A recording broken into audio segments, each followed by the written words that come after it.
Pascal, are you the one that was trying to get in to change the interpretation?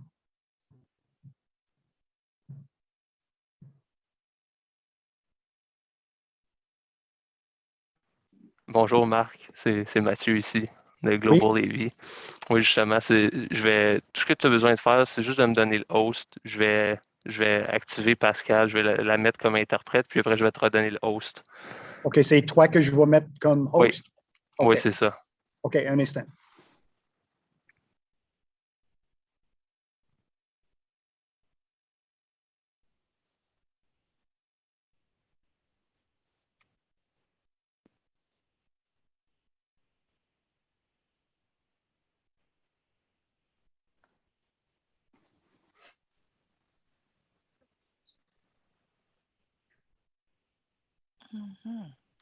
Parfait, merci.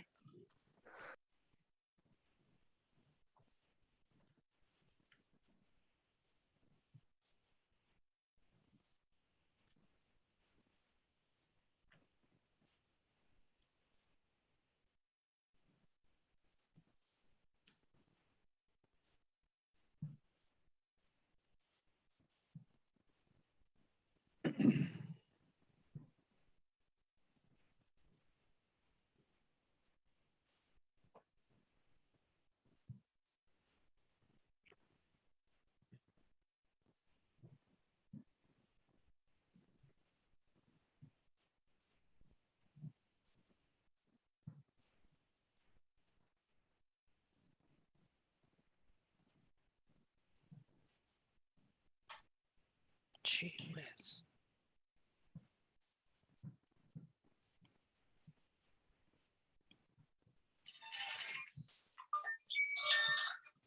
Hello?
C'est fini, Marc. Merci beaucoup. Merci.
And the lovely Marc Desjardins with the presently speaking number 9.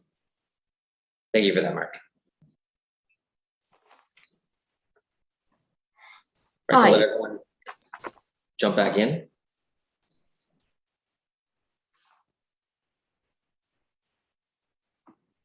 Go ahead, Mary. Go ahead. Okay, thank you. Chair Gower, Chair Moffat, and councilors. I spoke at the Planning Committee about 3 weeks ago, and on behalf of Ottawa Community Benefits Network. Today, I speak as an individual private citizen in Ottawa about several issues I would like to bring up regarding the official plan. I acknowledge and support a lot of the very good work done by the FCA, various community associations, including Centertown Community Association and the People's Official Plan. The 3 points I would like to bring up, it's actually 2 points and an ask, is about aging in place and accessibility for first point. Second, affordable housing. Actually, I'll probably put that at first point. And third, I have an ask regarding flat 613. Basically, right now, we don't have enough long-term care. In the section about 2.2.4, it said the people in Ottawa are aging, and we don't have enough beds for everybody in long-term care, but there's a lot of comments about aging in the community, but there's very few concrete example how that can be done. And to do that, we need more housing in 15-minute neighborhood, near transit, near transportation hubs that's at grade, accessible, etc. for seniors. And I know there are, the Ontario Building Code is only 15%, but right now the forecast for population is that by 2036, 25% of the population will be over 65. And if we're building housing for 50 years or more, basically at the length of the official plan, we're going to hit that kind of demographics. And right now, the accessible housing is a lagging indicator. And I know personally from experience when my dad had a paralyzing stroke and I tried to find an accessible unit, I couldn't find one. And nurse in the civic neurology said my best choice will have to buy a house and renovate it so that dad can potentially go home. He's now saving the long-term care in the Glebe Center, but I went through the aging process with my parents. So I see it from their perspective and my own as a caregiver. So that covers a good portion of the population. So I bring up the issue about accessibility. We need more building a grade, including the missing middle, not just the big high towers. Because there are more and more seniors looking for alternatives to long-term care that has up to 8 years waitlist in Ottawa, and a private retirement home, which for my parents will have costed between $8,000 to $10,000 a month of after-tax dollars for the two of them with their dementia and multiple health issues. Now, also on the affordable housing front, we have not. The City of Ottawa has in secondary plan defines affordable housing as high as 25%, but there's no specification on the level of affordability and how much deeply affordable, how large a portion of that 25% will be deeply affordable. I hope with the inclusionary zoning that's coming up, that will be more closely defined, because we have for-profit developers right now that's trying to go for 28 and 30-story buildings in area zone for 9-story and landmark at 27-story are really not offering any affordable housing.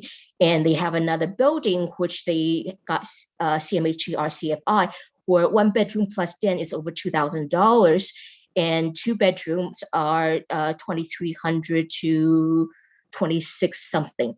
So that's really not affordable for the majority of the population of Ottawa. I'm in a market rate unit in mixed housing, and I'm a fan of the Vienna social housing model, which is very much mixed housing and people stays. Yeah, if the income rises, but they actually pay more. And I think mixed housing brings a lot of strength to it. So I know we need to intensify. I lived in London, Paris, and Prague for over 10 years. And I have an ask regarding Flat 613. It's right now, Flat 613 has 6 designs of single lots. But if you want to be inclusive of seniors, you really need an elevator, which means realistic speaking, you probably need enough units and large enough building under R4 zoning to potentially support an elevator $100,000. So you're probably talking about 3 city lots.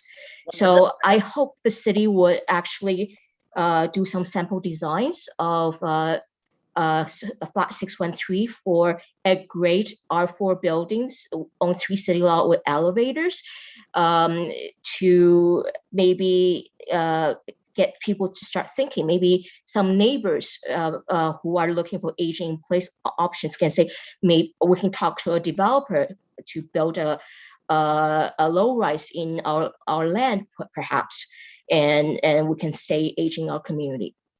So, I'm open to questions.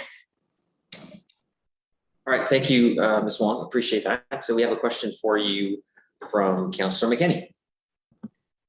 Thanks, Co-Chair Moffat. Hi, Mary. It's nice to see you. I see Mary everywhere. I actually opened up a book the other day that Andre Picard wrote on long-term care, and there was Mary in it. So I have such admiration for your passion and your focus on affordable housing and on how we ensure that people as they age, are able to age in place, are able to stay within affordable communities, and we're doing everything we can not to place people in outside of the community. If they need long-term care, it can be in the community as well. So I always appreciate hearing from you, Mary. And I want to let you know that I am going to ask staff when we go to questions for staff about sample designs for the Flat 613 in terms of how that could work for seniors. So I just wanted to let you know that that question is coming to staff, and we'll make sure you get the answer. Great, thank you. Okay, thanks, Mary. Thanks, Chair. Thank you, Councillor. Question now from Councillor Kavanaugh.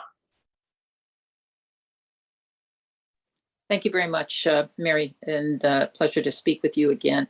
I appreciate and I just want to emphasize the importance of the aging in place and the fact that we have many buildings that are de facto retirement homes because probably 95% of the people in the buildings are seniors, and that we need to look at this and incorporate services nearby for seniors. And this is very true in Bay Ward. It's across the city, but we have the highest number of seniors.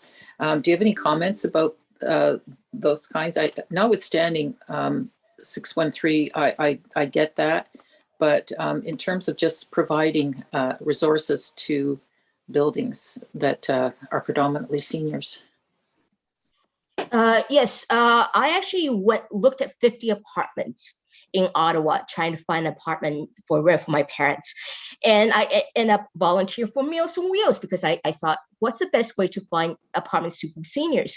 Find a service that caters seniors. So I volunteered for Meals on Wheels at 670 Albert. And I was very straight with the volunteer manager, Jill. I say that's my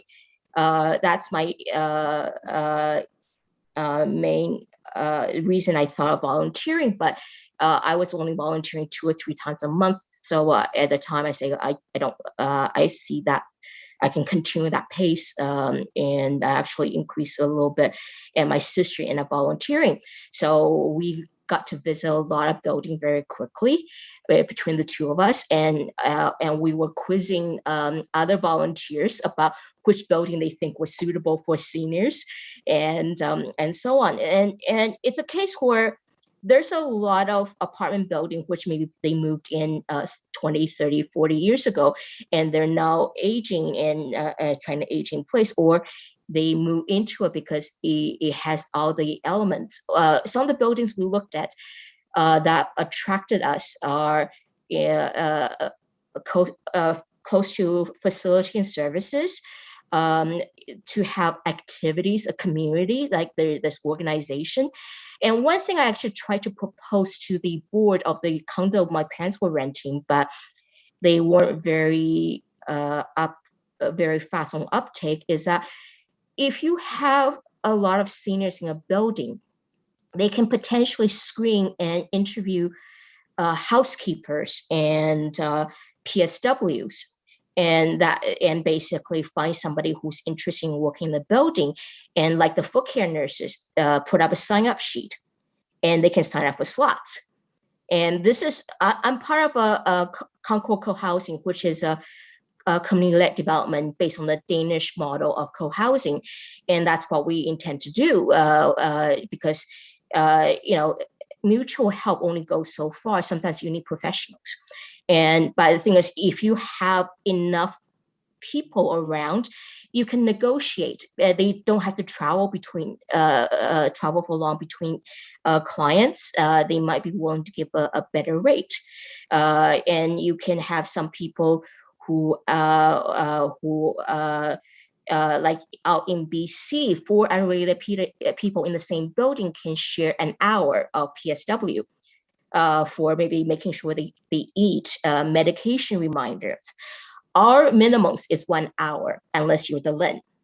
And or in retirement home, it's if you're in a retirement home through a LIN client, you get 15 to 30 minute increments. So the hour minimum is usually charged around $30 to $40. Except Ottawa West Community Support, we got some respite service at $23.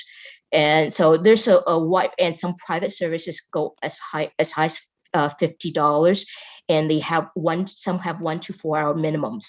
So you kind of, it gets expensive very, very fast.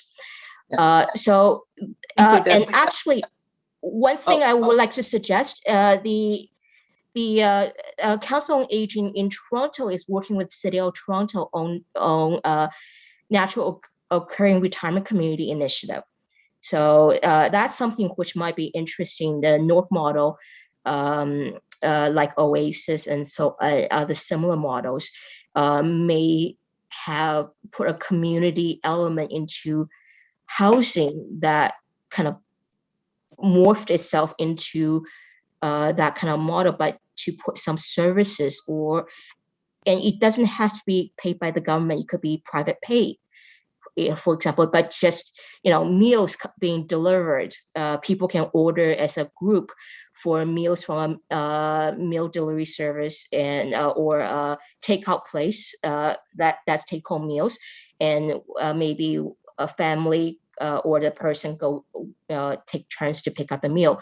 There's ways that things can be leveraged.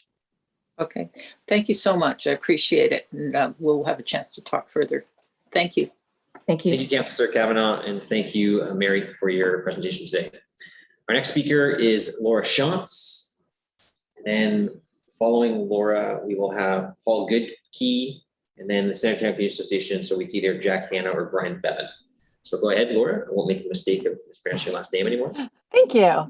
Hi, my name is Laura Shantz. I am here today speaking on behalf of just myself, though I have been involved with the People's Official Plan. I am someone who, in some ways, has a lot of privilege, and in other ways, I don't.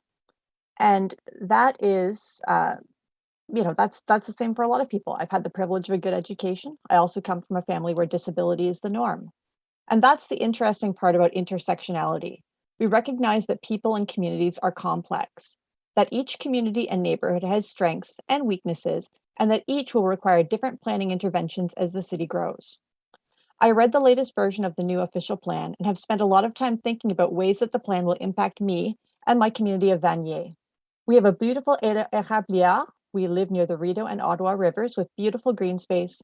We have lots of schools, and we have kind and generous people, including many friends and neighbors living on low incomes, a large Francophone population, and many newcomers. I love my neighborhood and my community, but we also lack many of the things that makes communities thrive. And despite being in the inner urban transect, we lacked many of the ingredients that we need to be the type of healthy, inclusive community that the city aspires to create through this official plan. I want to talk a bit about equity. I was here recently talking equity in transit and about how to make Ottawa the fair and just city we need, especially for those who feel left behind and left out of all these city processes. The city has two self-declared emergencies, one on housing and homelessness, and the other on climate change. But to read this plan, you wouldn't grasp the gravity of the situation for our present and for our future, and for how the marginalized neighborhoods in the city, these two issues are even more important to address, and address in ways that leave no one behind. In practice, what does equity look like? Equity looks like taking an honest assessment of how things are right now, good and bad, and making a genuine effort to improve those conditions for everyone, but particularly for those who are facing the most disadvantage.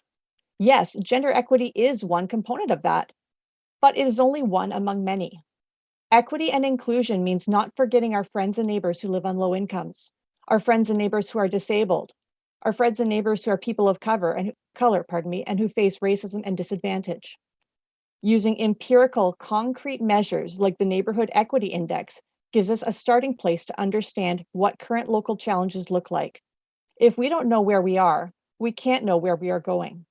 Benchmarking equity is an important step to making positive change. In addition, the plan requires a stronger voice of lived experience.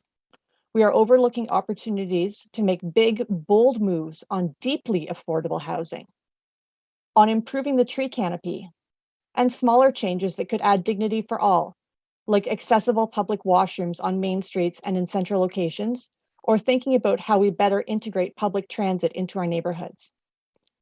Some of these things can be further elaborated through secondary plans, of course, but the official plan is incredibly important in terms of entrenching our values and ensuring that these issues are considered citywide.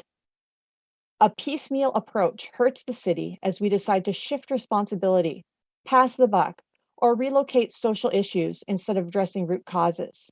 It doesn't help anyone to pass a social problem around and around. What helps people is to solve the problem to begin with. That is how people are harmed in planning, when we just pass things along, when we don't look at what's happening and try to correct the root causes. And that's what we are risking right now. Gentrification isn't equity. Poor tree canopy isn't equity. A lack of benchmarking isn't equity. This is a chance for you to stand up for people on the margins. This official plan gives you a once in a generation, quite literally, chance to make a large difference by being bold, by being progressive, by putting forward the values you want to see in your communities and in every community in this city. Please make it count. Thank you. Thank you, Laura. Appreciate, as always, your contributions. We have a question for you from Councillor Bernard.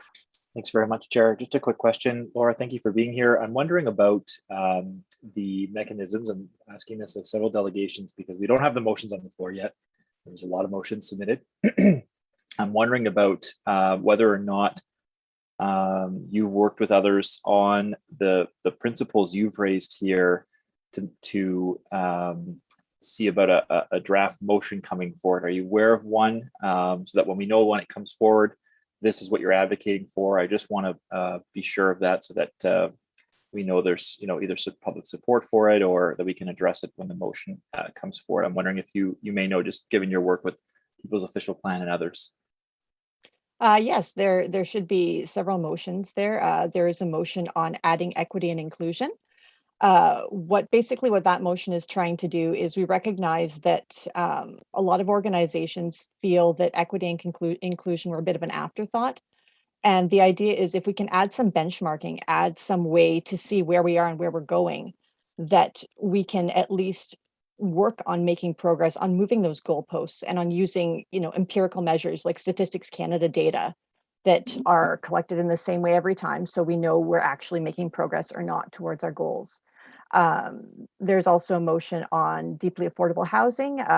We can define one of the key parts. I think there's an addendum to the motion as well, ensuring that deeply affordable housing is defined the same way for people in terms of their income, regardless of whether they have a small family or a large family.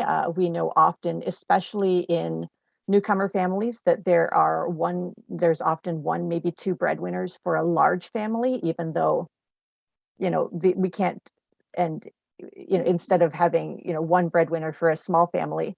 The challenge, of course, is that, if the housing affordability goes up, that all of a sudden you need to spend 40% of your income instead of 30, just because you have a large family. It's not, it's not an equity measure for people who are on the margins. Well said. Thank you. Thank you very much. Thank you. Excuse me. Thank you, Chair.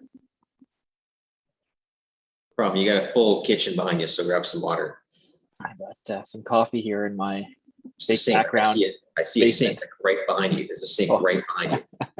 Secretly in the basement. So, All right. Thank you, Councilor Menard, and thank you, Laura, again. Thank you. Here is Paul Goodkey. Paul, are you on board? I am. Can you hear me?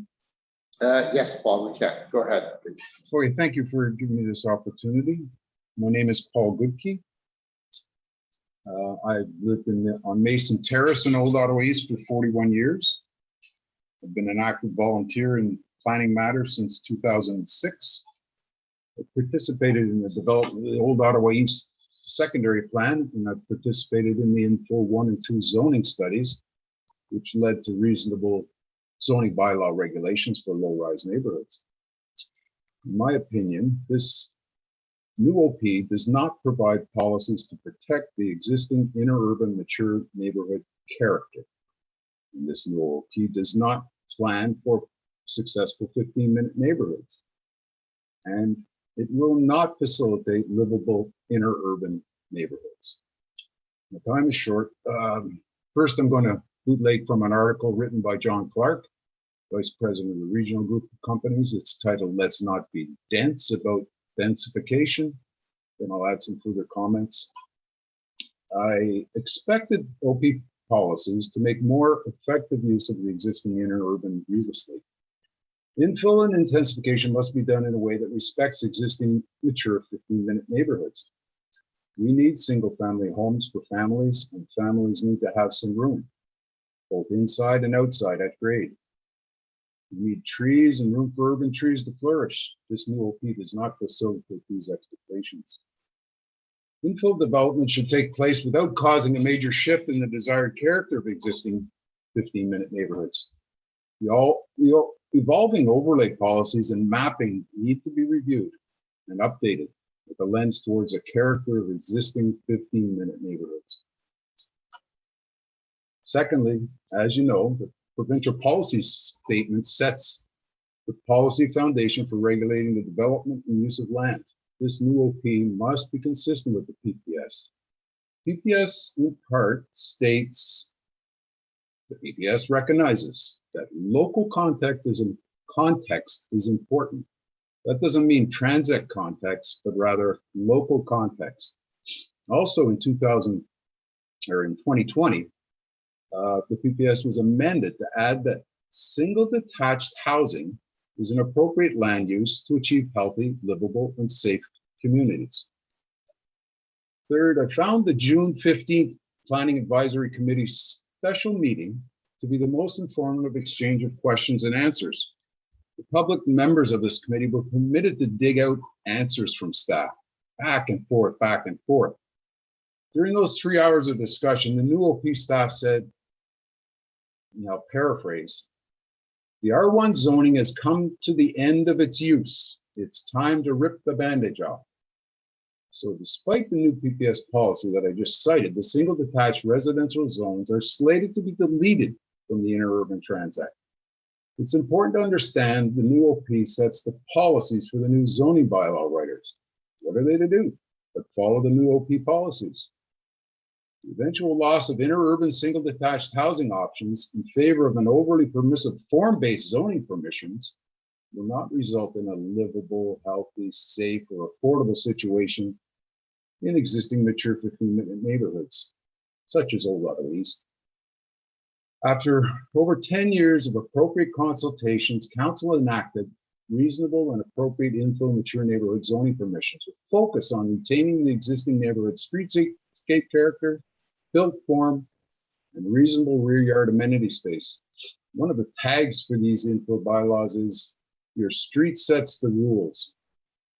One We minute. found these rules to be consistent with the Planning Act, which permits council to pass zoning bylaws to regulate character and use of buildings. This new OP dismisses neighborhood streetscape character and speaks only to transit context and not fit and compatibility, which are hallmarks of the current OP. This new OP basically says anything goes as long as intensification you develop meets certain transit context parameters. Subsequent new zoning bylaw writers will be forced to adhere only to transit context policies and form-based zoning. In my opinion, that is not appropriate planning. Let's get the new OP right before it proceeds further. Thank you. Thank you very much, Mr. Goodkey. We have two questions for you. Start with Councillor Leeper. Councillor Leeper. Thank you very much, Chair. Paul, thank you very much. There's a few different things, obviously, in a 5-minute presentation that you were trying to raise, and it's difficult to do it all. But what I heard a lot about in your presentation was, sorry, my screen just shifted. Trying to find you again. There you are. When the screen shifts, like you're looking at somebody, and all of a sudden I'm looking at Sean, and I'm directing my comments at Sean here. Sean doesn't, he's not going to answer. Paul, so a lot of discussion about the R1 and single family housing and preserving that. Is that a fundamental part of your presentation here? Is that where there is R1 in the inner urban transect, that should be preserved as R1 without allowing for intensification like semis and triplexes and rows?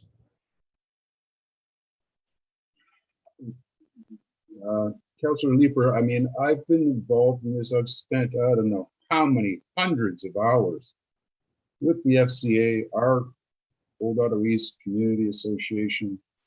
There's so much stuff rattling around in my head. There's no way to cover it in 5 minutes. I figured other people would bring up lots of other things that, you know, about front yard setbacks and so many policies that are in this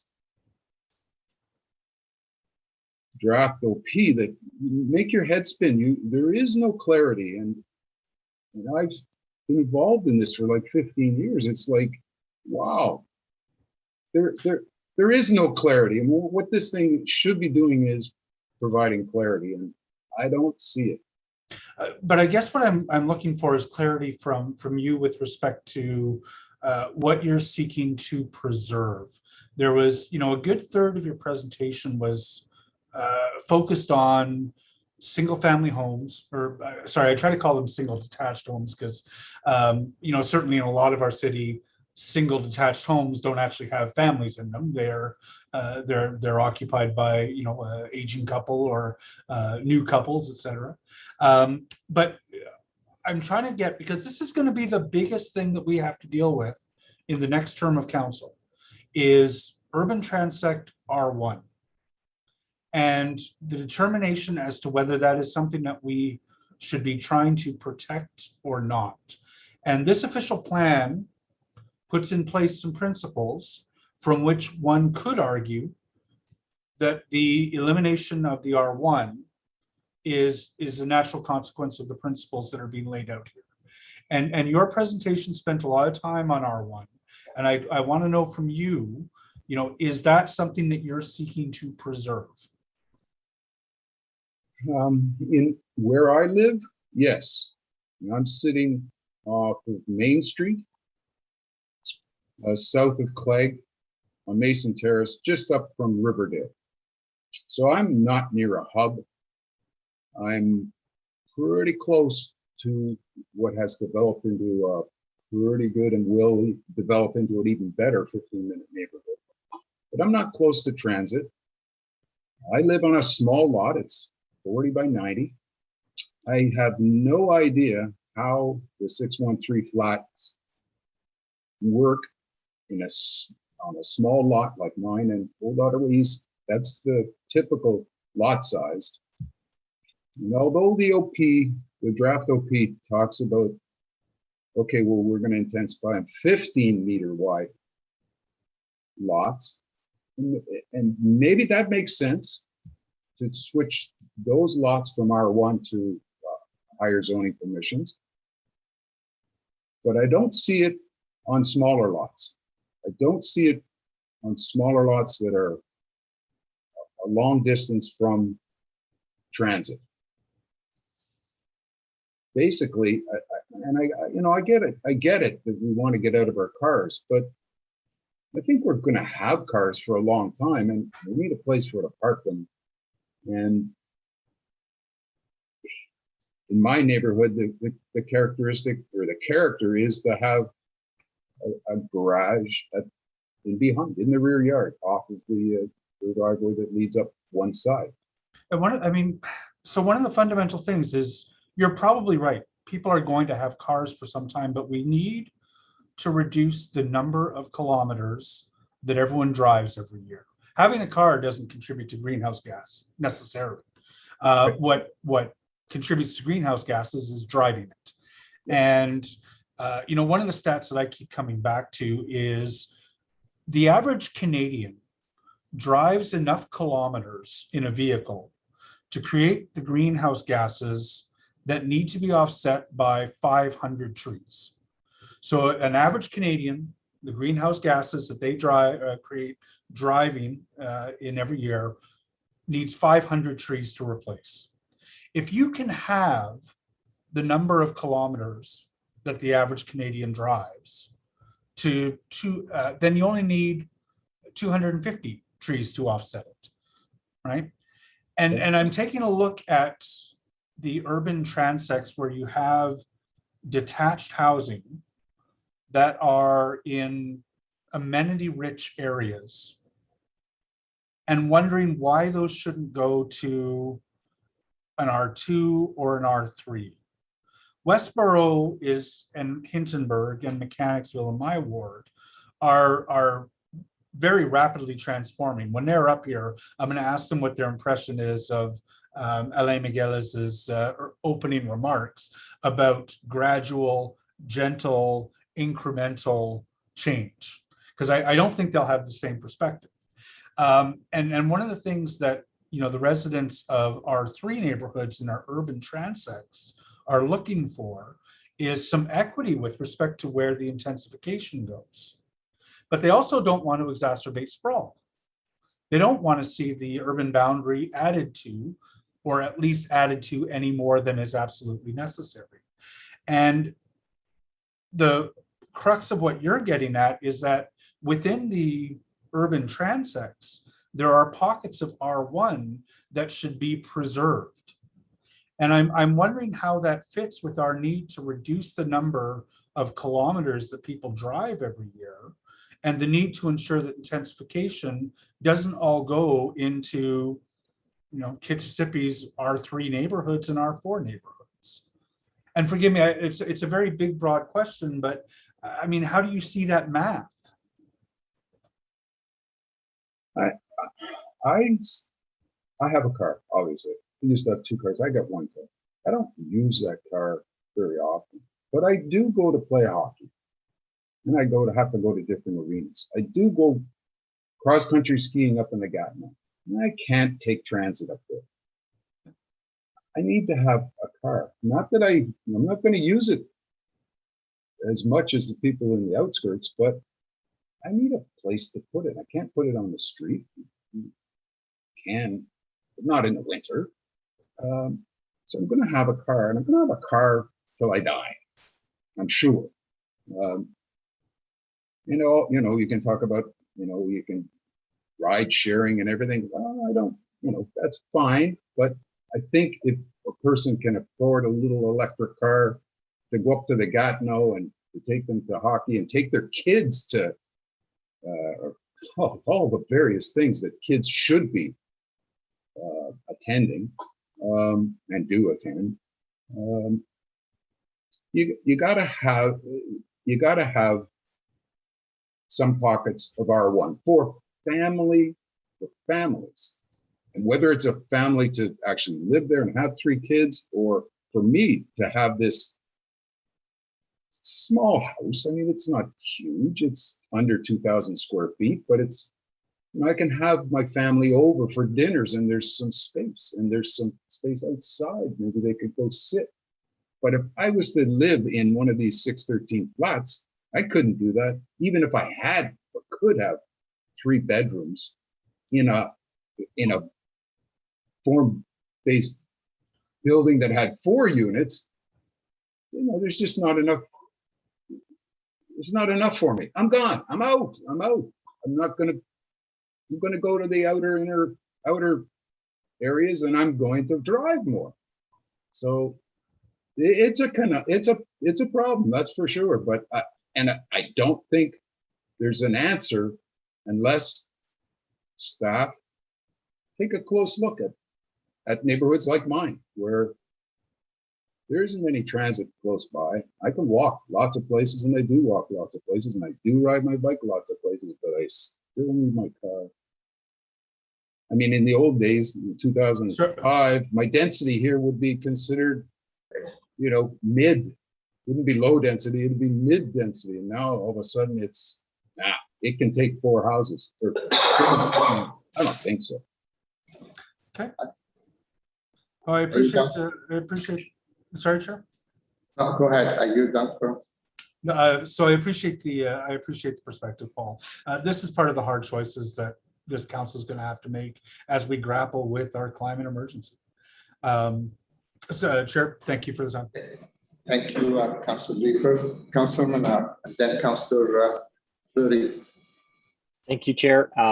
Councilor Leeper asked most of my questions. Mr. Goodkey, thank you for being here. I know we've had lots of discussions about this sort of, these planning matters. A lot of them have to do more with the local planning matters right in the neighborhood that you and I've talked about. You've focused your presentation on in a broader sense, and I assume there'll be someone else from the community association focusing in on Old Ottawa East, because there are changes needed there. One question I have for you that Councillor Leeper didn't touch on is a local question, and it's around the Alta Vista Transportation Corridor. We talked about walking and biking in cars and transit. The Alta Vista Transportation Corridor currently scheduled to run through a field next to a park, Springhurst, in Old Ottawa East. It hasn't been built, but it's on the books. What are your thoughts about that potential transportation corridor and what we should be doing about it?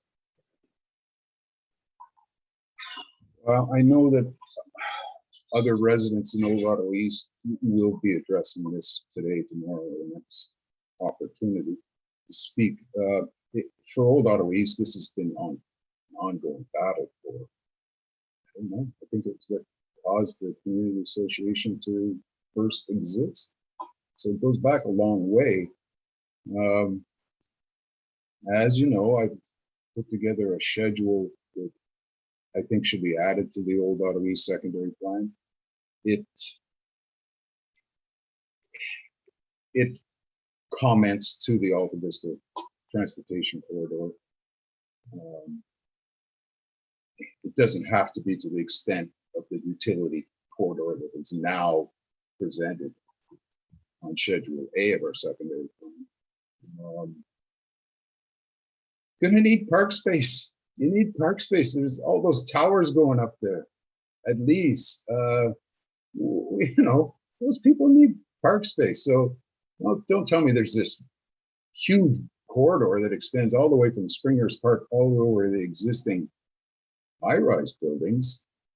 Don't say that that's needed. Maybe you haven't made up a decision yet. You haven't made a decision. I don't know why, but hopefully it'll come out in the new transportation master plan. But that corridor for possible AVTC should be much smaller. And the design, if it goes ahead, should allow for park space underneath it. for the whole of that area that is now green space and or open space or park. I'm sure others will talk about it. I can only touch on the periphery of That's helpful. their concerns. Thank you. Thank you, Mr. Goodkey. I appreciate that, and hope you have a good day. Thanks, Chair. Thank you very much, Councillor. Councillor Fleury. Yes, Monsieur le Président. Full disclosure, Paul is my former hockey coach, so glad to see him under a different format today. And Paul, thanks for your intervention. I wanted to bounce back on a couple of points you raised, just to understand them a bit better. You described a very specific road network, but to me, you live very close to Brantwood Park. And I've had through the summer, I've had an opportunity to do a lot of running, do a lot of biking with the little one, and the pathway system that's been built from the Lees LRT to Greystone has offered a really unique connection to the LRT, I'll say, when it works. And to me, you sort of have two close transit alternatives. And I sort of question what your comment, and maybe you could clarify, like Main Street does offer kind of the local bus route. And then if you're willing to walk or bike to, you have a really, rapid transit option that's hopefully expanding. So I want to understand a bit better what your reflection around access to transit. If not your area, I'm just confused around what sort of transit access we'd be looking at. I think what I was saying, Matthew, was that I'm probably equidistant between the LRT station at Lees and the transitway that runs along Riverside. I could make my way to either one of those places, by bus, by bike, whatever. But I think if I was going downtown, I would walk. It'll take 20 minutes to get anywhere downtown. I can get to Parliament Hill in 20 minutes. I would walk. I wouldn't take, even in the winter, I would walk. I wouldn't wait around for a bus, wait around for the LRT. I can get there faster by walking. So it's right. The LRT isn't my means of travel. Okay, no, that's I understand a bit your intervention, because I was a bit confused on the transit front. My other one is maybe your conversation with Jeff and relates to family space. I think you from my perspective, maybe I'm wrong, but you're providing a context by which you're saying that single family house or the duplex offers space and offers exterior space for family environments. Do you feel that, I know you specify the 613 flats as an example, but generally, if we were to blanket an R4, just to use a concept here, do you feel that that we could not match this space that would be available in a single family, and therefore make it less desirable for families? Like, that's where I guess I'm losing the correlation between what you're describing as a family dwelling and the intensification of that space.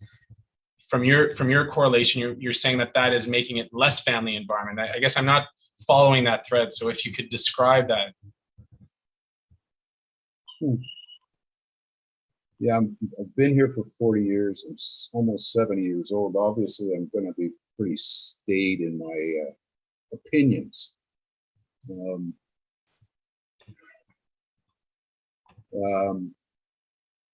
I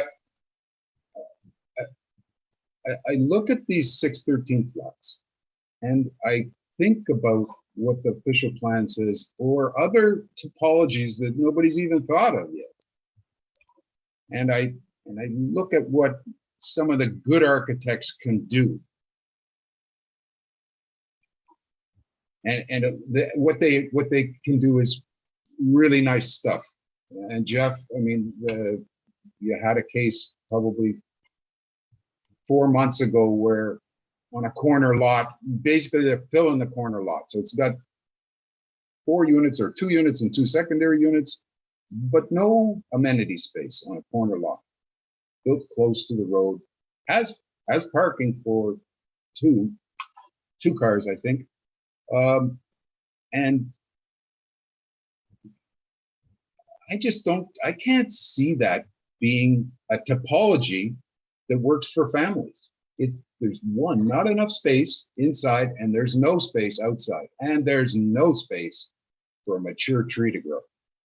And others will get into the tree canopy. I could have got into lots of topics. I don't know, number 11. I just thought I'd throw this one out. I appreciate your intervention. I'll be asking staff specifically on the family units. I appreciate your intervention. Thank you, Coach. Thank you very much, Councillor Fleury, and thank you, Mr. Goodkey, for your presentation. Our next speaker is Jack Hanna or Brian Bevan. I'm not sure which one joining us. And the one after number 13 is Rob Brown from Ecology Ottawa.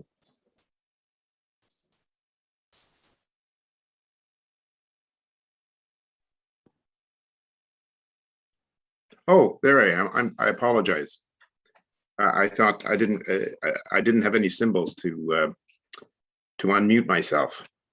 I'm still not coming up, but I'll if you can you hear me? Yes, we can, sir. Okay. Well, my name is Brian Bevan, and I would like to thank the committee and the council for this opportunity to speak. The Centretown Community Association has been engaged in the draft official plan process since last October.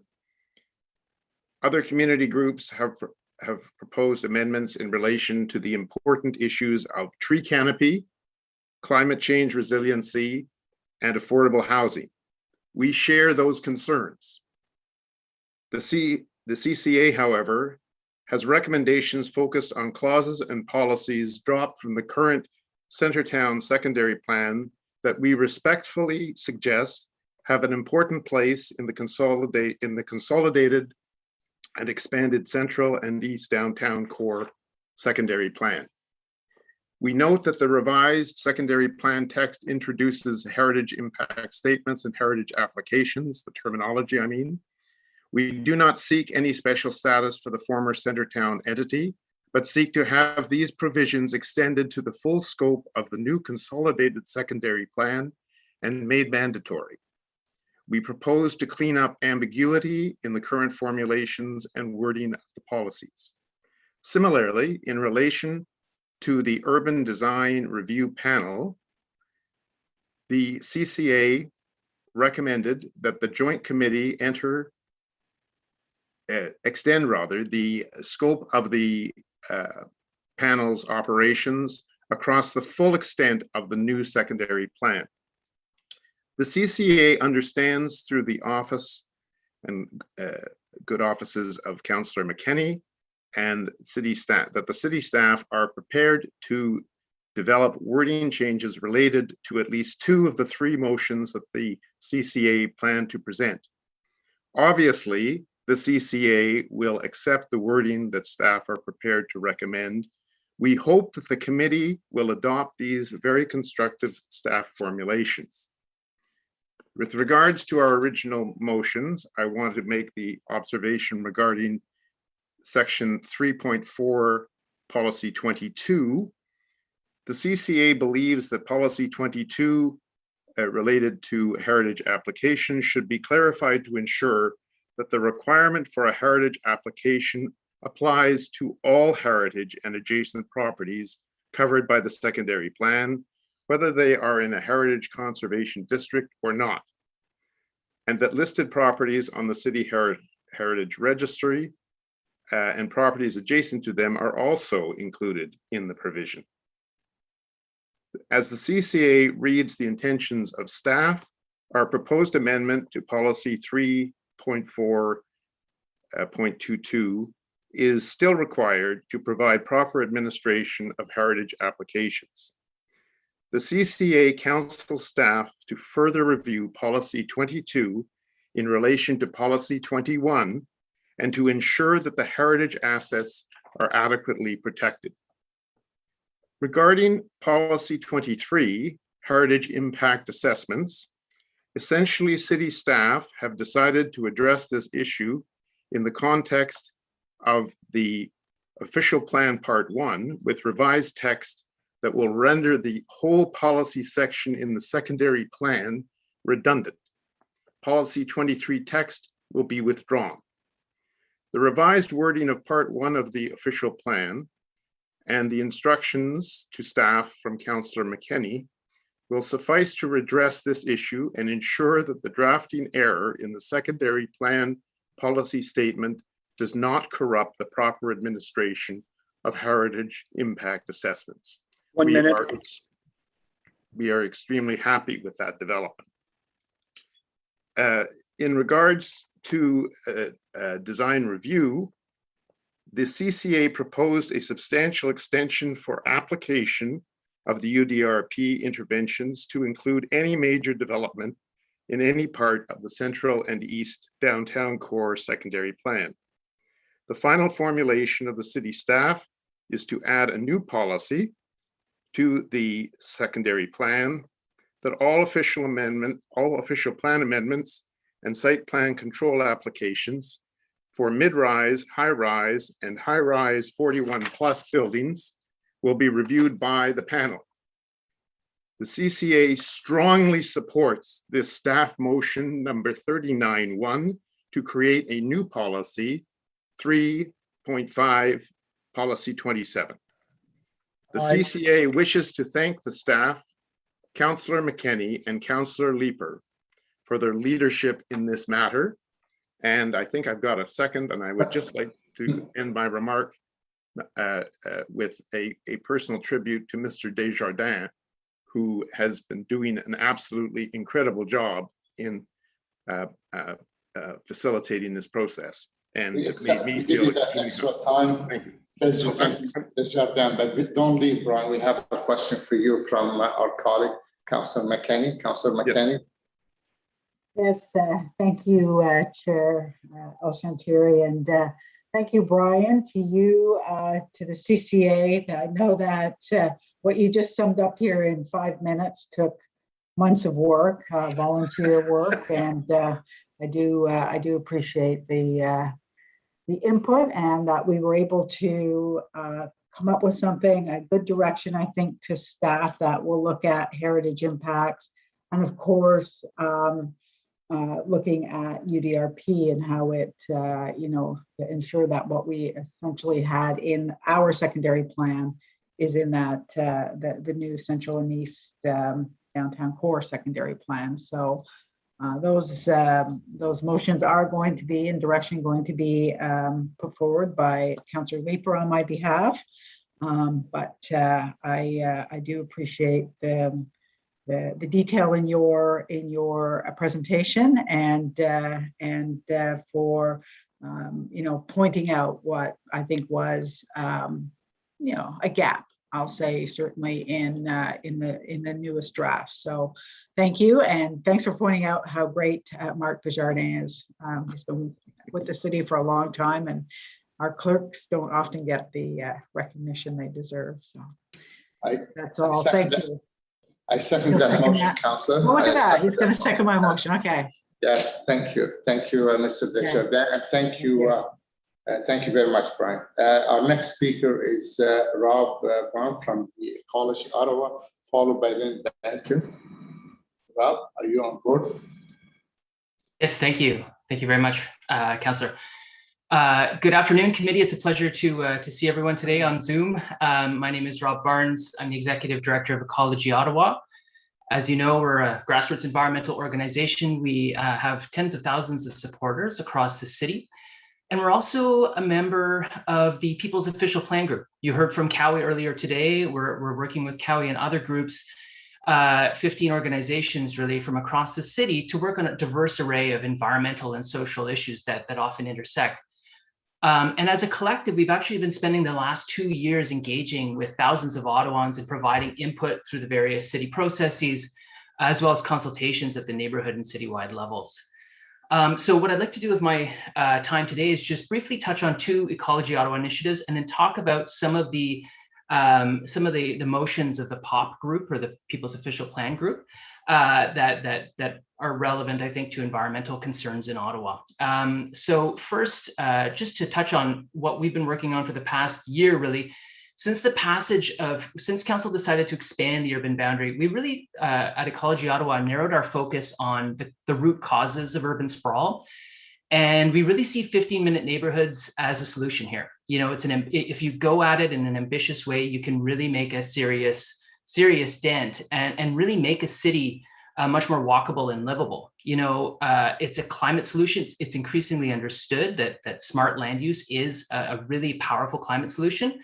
And so we have an action plan for 15-minute neighborhoods. Over 1,500 Ottawans have signed this petition, and it basically calls for three things: more density, more mixed use development, as well as more mobility choices. And what that means in many areas of the city is really less car dependency. How can we make ourselves more walkable, more transit oriented? The other really important, I think, initiative that we've seen over the last year has been an emphasis on tree canopy cover. When you talk about intensification, you talk about change to neighborhoods, protecting and preserving our tree canopy is critical. And that's what we heard from residents when we did community level consultations on this. And so another piece that we're asking for, and this one's an easy one to measure, relatively speaking, is for a 40% canopy cover by neighborhood. It's more ambitious than what we see in the current draft of the official plan. But it really is 40% is that threshold beyond which you start to see real gains when it comes to mitigating the urban heat island effect. And over 2,000 Ottawans have signed a petition to protect and enhance Ottawa's tree canopy through the urban forest management plan, but as well as ambitious measures in the new official plan. So I just wanted to mention those two pieces and just tell you that there's community support behind a lot of these ideas. Some of them are in the new official plan. Some of them can be improved, can be tweaked.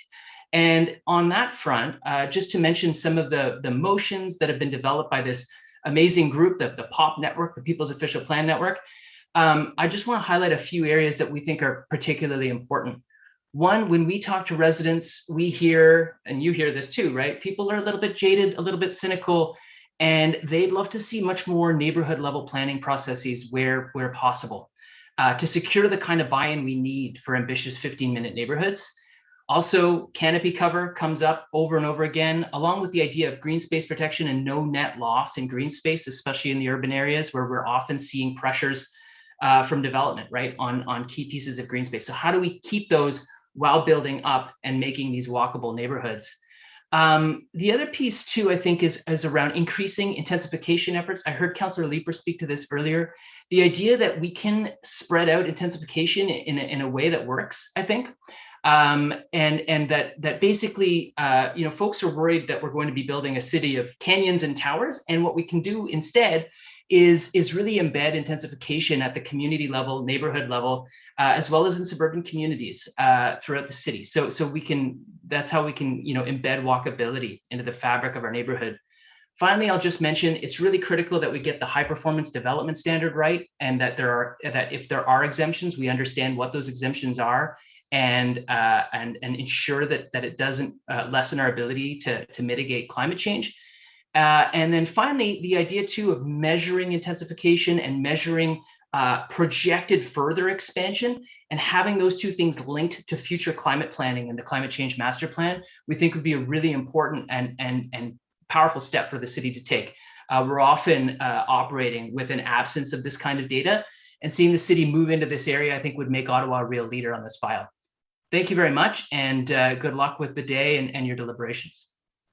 Thank you very much. And we do have a couple of questions for you. We start with Councillor Leeper. Councillor Leeper. Thank you very much. And Rob, thank you very much for the presentation. And thank you obviously for the good work that Ecology Ottawa does in the city. So the square that I'm trying to circle, the circle I'm trying to square, is the intensification and tree canopy question. Westboro is an R3 neighborhood. It obviously still has a number of lots where you're 50 feet wide. It might have a couple of trees on it in addition to a single detached home. And when we intensify, even at the gentlest scale, for example, by taking a single and putting up a semi, there's tree loss. And it's questionable whether we can maintain a 40% tree canopy in the face of intensification in the R3, and certainly in the R4, where we're allowing low-rise apartment buildings in those neighborhoods that are closest to the amenities, closest to transit, closest to LRT. It's really difficult to have a 40% tree canopy. How do you square that circle? Because the overall benefits of the overall environmental benefit is firmly on the side of intensification. Saving one tree, but having a household that is on the periphery of the city instead of in the middle of the city is a 499 tree difference in terms of greenhouse gas impact. So can you help me understand, how can we intensify in a way that preserves trees, maintains a 40% tree canopy, but that still accomplishes, the 51% intensification number that we have over the next 25 years? It's a great question. Thank you, Councillor. And I know that this one is not easy, right? Like, I know that city staff are working hard to figure out where it's possible to preserve trees. I mean, I think one thing, and then we are seeing this, right, is strengthening the urban forest management plan so that there are those embedded tree protections, and that you are increasing, the extent to which that policy framework has teeth. I think of developments, in areas like City View, where so many trees are getting cut down with some developments. And despite the protection of the urban forest management plan, and this is a case where you are seeing intensification, despite that plan, right, we're seeing many trees come down, and possibly quite unnecessarily in many cases. So strengthening existing policies and bylaws would be one thing. Another piece too is, to your point about intensification more generally, and I reflect on the earlier conversation about R1 zoning. I think that the bias in favor of things like R1 zoning is really a product of North American culture, the way we've lived and grown up. And I grew up with a big yard, and I get it. But it's really, it's not something that we can really preserve in a city that we want to make walkable and bustling. And so I think we should do much more to imitate, best practices, and often coming from places like Europe that integrate that walkability while protecting tree canopy. And here I think of Barcelona or Paris or some of the great European capitals that really have embedded tree protection into fairly dense walkable neighborhoods. So I think you can kind of have your cake and eat it too. But the question around those micro battles on each development, I think really boils down to strengthening existing policy, standing by the no net loss of green space issue so that we're not eroding, green space in parks. More generally, I think just basically looking for all of the opportunities possible to embed things like green infrastructure into our built environment. There's so many areas, even in the urban core, that are dominated by, to this day, impermeable surfaces. So I think that there's a real opportunity, if we think creatively about what to do, even with, existing parking lots, large campuses. I'm in Old Ottawa East too, like a previous caller, and I've got a giant university campus with a giant parking lot very close here. And I understand it's private, right? But there are questions around what are the bylaws that can embed green infrastructure and green space protection into infrastructure. But Councillor, I don't have an easy answer for you. I don't think there's one solution there. I think it's a bunch of micro actions across the board. Yeah, I just want to make sure I understood properly. It sounded like one of the things you're saying was that a more equitable distribution of intensification that includes some of those R1 neighborhoods would help to preserve tree canopy, so that all of the intensification isn't happening in a few select wards. I think so too, and here I would point to a People's Official Plan group that's been doing tremendous work and that understands this aspect really well. Is Walkable Ottawa. You might have heard of them. They're busy and they've been partnering with us on community consultations. And I would say that their approach to intensification, is really interesting in that it preserves often the character, even the look and feel of a community, but with the eye that you're moving up the numbers of residents in a given area. And therefore, many more people are enjoying that area in green space and are coming into the neighborhood than otherwise would be if you were to have kind of the kind of traditional zoning, entrenched and a slow kind of approach to upzoning. So we can be ambitious with upzoning while protecting trees, but I understand that it's one thing to say that, it's another thing to do it, and there are a lot of details that need to be ironed out. I have a motion coming on. One of the things that the current official plan does on table 6 is it describes the urban built form, and it says the urban built form has shallow front yard setbacks. And I've got a piece coming up that I know our staff support, that instruct, as we're going through rezonings in future, that we take account of the need to have trees, be they in the city right of way or on the private property, as something that is important when we're considering rezonings, because the definition of urban right now with shallow front yards has got a lot of people frightened that we are not contemplating the need to still have trees in the urban area. So I'm hoping that colleagues will support that, and certainly staff have taken the point to heart and are supporting that so far. So fantastic. Rob, thank you. I know there's other questions. Thank you, Councillor Weaver. Councillor Catherine. Thank you, Rob, and thank you for your work you've done with Ecology Ottawa. I appreciate it, and I wish you the best on your next endeavors. I know that you mentioned to me that you grew up in Bay Ward, so you have a feeling of the neighborhood. And one of the concerns that comes up is that that dynamic of intensification versus trees, because obviously that's it seems counterintuitive that you're going to have both, that have the tree canopy and intensification.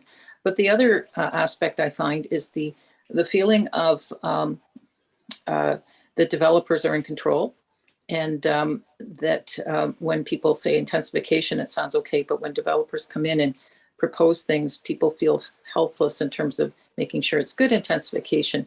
And I just wanted to get your thoughts on that, on how we can do better in terms of having neighborhoods contribute and to make it a more balanced feel to it. I think you'd agree that would be helpful if there was sort of a feeling of cooperation. Yeah, thank you, Councillor. And I do have fond memories of all the various parts of Bay Ward in which I grew up. I mean, I think that, there are parts of Bay Ward that are really doing that well, right? In terms of that balance between intensification and trees. And then there are others. When I think of trees in Bay Ward, especially, I think of where I grew up on Pinecrest. And then you've got a lot of low-income housing developments around the neighborhood. And in many of these areas, there's often very few trees. And so here I would point to trees as a real equity policy tool, right? How do we embed trees in some of these communities that are often facing on the front lines of urban heat island effect? And so that's why we're calling for that 40% canopy cover by neighborhood, because as you might see, there's a map on CBC today. It tracks the correlation between income and tree canopy is very high and positive, right? As opposed to negative. So we want to make sure that we're spreading that out. But to your question, Councillor, about how do we get past that kind of that combativeness and that level of I think cynicism. I think part of it is that community level consultation. I do think that neighborhood level planning processes are vitally important, and we saw this when we had sessions in Overbrook, City View, Alta Vista. Some of these areas are in the urban transect and are on the front lines of a lot of intensification. And often it wasn't a case when we talked to folks that they were anti-intensification. It was more about how do we get this right? And some of the tools to getting it right involve a level of transparency and accountability from the city, as well as, of course, the tree canopy was tremendously important in all of those cases. In terms of that accountability piece, though, and that transparency piece, or maybe speaking to process, I think one of the things that the city, and again, commend the city for it's put in a lot of work, don't get me wrong, but one of the things the city could have done in this process is really have those neighborhood level micro processes. There were a lot of big citywide consultations, and it might be the case that kind of the usual suspects like myself turned out to those. But could we have gone in, granted COVID made this more difficult, could we have gone in and really had those really, community level consultations where it was clear that the city was listening, and as a corporation, as a body, and incorporating some of these changes into the official plan. I often got the sense from the neighborhood level consultations that people felt like they were left out, and I think that feeds into that kind of residents versus developer narrative that is fairly common. Yeah. Do you think the secondary plans help there, or is it more? Is it bigger? Is it more than that? Something more ongoing? I think something more ongoing. Different fora for community input might be quite useful. Again, appreciating how hard councillors are working and how hard city staff are working, but knowing that remains something that we hear very often from our community and our constituents is, I feel left out of this process. I feel like the city's blindsiding me. It happens all the time, and there's got to be there'll never be a perfect solution, but there's got to be something we can do about process to kind of start to address those concerns. I appreciate your input. Thank you. Thank you, Councillor Kavanagh. Councillor Manal. Thank you, Chair, and I'll not be long here, but Rob, I just wanted to thank you for your years of service at Ecology Ottawa and all that you've done to advance that organization and the city policy that you've influenced as a result. Obviously, it's you and a great big team that's behind you and a lot of volunteers. That organization has been built up with many faces and people that I know that have done just incredible work. I know you started as a volunteer there back in 2013 and have really flourished since that time. I know, Chair Moffat and I from the Environment Committee, we've worked with you heavily, on things like the climate emergency and on other areas to do with climate change, sustainability, and ecology in our city. And you're to be commended for how much you've influenced our city and for the better, for the positive, and what you accomplished here. So thank you for all of your work, and wishing you green pastures in the future. I'm not sure what you're slated to do next, but I know whatever it is, even if it's just taking some time with family, that you'll do it with an open heart and mind. And I appreciate everything you've done. So I was going to ask you questions about the urban boundary expansion and all that sort of thing, but you know what? I don't need to go into that. I just wanted to say thank you for everything you've done for this city, and I hope you continue to be involved. Just seeing that this might be your last delegation. I understand there's a new executive director coming on soon. So thanks again, Rob. Thank you. It's been a pleasure and an honor. And as you say, College Ottawa is more. It's thousands of people from across the city. So I'm the smiling face right now, but there will be a new one in the future, and I will stay on as a volunteer. So you're not done with me yet. I'll be popping up on future meetings as a concerned citizen and a resident of your ward, Councillor Menard. But thank you very much for those kind words, and thank you to all of you for the work that you're doing. Thank you, Rob, and thank you, Councillor Menard. Don't go, Rob, yet. We still have a question from Councillor Moffat, Chair Moffat. Thanks, and it's not necessarily a question.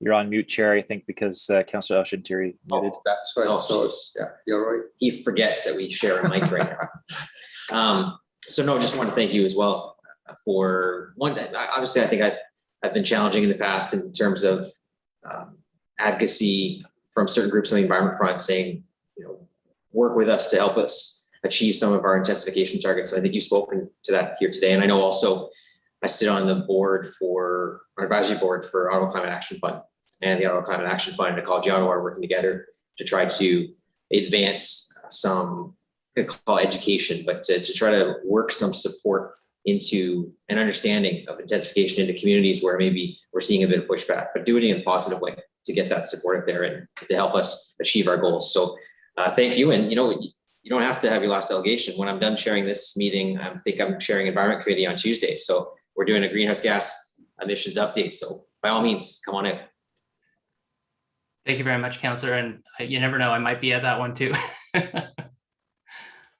Well, thank you very much, Rob. Again, I see no more questions. Thank you, Rob. And our next speaker is Lynn Baker.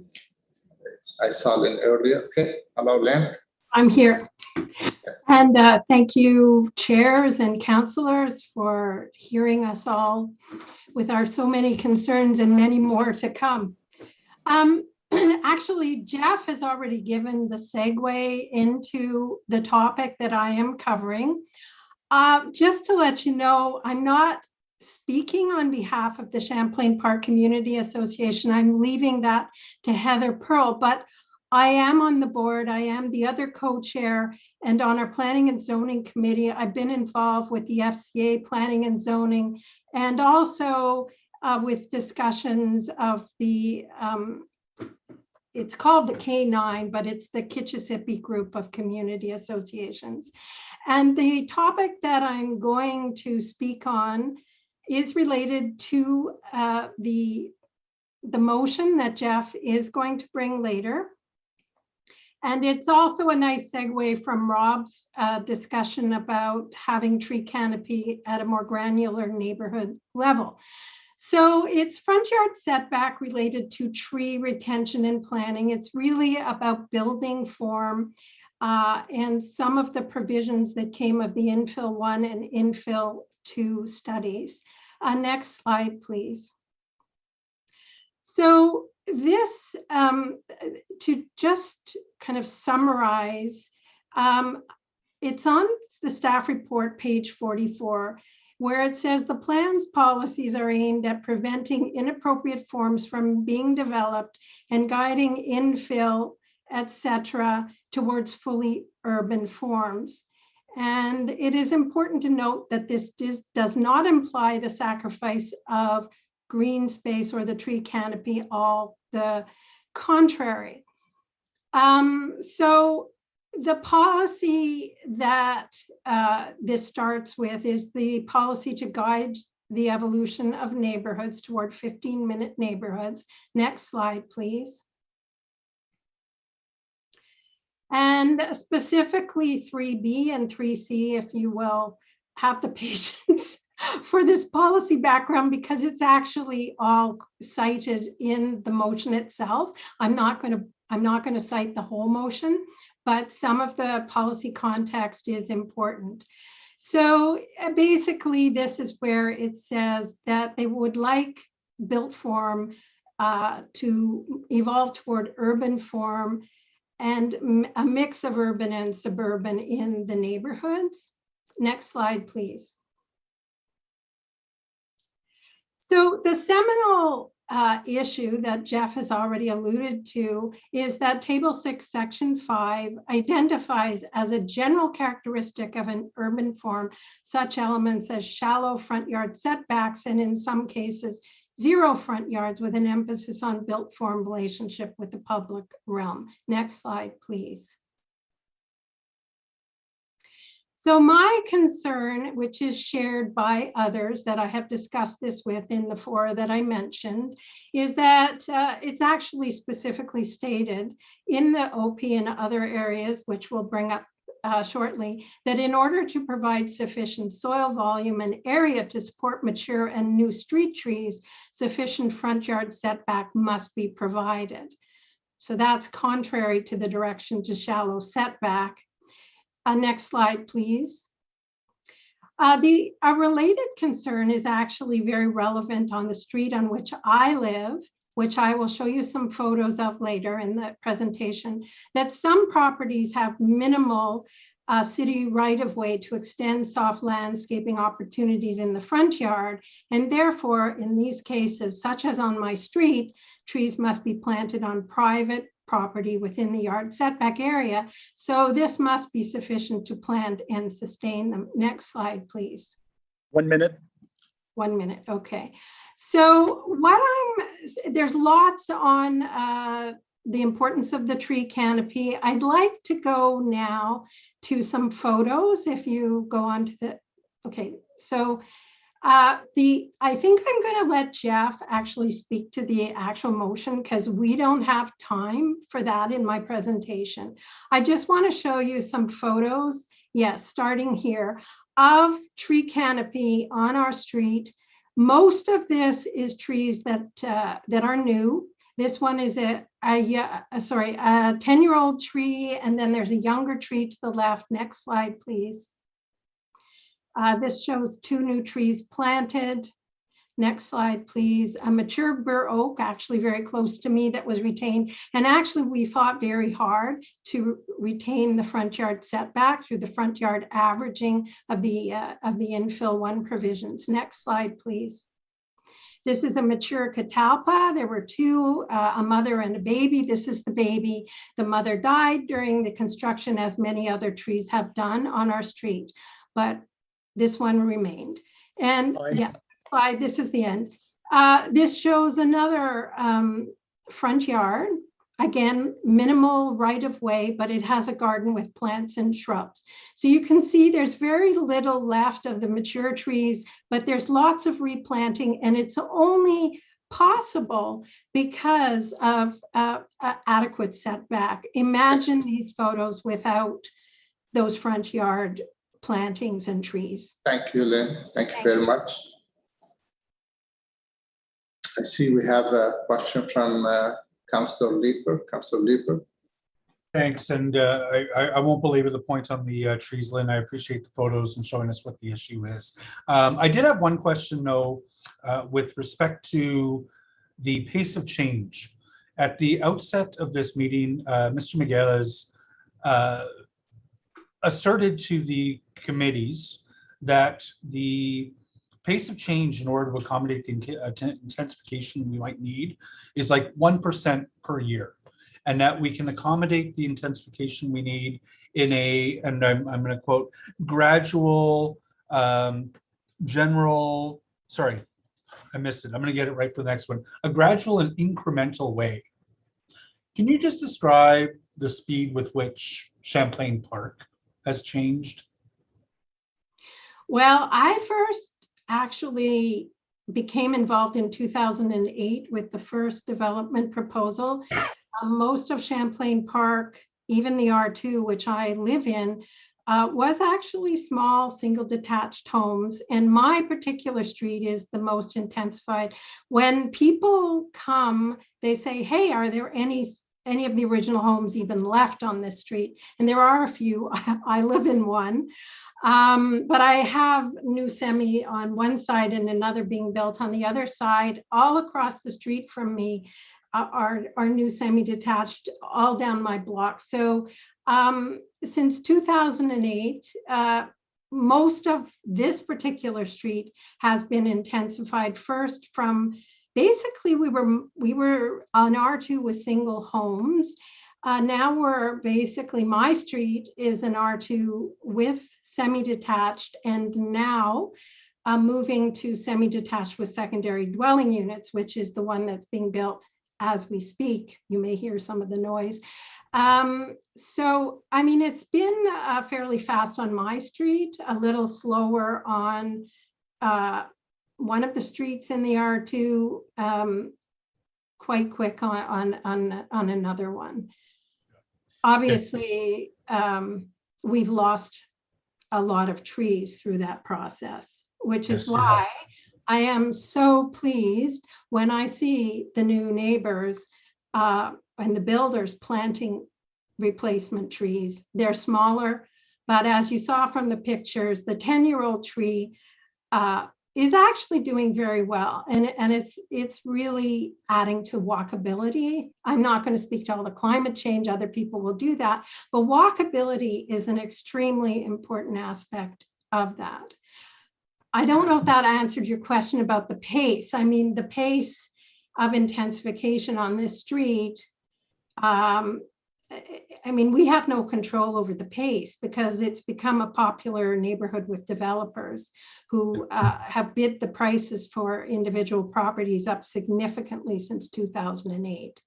No, and it is helpful to get that that sense that certainly on a citywide scale, the change might be gradual, gentle, and incremental, but you know, much of that change is going to be driven into neighborhoods that are close to LRT, and you know, your experience has been that the change has not been gradual, gentle, and incremental, which speaks to the need to have I think a more equitable distribution of intensification supported by the amenities that it needs.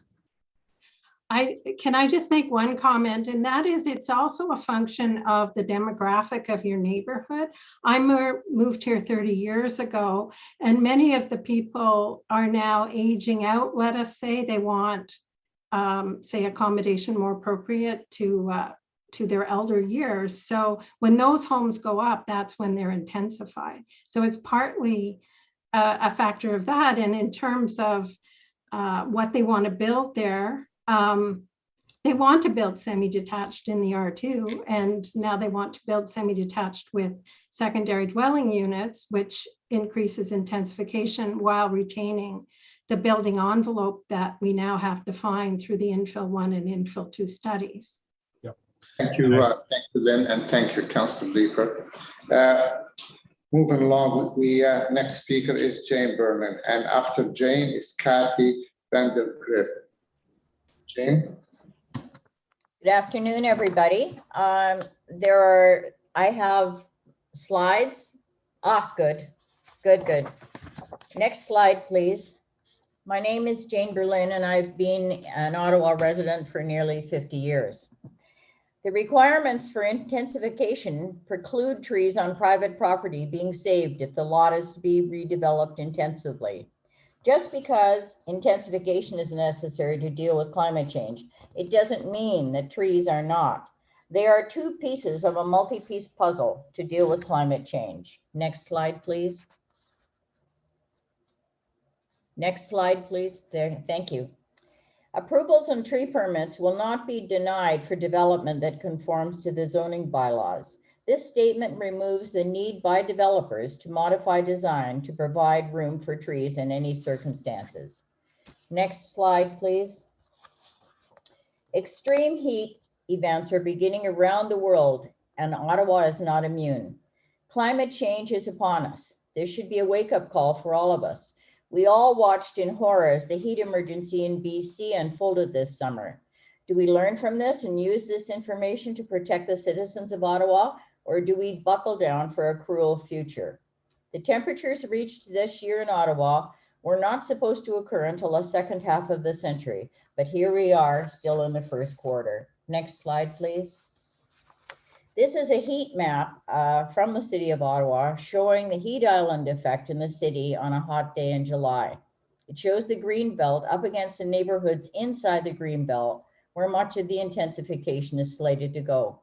Heat island mitigation is one of the benefits trees provide to address the impacts of climate change.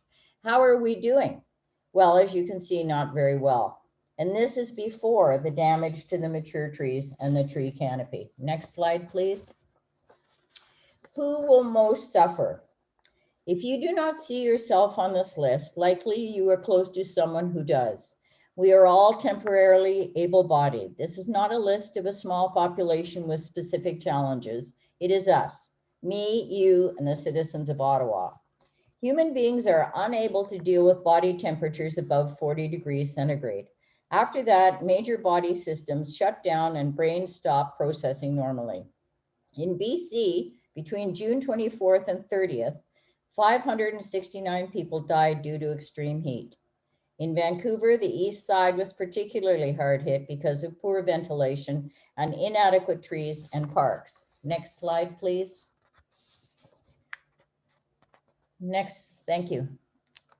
Intensification is an important element in the fight against climate change, but so too are trees. In most climate change plans, trees are considered an important component. The benefits trees provide include mitigating many climate change impacts. Why hasn't the City of Ottawa developed a plan that utilizes both these key components for addressing climate change? Where are the creative solutions the FCM refers to in this quote? We know extreme weather will happen. Intensification alone will not save us. In fact, with intensification without trees, flooding is likely to be a significant problem. Are we going to be a green city that develops innovative science-based solutions to climate change, or are we destined to be a cautionary tale? Next slide, please. I'm here today for my grandchildren and for yours. What will you say when your children and grandchildren ask you what you did to meet the challenge of climate change? We must develop a plan that will blunt the impacts of climate change. A good change plan does not exist without a strong tree canopy spread throughout the city and all neighborhoods. I am not a planner, but it seems to me that a compromise could be reached that would permit the maintenance of some, maybe not all, mature trees, intensification of housing, and some innovative designs. 1 minute. Not all yards have trees on private property. Some yards may only have one tree. Surely plans dealing with specific situations on some lots could result in more livable housing that would help meet problems of climate change. Working with intensification and the tree canopy may require a mix of thoughtful solutions.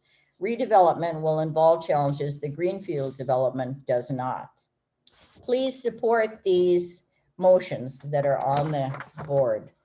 The issue is too important to ignore. Please work towards the preservation of a substantial amount of the current urban tree canopy and provide Ottawa citizens the best defense for climate change. Thank you.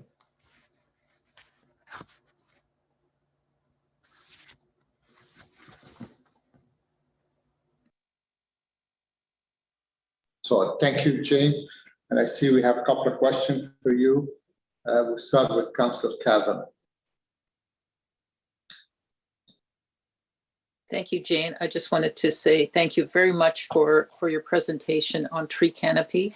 I appreciate your perspective from in terms of neighborhoods, and you make a good case in terms of tree canopy by neighborhood. So you're in full support of the FCA's presentation of what they're looking at in terms of by neighborhood? Oh, you're on mute, but you nodded your head, so I got it. Sorry. Your speech. Okay, thank you very much. Now, what in terms of the tree bylaw, which is something that was implemented in terms of intensification, do you feel? I don't know if you've seen any examples in your neighborhood, but have you found it very effective? It is a much better bylaw, it's for sure. But, you know, I live in Alta Vista and we are going through an awful lot of change here too. But mostly I would say to single family homes, and these homes are taking a lot of the trees off the properties.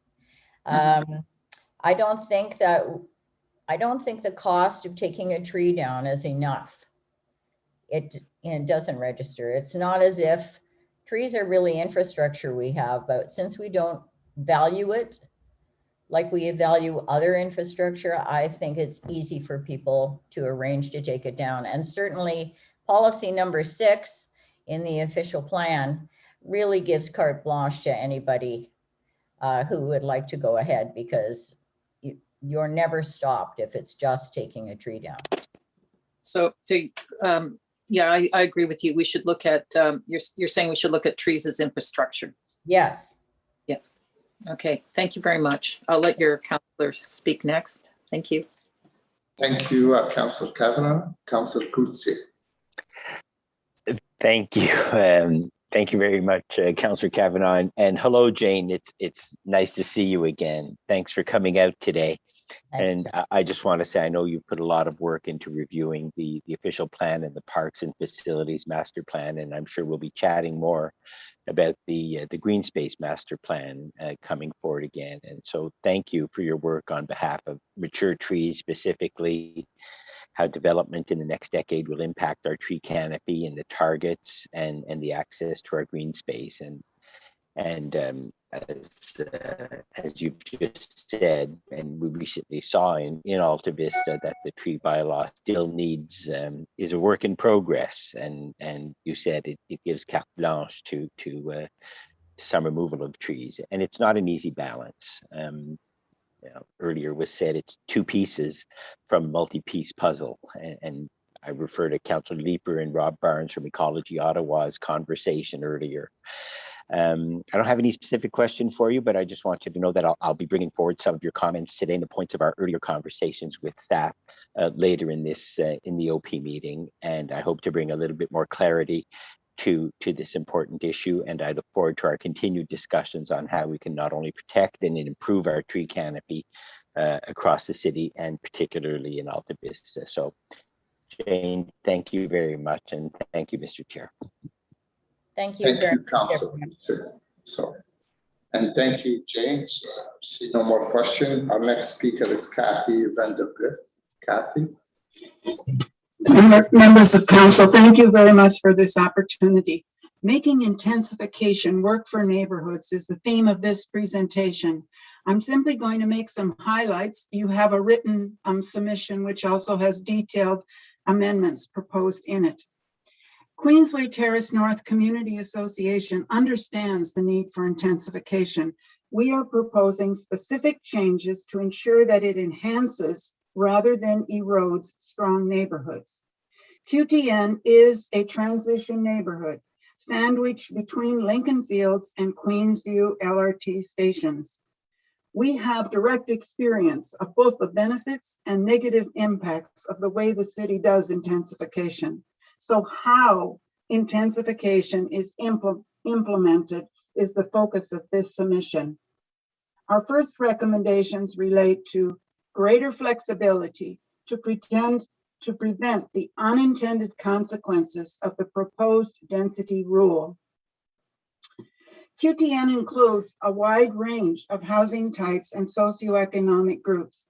We appreciate the shift to density targets to allow flexibility, but that policy is undermined by a later policy that allows, and I quote, require a minimum built form of 2 stories while permitting as of right 3 stories with a maximum of 4 stories throughout the neighborhoods, throughout the inner urban transit.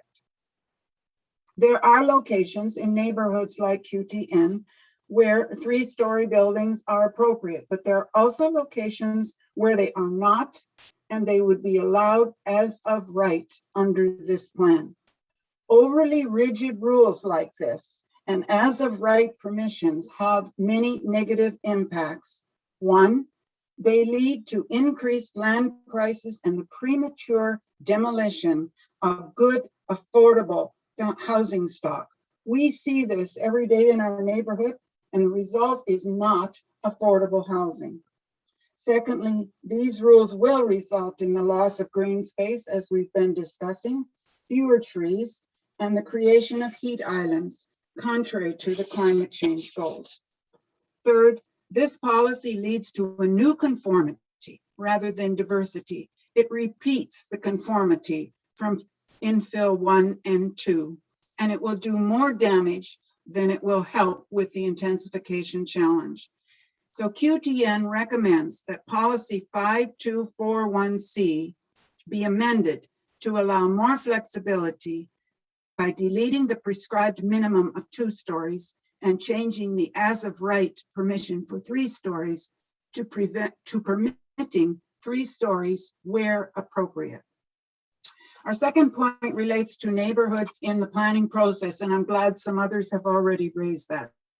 We understand the rationale for transects, but transects will not be adequate to achieve livable neighborhoods. That requires greater attention to planning at the neighborhood level.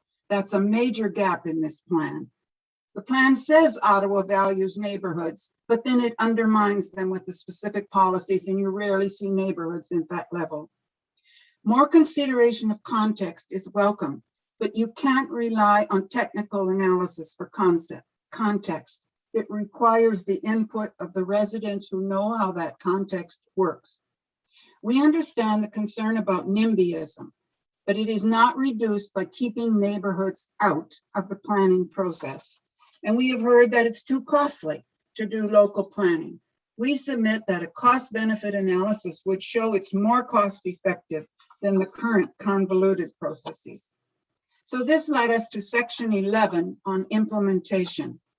We note that it includes detailed prescriptions on notification, but it says nothing about how the input of communities will be considered. If the city wants success in the drive for intensification, it needs to strengthen planning tools that give more weight to the information from neighborhoods. And so we would like to make 3 recommendations relating to section 11. The first one would amend policy 11.4 to provide clarity that input from the neighborhoods will be considered evidence of context and be included, as well as technical analysis in all planning processes. The second one addresses the power imbalance in the current process to give all perspectives adequate weight. And the third one would see a new policy where the city would commit to early, agile neighborhood planning processes. Our third point relates to integration at the neighborhood level. QTN appreciates the increased focus on integrating land use planning with other plans, but it happens only at the citywide level. Where integration matters is at the neighborhood level, if the goal is to achieve more livable neighborhoods, and there's no mechanism to achieve that in the plan. We know when it doesn't work at the neighborhood level. For example, we support the 40% tree canopy, but it needs to be translated into the neighborhood level. In this case, community improvement plans might be a solution. So we have 2 recommendations in this area. Can you please wrap up, Kathy? I'll wrap up with my last 2 recommendations. The first is to create a new framework and mechanism for integration at the neighborhood level. And the second recommendation is to amend 11.3 to expand the use of community improvement plans by neighborhoods in transitions. We also are part of the people's official plan process. Thank you. Thank you, Kathy. Before you go, we have a couple of questions for you. We'll start with Councillor Kavanagh. Hi, Kathy. Thanks for coming out today. I know how much work you've put into this, and QTN is kind of an epicenter of intensification and nearby development.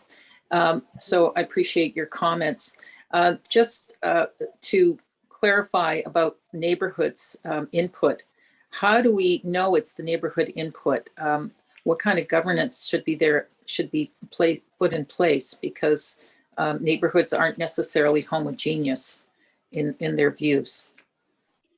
No, they aren't, and neither is our neighborhood. But I think we do need to design processes where we and neighborhoods also come together, struggle with these issues, and then have input into how intensification is done.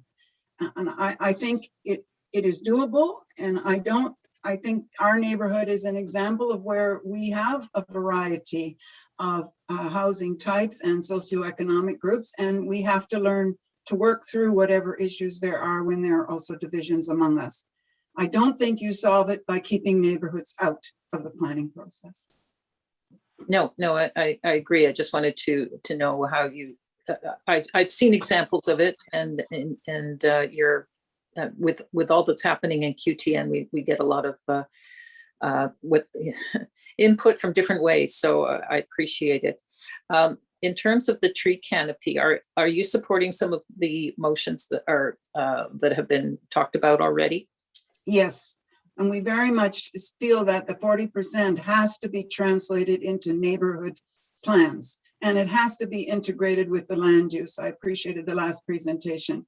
I don't see how the density requirements that have been put for our neighborhood will preserve trees. It simply will not. So we definitely need neighborhood level plans to preserve that 40% tree canopy. Okay. In terms of back to neighborhoods, so this is when you're talking about input from neighborhoods, are you talking about just for a committee of adjustment? Are you talking about for large developments, infill? What's the scope? I think it has to relate to all planning processes. I tried to highlight 3 points. One is taking more seriously that kind of input as evidence of context, so that you get the technical analysis from the planner, but you also can take in the input from the neighborhood and consider it in the same way. Right now, it's considered more or less as an afterthought, maybe. The second, as I mentioned, is the power balance, but we have to have this work in all planning processes, whether it's major developments, and the other one is to bring it in earlier. That we do begin to find some flexible early neighborhood planning processes before that intensification happens. So it can set some guidelines ahead of time. Okay. Thanks again, Kathy. Thanks for coming up today. Thank you, Councillor Kavanaugh. Councillor Leeper. Thank you, Chair. Sorry, thank you very much for the presentation. Some interesting points raised in there that I'm actually checking a couple of things right now with the planning staff. You raised an interesting point that I hear often with respect to intensification, that it leads to higher prices. And I think I understand the dynamic that is being asserted, which is you have a lot that might have a single detached house on it today. It gets subdivided. The existing single is demolished.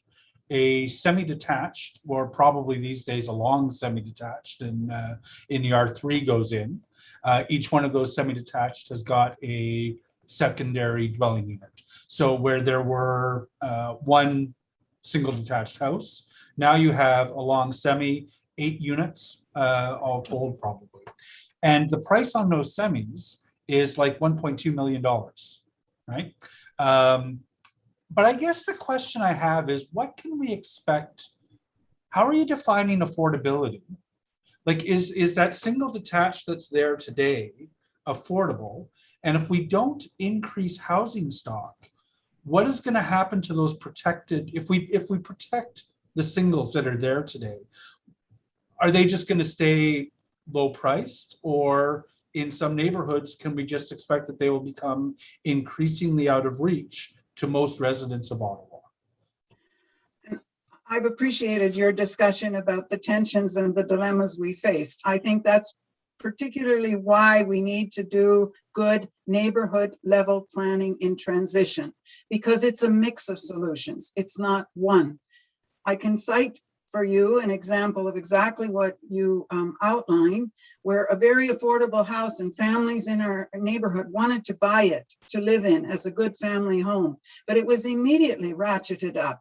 And they can't afford any of the 8 units that replace that particular unit. Under the new plan, you're going to allow 3 stories on those lots. Real estate agents are already walking around my neighborhood predicting that and bidding up the prices on the properties. So city policies contribute to that process.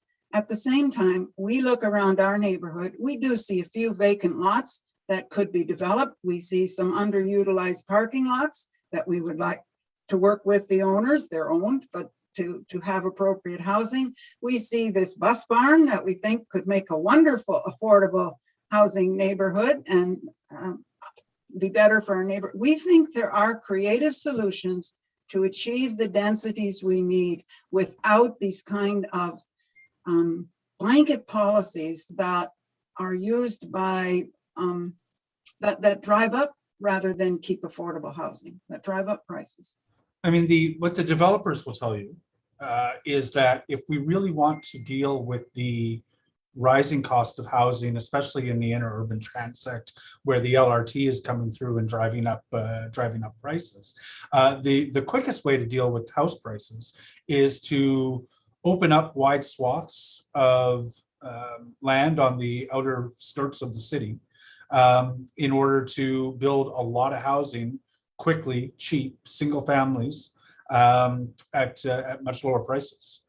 And I'm concerned that if we don't open up the interurban transect, the outer urban transect, the existing suburban transect to greater density, that in order to accommodate the population growth that we expect, that we're going to have no choice but to sprawl. And I know that's not nuanced, but that's the big math. I started off by saying we support intensification.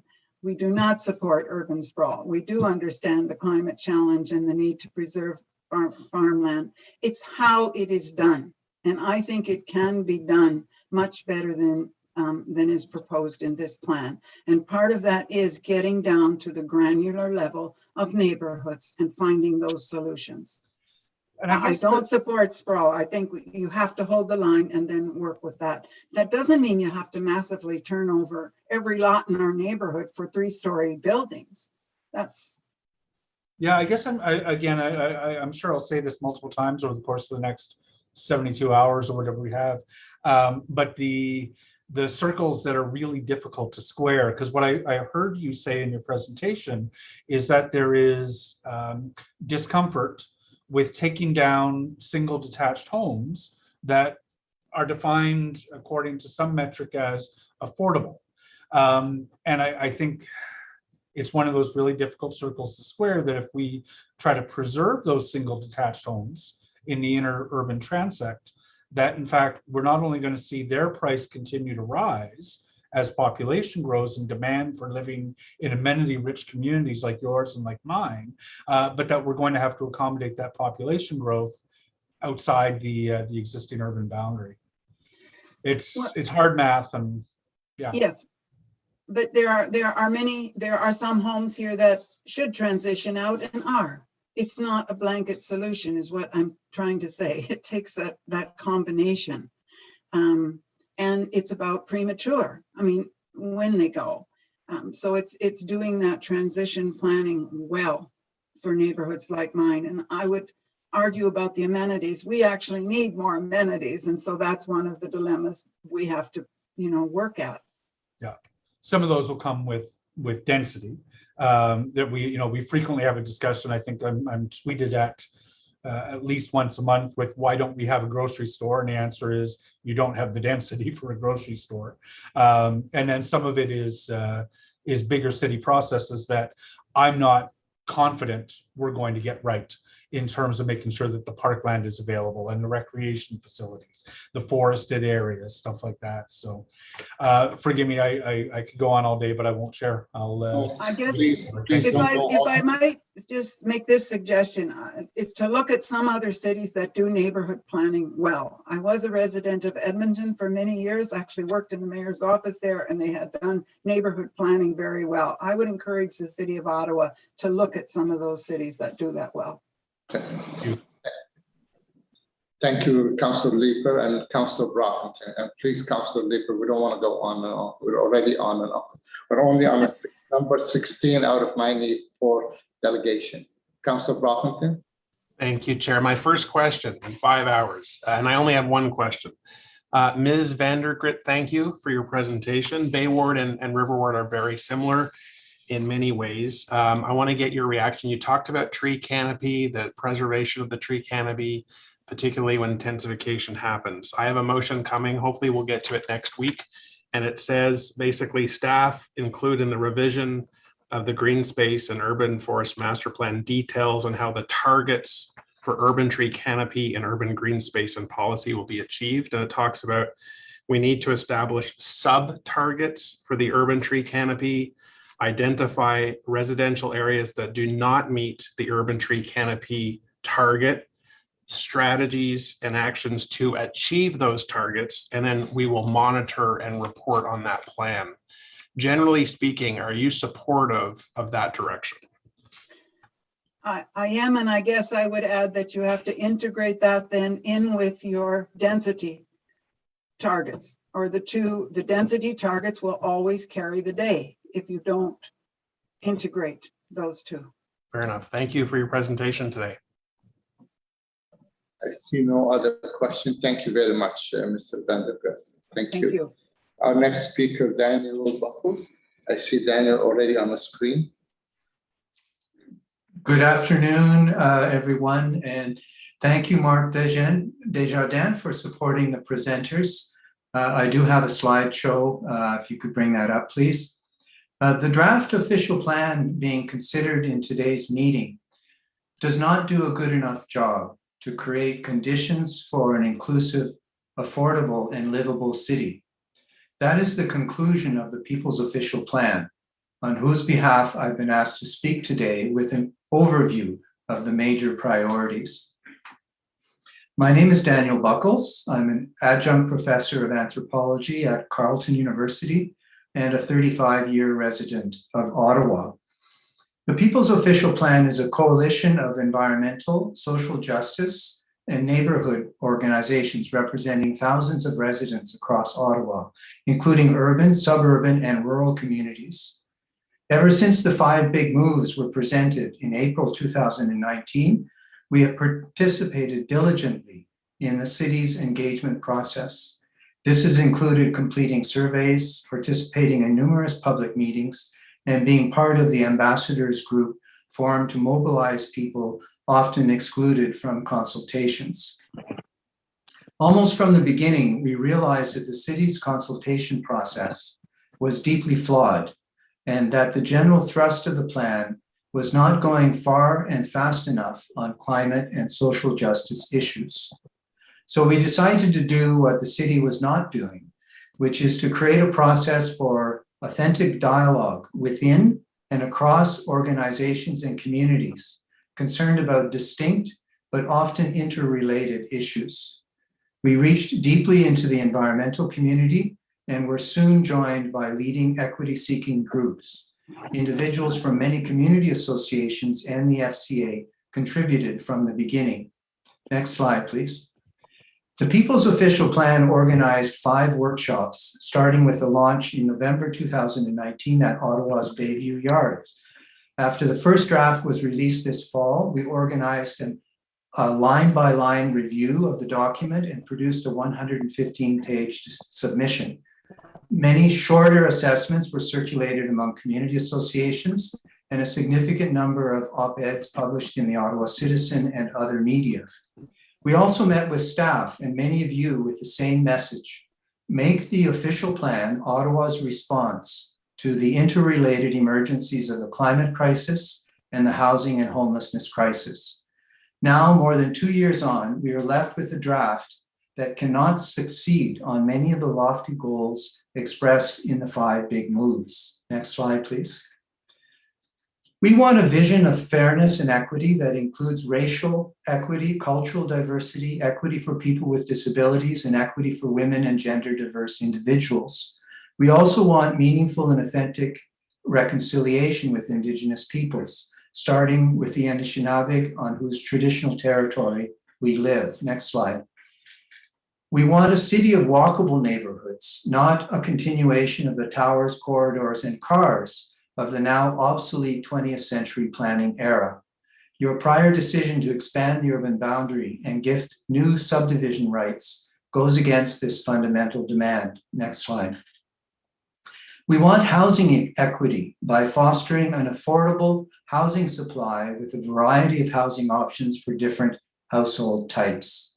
Next slide.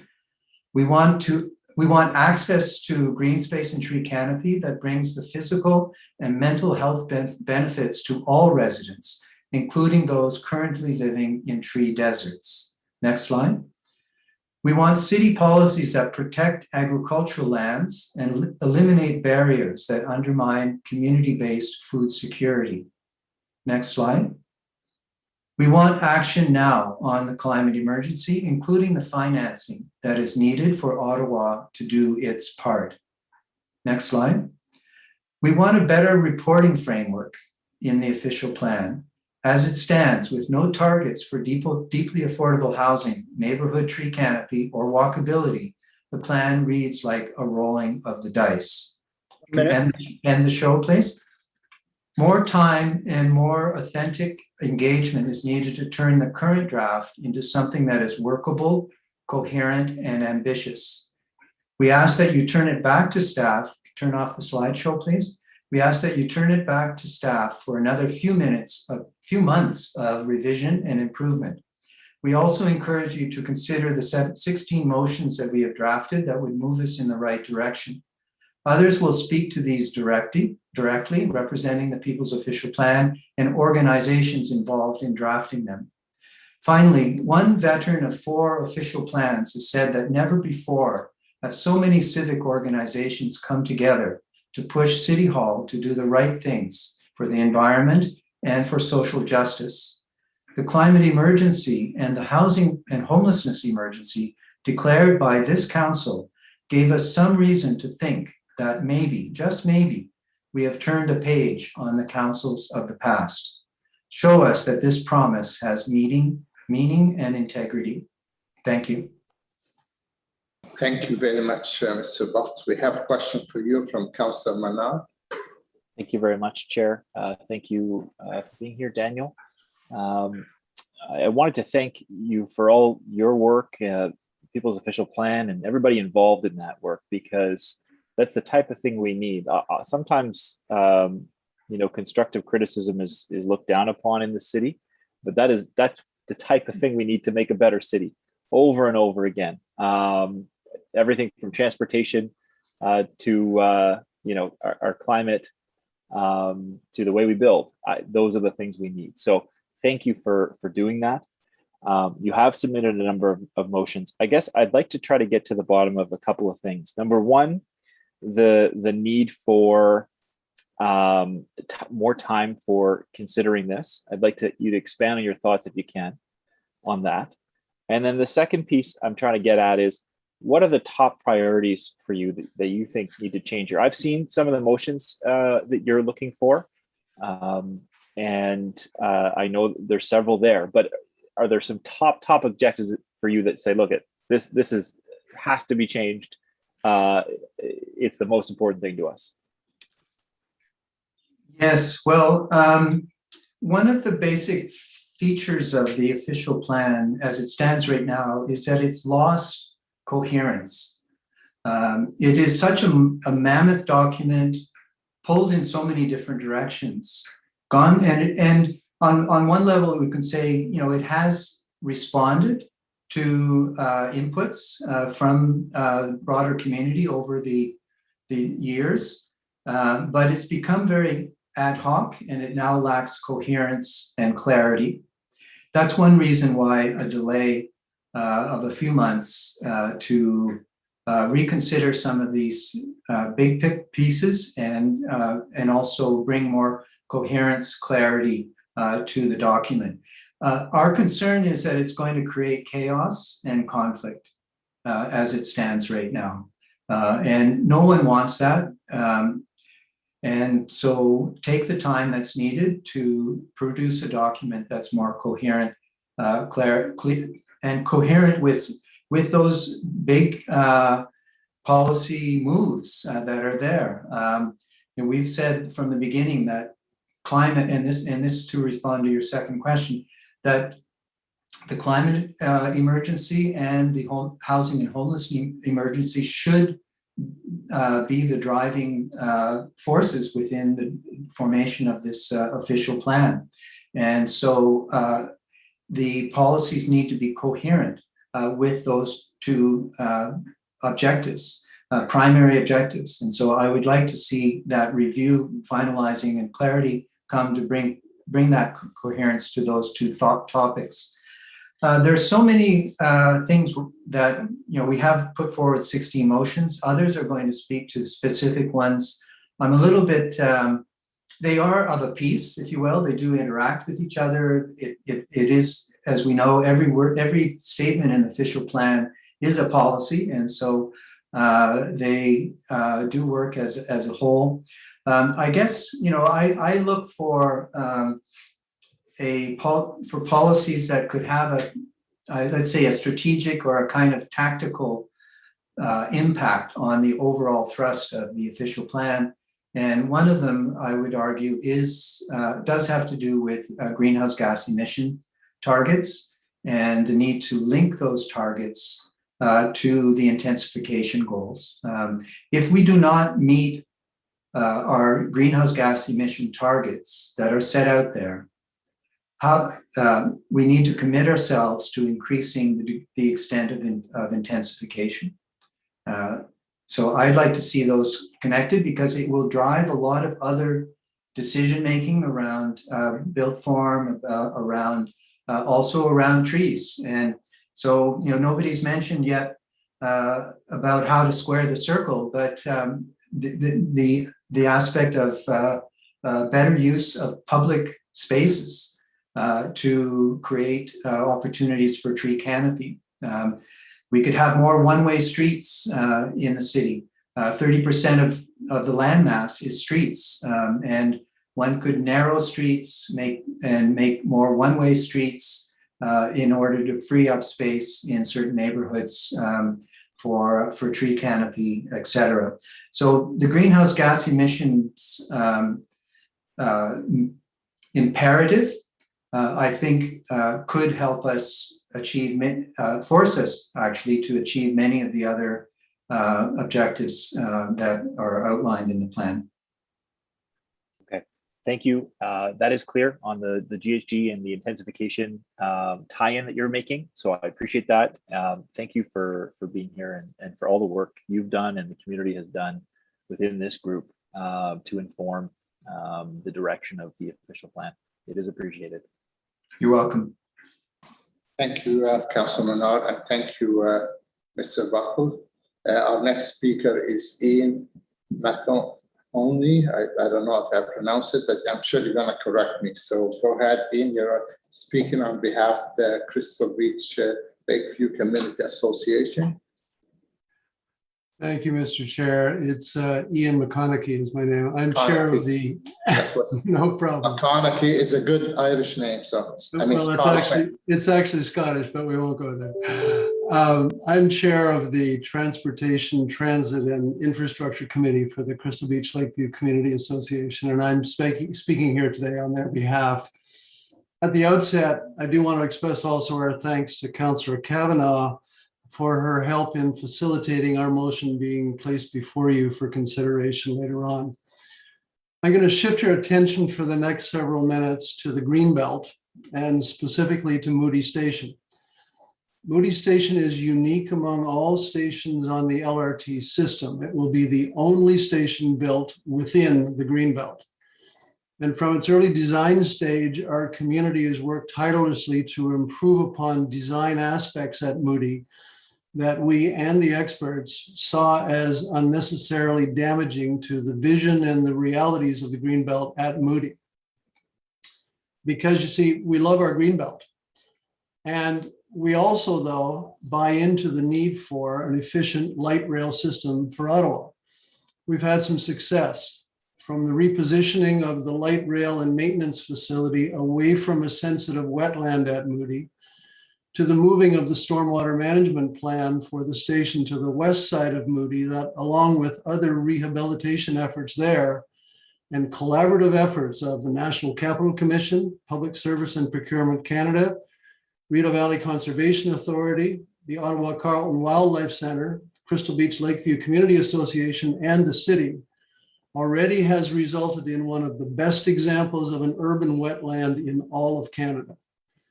The building of light rail infrastructure on Greenbelt land fundamentally challenges the integrity and the importance of natural infrastructure that is every bit as essential as any other city infrastructure. We continue as a community, and you need to, as a city, fight to protect this Greenbelt natural infrastructure for now and in the future generations. And that gets us to the official plan. There are positive visions within the plan respecting both green space and the Greenbelt specifically. Still changes to be achieved, both in the green space master plan that is a part of the official plan. But with respect to more specific and restrictive status for Moody Station, to use an expression, if it isn't written, it may not happen. The final draft of the OP under consideration here today envisions a system of hubs and PMTSAs for many stations. Now, to be clear, Moody is not one of those, nor is the neighboring community a design priority area targeted for specific intensification. So you might think, what's the problem here? Well, changes do happen over time. And as a current example of that, I suspect that nobody here anticipated years ago that the experimental farm would be the home for a new major hospital.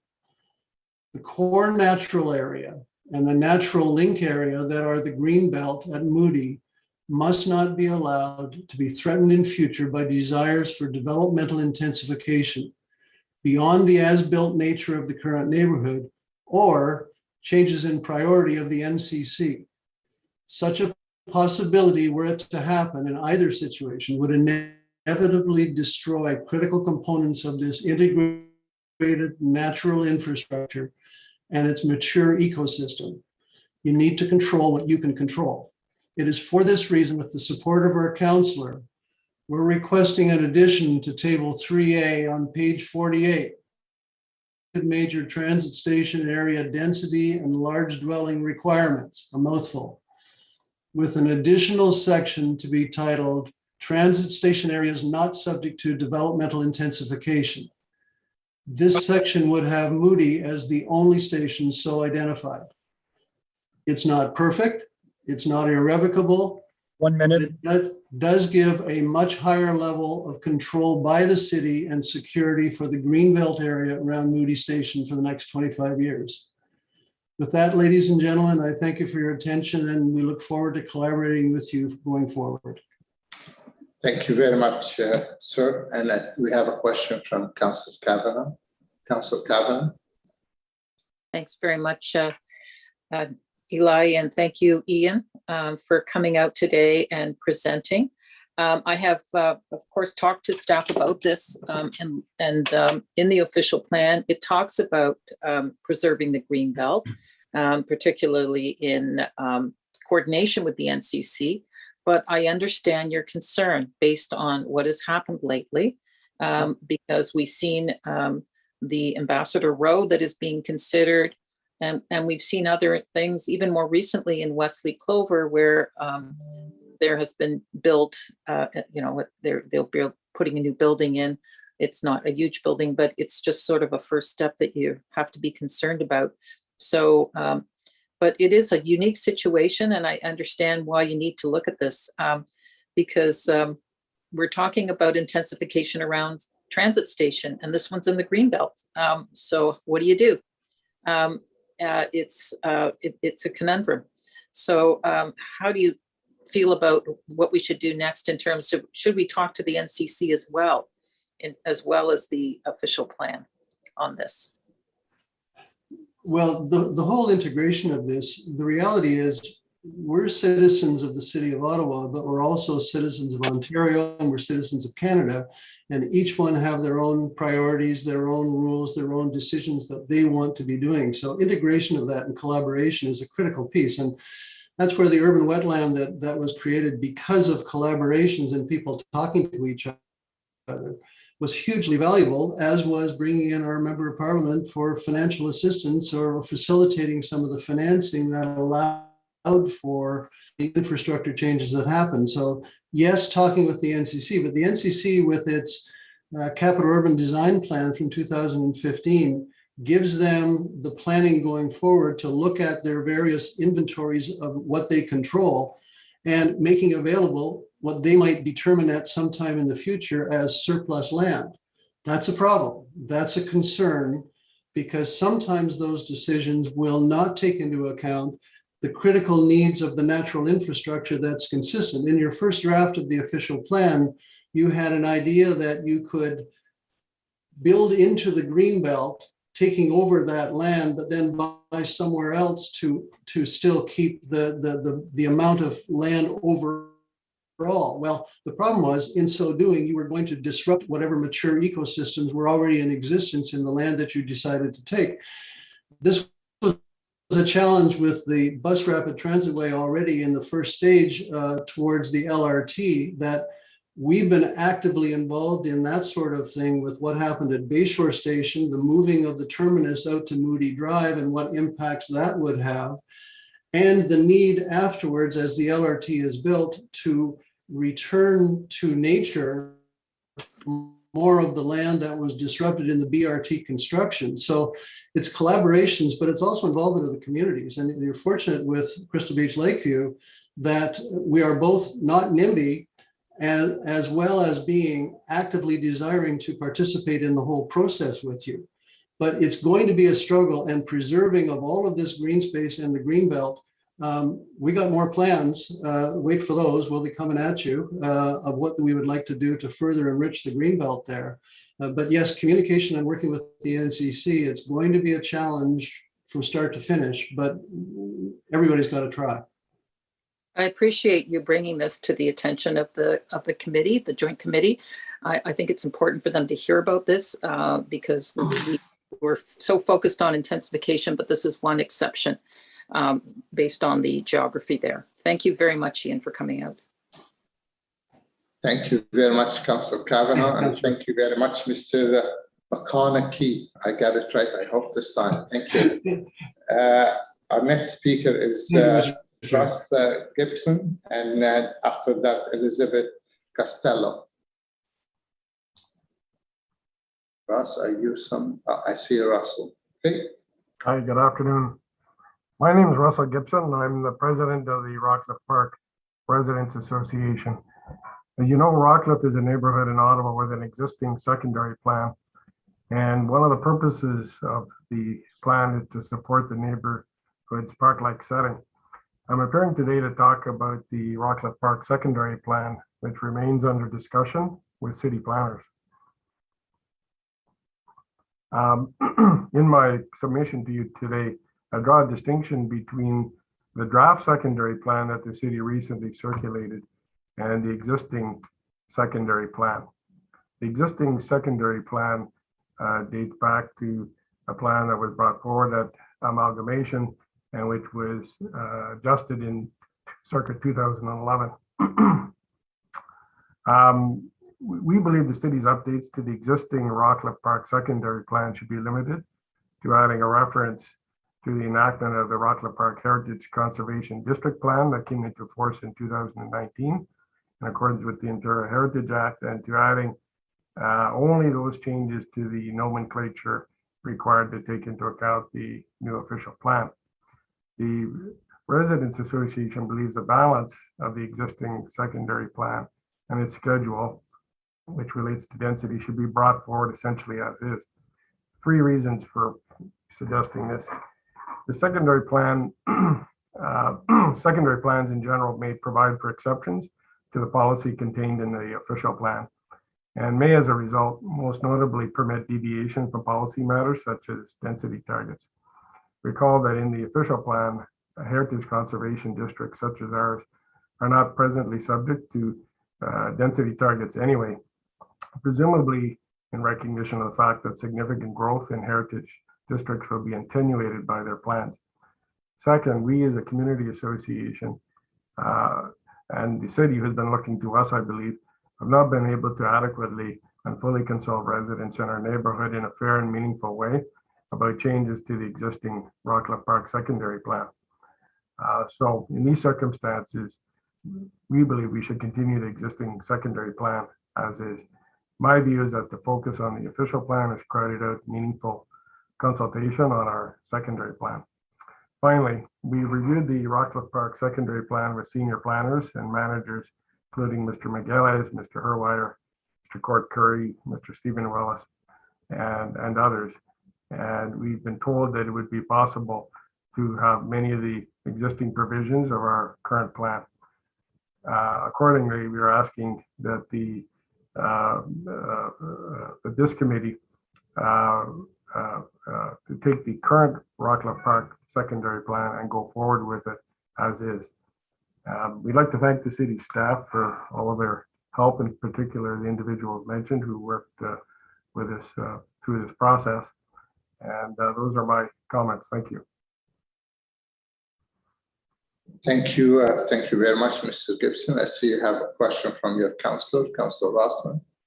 Thank you, Chair, and thank you, Russ, for providing this delegation.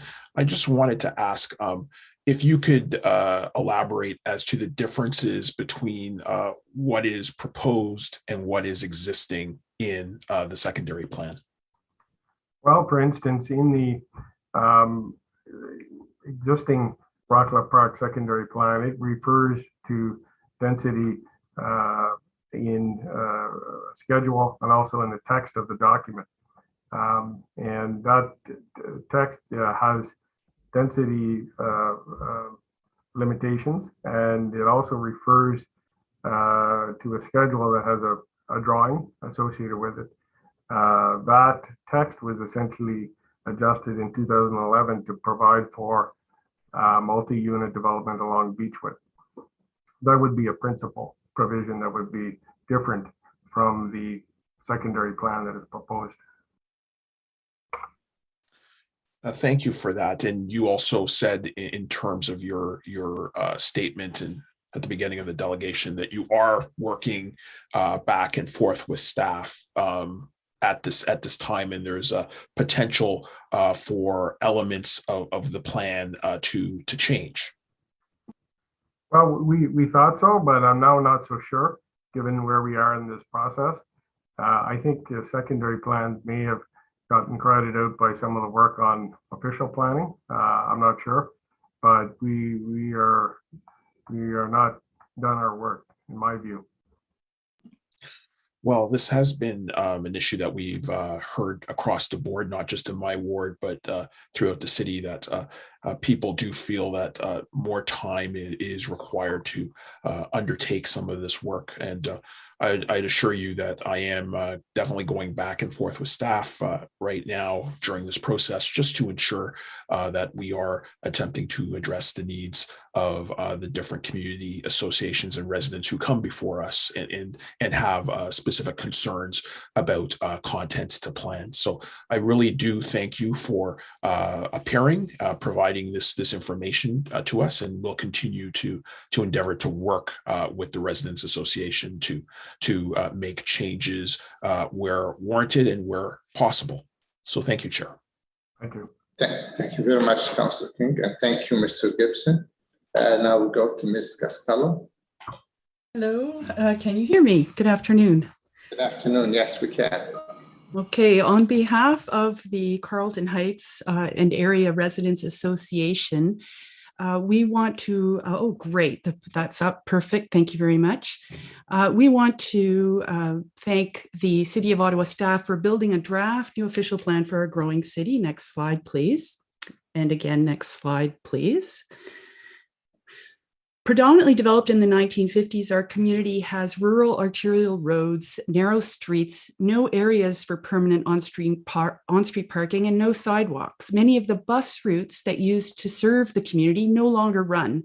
Among the bus routes that remain, buses run less frequently and run reliably. Water, sewers, stormwater, and collection systems are aging, having remained largely the same from the original development. Large streams buried during development flow underneath residents' homes, and standing water is commonplace. Poorly maintained drainage ditches, culverts, and catch basins barely manage peak water flows today. Next slide, please.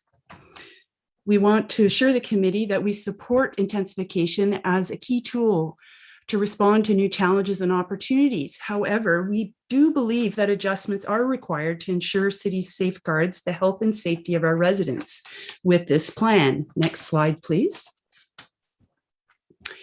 We have revealed that with recent and relatively minimal infill, there's a number of weaknesses in services and outdated, poorly maintained infrastructure. Number one, our transit service levels to our area have decreased significantly in our recent history, and remaining higher frequency routes only function in conjunction with an operable LRT.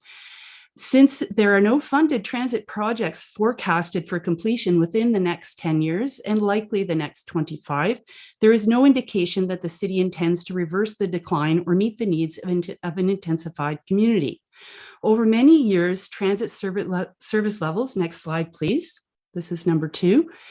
Transit service levels to our area have significantly decreased and have impacted all residents, but particularly low-income and younger community members. Public transportation needs to align with the aspirations of the NOP as an essential pillar for its successful implementation.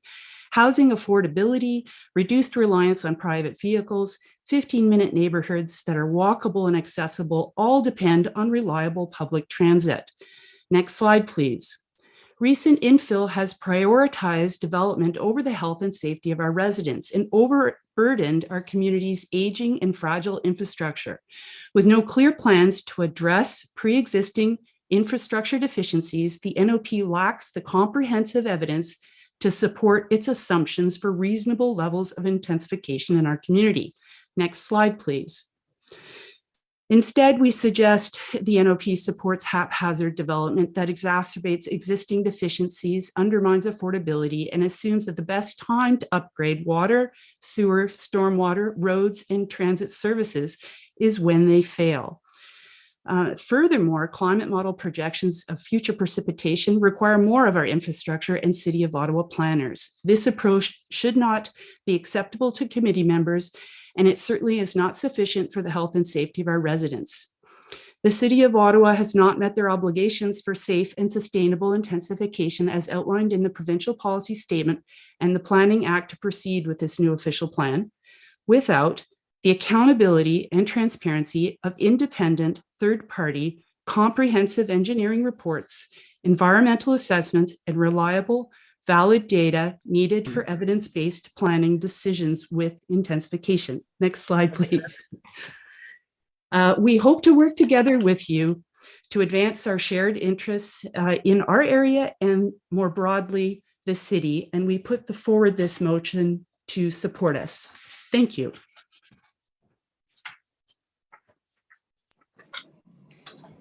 Thank you very much, Ms. Costello. We have a question from Councillor Brockington. Councillor Brock. Thank you.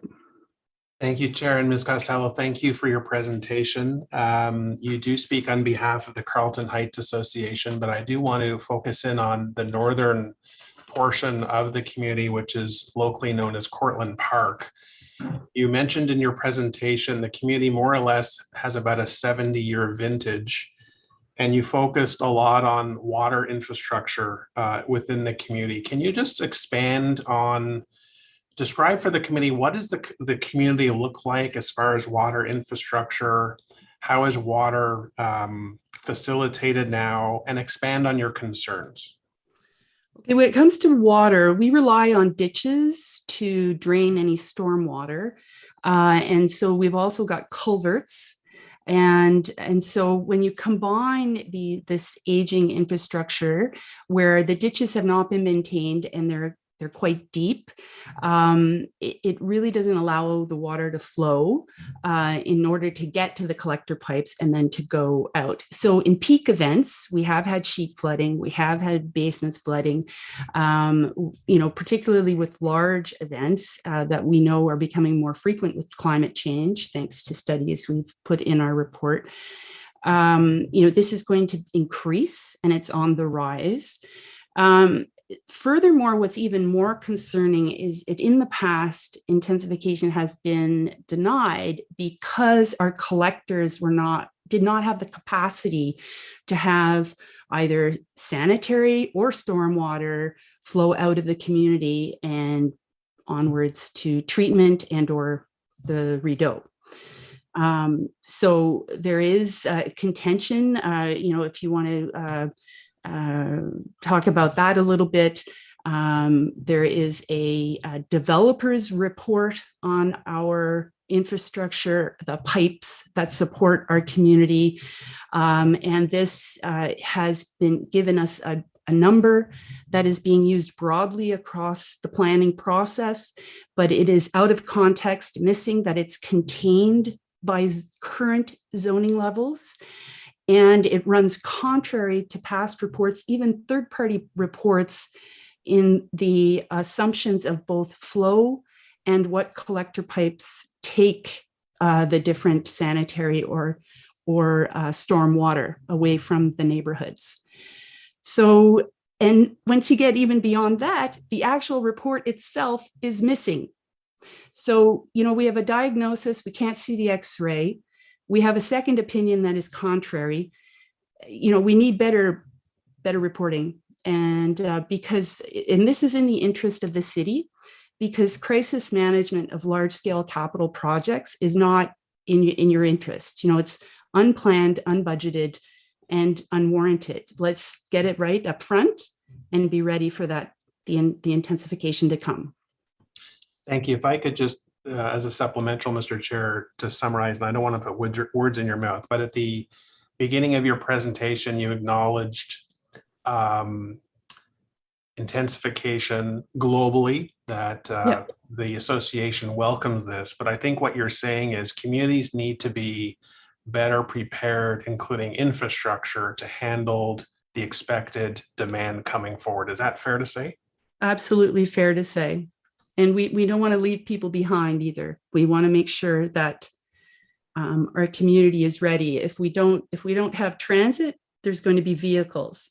And if we don't have transit, we're also disenfranchising key populations that the aspirations of the new plan espouses, right? So if we want to be socially equitable and include people that have less, then we need to make sure that that public transportation works. And we include them. So we've also had our middle income neighbors, move to this neighborhood in the expectation of public transportation, but we're just south and just west enough that we don't have routes coming to us anymore, or they're bypassing us with full buses in rush hours. So those people have had to buy cars, much to our dismay. Fair enough. Thank you. Thank you for your presentation today. Thank you. Thank you. Thank you, Councillor Brockington. Don't go yet, Ms. Costello. We have a question from Councillor Gatherland Meehan and Councillor Leaper. So go with Councillor. Who first, Chair? You are. Oh, thank you. Ms. Costello, thank you for your presentation. Really interesting. I just wanted to explore something that you mentioned. You said that when intensification comes, you're finding more cars ending up on the streets. So they're taking a single family home, putting the setbacks are shorter. There's less space for cars. That's already happening in our neighborhood. Yes. And so a household that had 2 people before now has 8 to 16, depending on, the relationships in that household. And again, cars, 8 to 16 cars is what we're seeing flooding into the neighborhood. And why that's important to councillors here is not only the inconvenience and the lack of pathways for pedestrians and cyclists, also cars are being backed up to the busy roads that are connecting the outer to the inner of the city. So when you think of the buses, the trucks trying to get by, it's being blocked. Yeah, well, we see that in suburbia. It's interesting that we're going to repeat that mistake inside the urban core if we don't get this right. So this is going to cost the city. We got to come back and plow. I guess sometimes we have to come back. That's right. There's ticketing through bylaw. You're Correct. probably looking for traffic calming measures now too, right? We are. Yeah. Yes. Okay. And let alone if someone gets hit by a car or a bus or something. I know it reduces the area that kids can play on too. It increases the danger. Okay, it's good to note. That's something that we will have to take into account. So thank you so much. Thank you. Thank you, Councillor Meehan. Councillor Leaper. Thank you very much, Elizabeth. Thank you very much for the presentation. I'm just trying to orient myself. What is the neighborhood in which we're talking? I'm looking at streets like Hudson, Chandler. Well, if you think of Prince of Wales Drive up to Fisher Avenue, so as south there, down to Hogsback and Baseline. Does that help? So Baseline up until the edge of Prince of Wales pretty much encapsulates. Yeah. Baseline. Okay. Just west of the Hellenic Center, if you know where the Greek Fest is, this community is immediately to the west. Yeah. So I'm just wondering, because it looks like it's mostly R1. So do you mean, residential first density, so singles only zoning? Well, it depends how you look at the map. Yes, that's part of it. There are some corridors and some main streets and some commercial zones too. Yes. Okay. You know what? I'll talk to Riley more about it. Transit is often a function of density, and I am concerned to hear about the water infrastructure, but I know that's something your councilor is working on. So, well, maybe I can jump in and just to help you out with your questions. So we did do Riley Brockington did a wonderful job getting OC Transpo to look more closely, and it was profit that defined the Route 3, which was really needed for the Deborah Dines community, and continues to alienate them. with it not running. And we would suggest that that's a really good example of an aspiration of the new official plan, that where the metrics don't carry through, that social equity and maintaining a living wage should be an important part of it, inclusion, and be part of that metric to keep that bus running. I agree. And then with respect to sort of those big swaths of R1, if the water infrastructure and the transit infrastructure were up to par, would you be supportive of intensification through things like, semi-detached and triplex and some of that low-rise type of housing? Yes, we have gotten support. Where we fall back and ask for a pause is when we don't have the data to support it. So we're tired of the retroactive thinking, and we want to be sure that we're dealing with comparable, relevant data and not just statements that are taken out of context and not developer driven. Yeah. Excellent. Thank you. Thank you. Thank you very much, and thank you, Mr. Costello. Thank you. So our next speaker, and followed by Paul, will be Eugenie Waters, Alberto Coutinho Hill, and Tony Michel. Paul is usually in his room full of instruments. 21, there he is.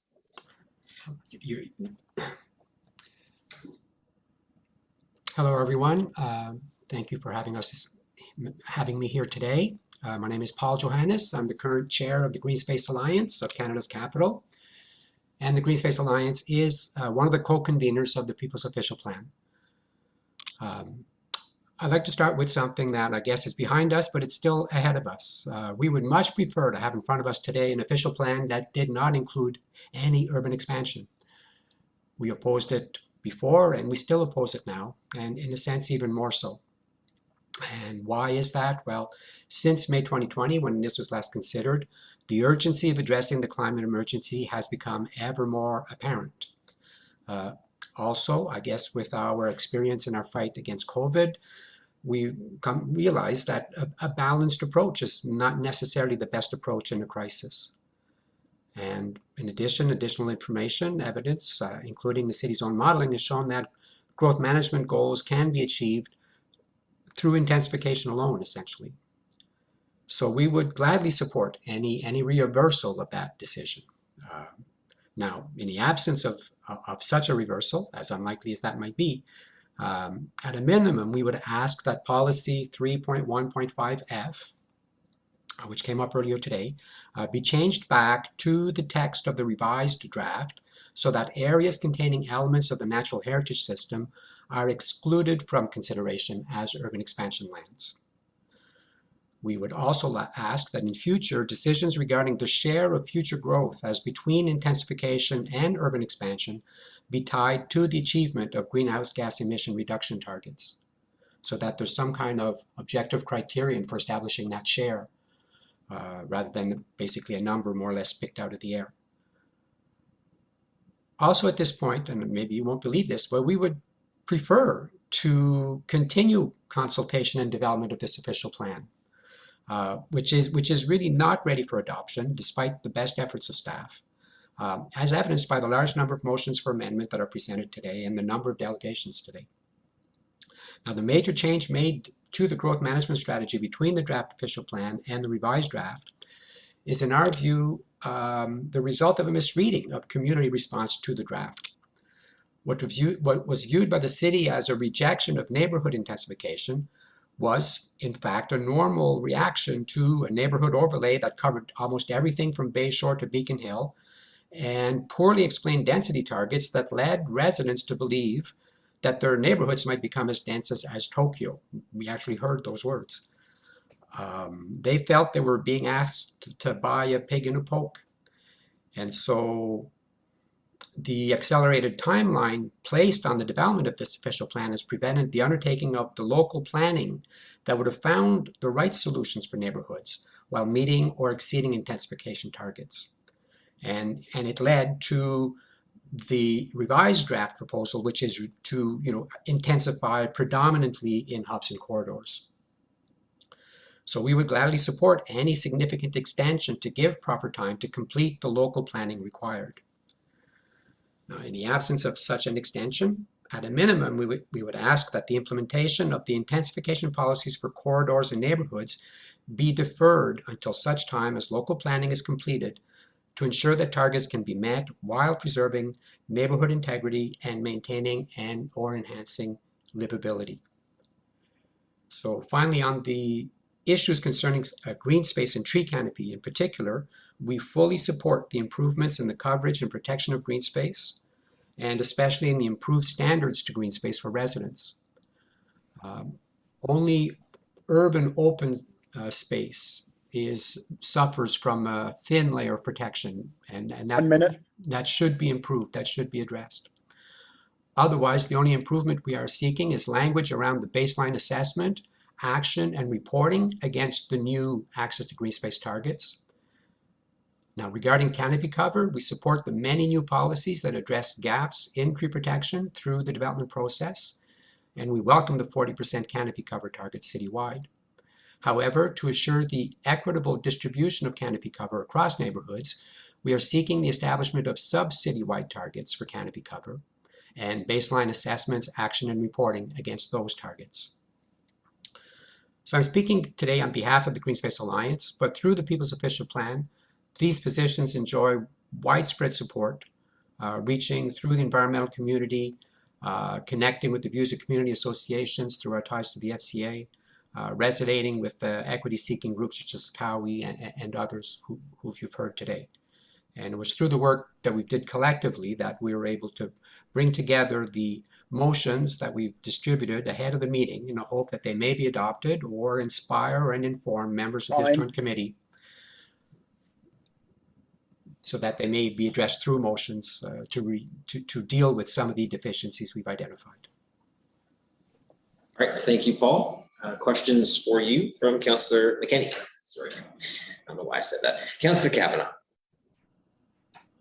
Thank you very much, Chair. And thank you, Paul, for meeting with me and many councillors to talk about your proposals for motions. I really appreciate it. And I think a lot of them are going to be brought forward.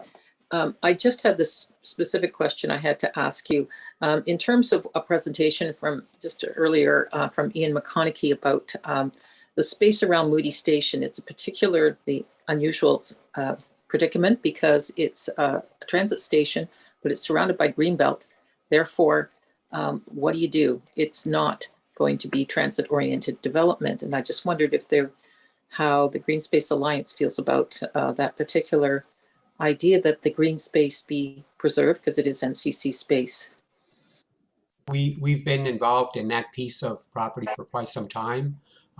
With the community association over there, in particular with the building of the light rail maintenance and storage facility that's going on there. And initially that was scheduled to be built in some green space, sort of north of the 417, east of Moody.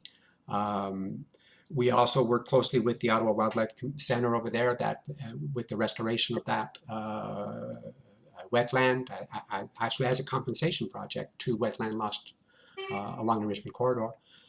So we would definitely support designating that particular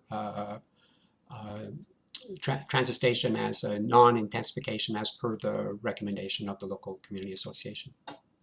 Thank you very much. I just wanted to hear your perspective. Thanks. Thank you. Councillor Menard.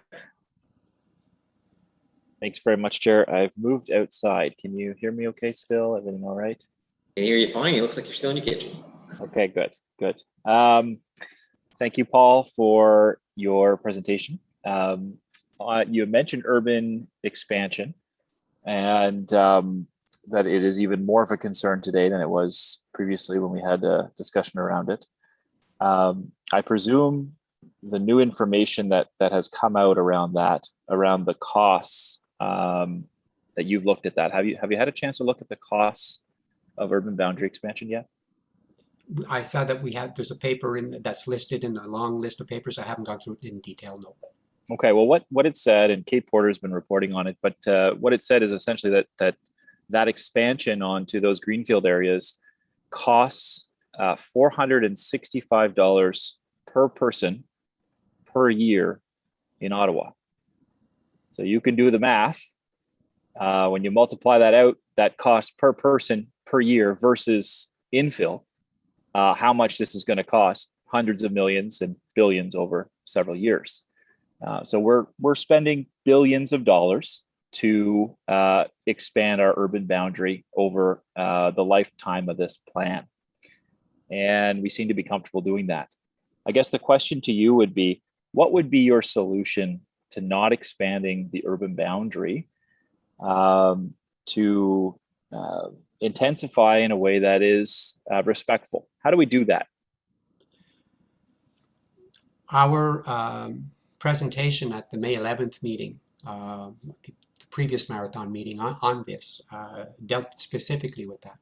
I think we can demonstrate that we can intensify our way out of this, in that we can find suitable ways of accommodating the future population growth within the existing urban boundary. Now, to do that, we need two things. I think we need to consider a broader scale of city intensification potential. And we need to think about intensification at a neighborhood level. We have to think about local planning, solutions that are adapted to the area, the neighborhoods that are being intensified. As per a number of other speakers, first off, it allows participation by the local residents in the plan and promotes better buy-in, better acceptance. But more than that, it provides better intelligence on what can be done responsibly, effectively, efficiently in that given area. And so promoting, yeah. Thank you for that. I guess the next logical question, because I know Councillor Leeper has been asking delegations about this too, but the next logical question then is how we get it done within those communities, because staff have said, okay, 1% per year over the life of the plan for our communities is what you're going to see as change, not very much. But often the issue that we're seeing is spot redevelopment, spot rezonings that don't abide by the plan we set up. So we may have had years of work on a secondary plan. It might be brand new. And that has not dissuaded us from disobeying our own rules, despite the intensification that can come from secondary plans being put in place in areas where communities, developers, BIAs, and staff agree it should go. So what are your thoughts on the way we treat secondary plans and how the official plan is currently set up to either reduce or increase conflict as we move forward in the city? Well, my understanding is that under this new official plan, the secondary plans will take priority over the official plan at the local level. And if that's correct, and that's what I've been hearing, I've heard this explicitly as in answer to questions. And if that's the case, then secondary plans ought to provide better assurance than they have in the past, that what was mapped out by the participants in the production of that secondary plan, in fact, does get carried out in reality. But that would also require, though, I think, removing from the official plan a policy that currently states that in the revised draft, that applications that go above and beyond the underlying zoning for an area are welcome, so long as they further the intensification objectives. I think that's kind of an open door to spot zoning again, and we're hopeful that that will be changed in this round of revisions through motion, so that we then can rely on both. We can rely on the local planning, and local planning that has bite, and no opportunity, no loophole to get around it. If the local planning is done in a way that does fulfill the intensification objectives and requirements, then we want to see it carried out.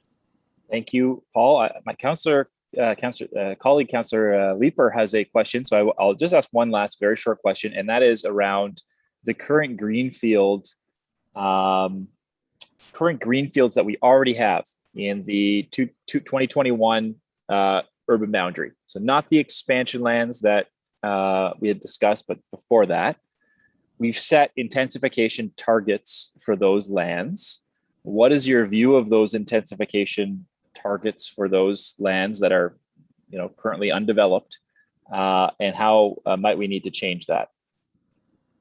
Okay, well, my understanding is that there are no intensification targets per se in those lands. I think they're all of those vacant lands. First off, there's 66,000 dwellings are expected to be provided through these vacant urban residential lands.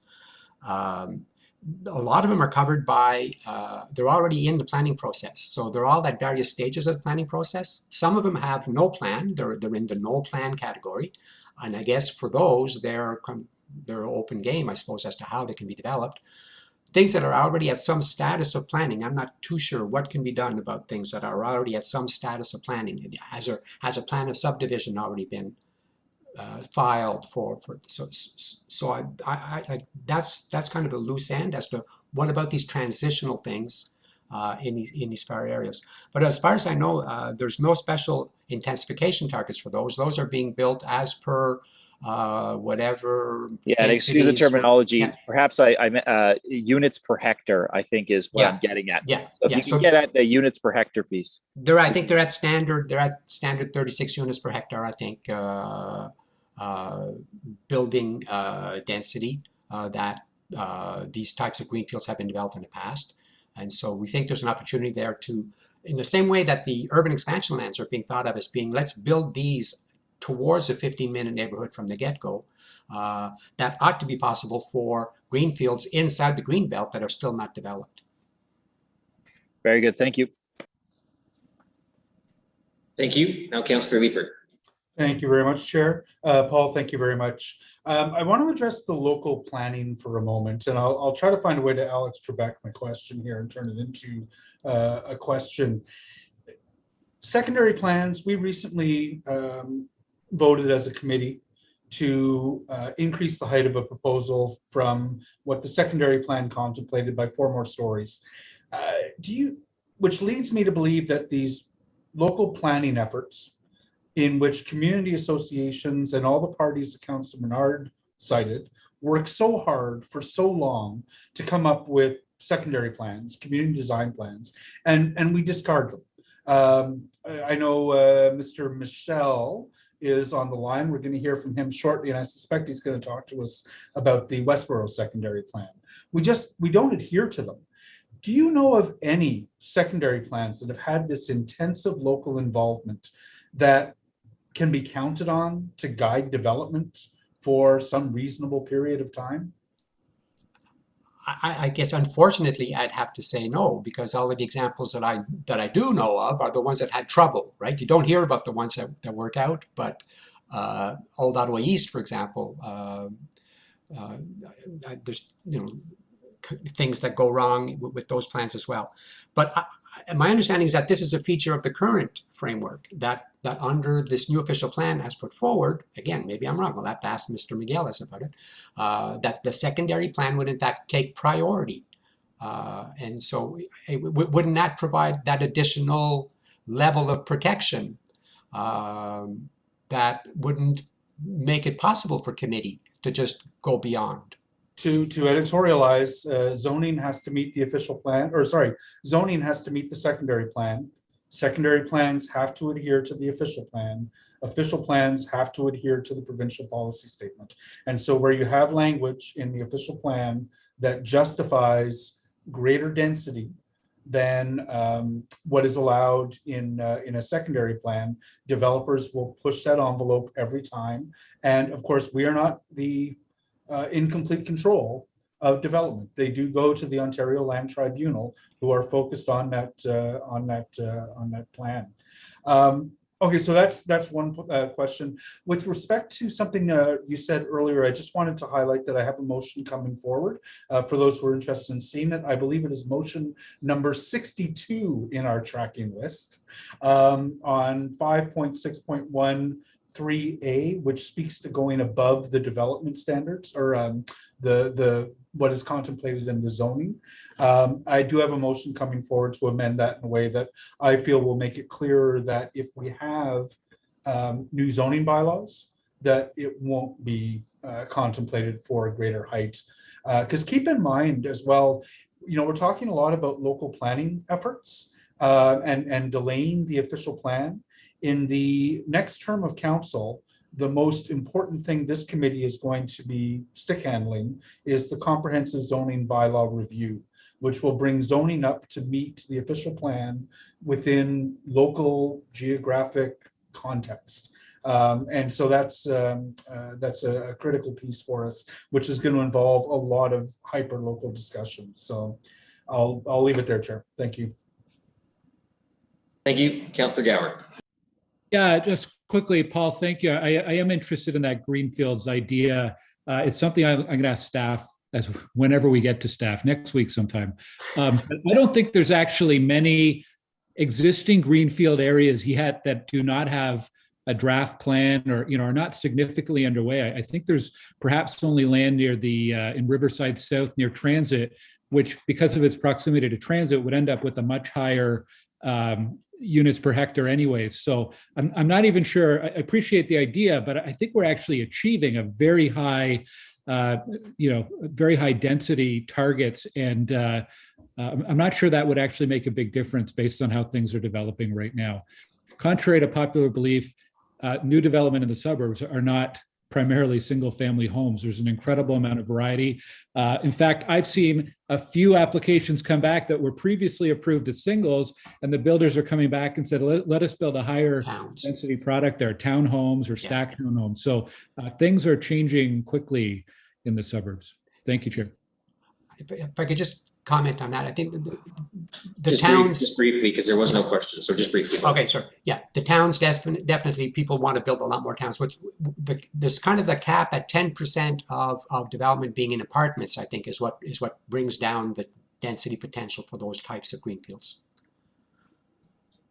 Thanks. So I'm going to ask you a quick question for you. Yes. Do you think that the R1 zone is one of the biggest hindrances to inner urban intensification? The R1 zone does create an issue with respect to providing sufficient number of single detached units within within the urban boundary. It does create an impediment, but it doesn't mean that there isn't a role and a need for single detached residences inside the urban boundary, so or even inside the greenbelt. So I'm not sure that I don't know that so can zoning be worked in a way that can provide both? For example, like we had thought, for example, that a way of bringing more density without taking up a lot more land is to put more emphasis on tiny homes or that type of single detached.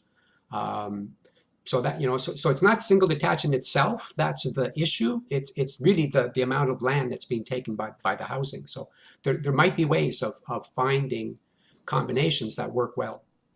Yeah, thanks. I only asked just because I know that recently we've heard from the Ontario Real Estate Board kind of a call for an end of single family zoning in high growth areas where we need intensification. California, the entire state of California, the government had banned single family zoning. A lot of the growth areas don't really have that. Almost all of Finley Creek is R3 and R4. You get down to Barhaven, it's almost all R2 and R3. Riverside South is the same. Most of the growth areas in Orleans are R2, R3 up to R4. Canada is actually one of the only established communities that's mostly R1. Yeah. But we do hear a lot of desire to preserve the R1 zone in established communities inside the Greenbelt.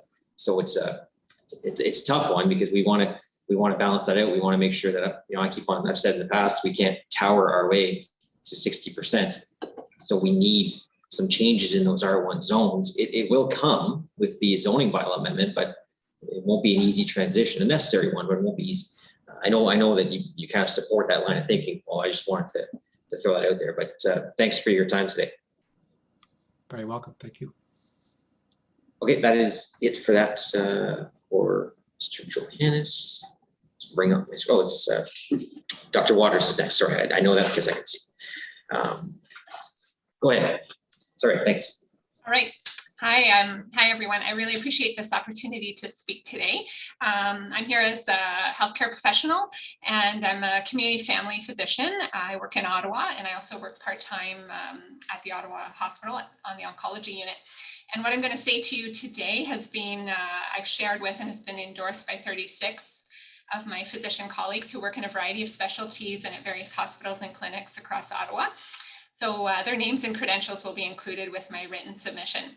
As physicians, we recognize, often painfully so, that much of a patient's health status is determined or significantly impacted by social determinants of health, over which we have little influence. Your decisions today and later this month about this new official plan are decisions that will impact the health of all of us. And as it currently reads, the draft of the new official plan does not go far enough to deal effectively with the climate emergency, the homeless emergency, equity, transportation, green space, walkability, intensification, and food security. Today, I will focus my comments on climate change mitigation and equitable access to green space and tree canopy cover. So the WHO has said that the climate crisis is the single greatest threat to health of the 21st century.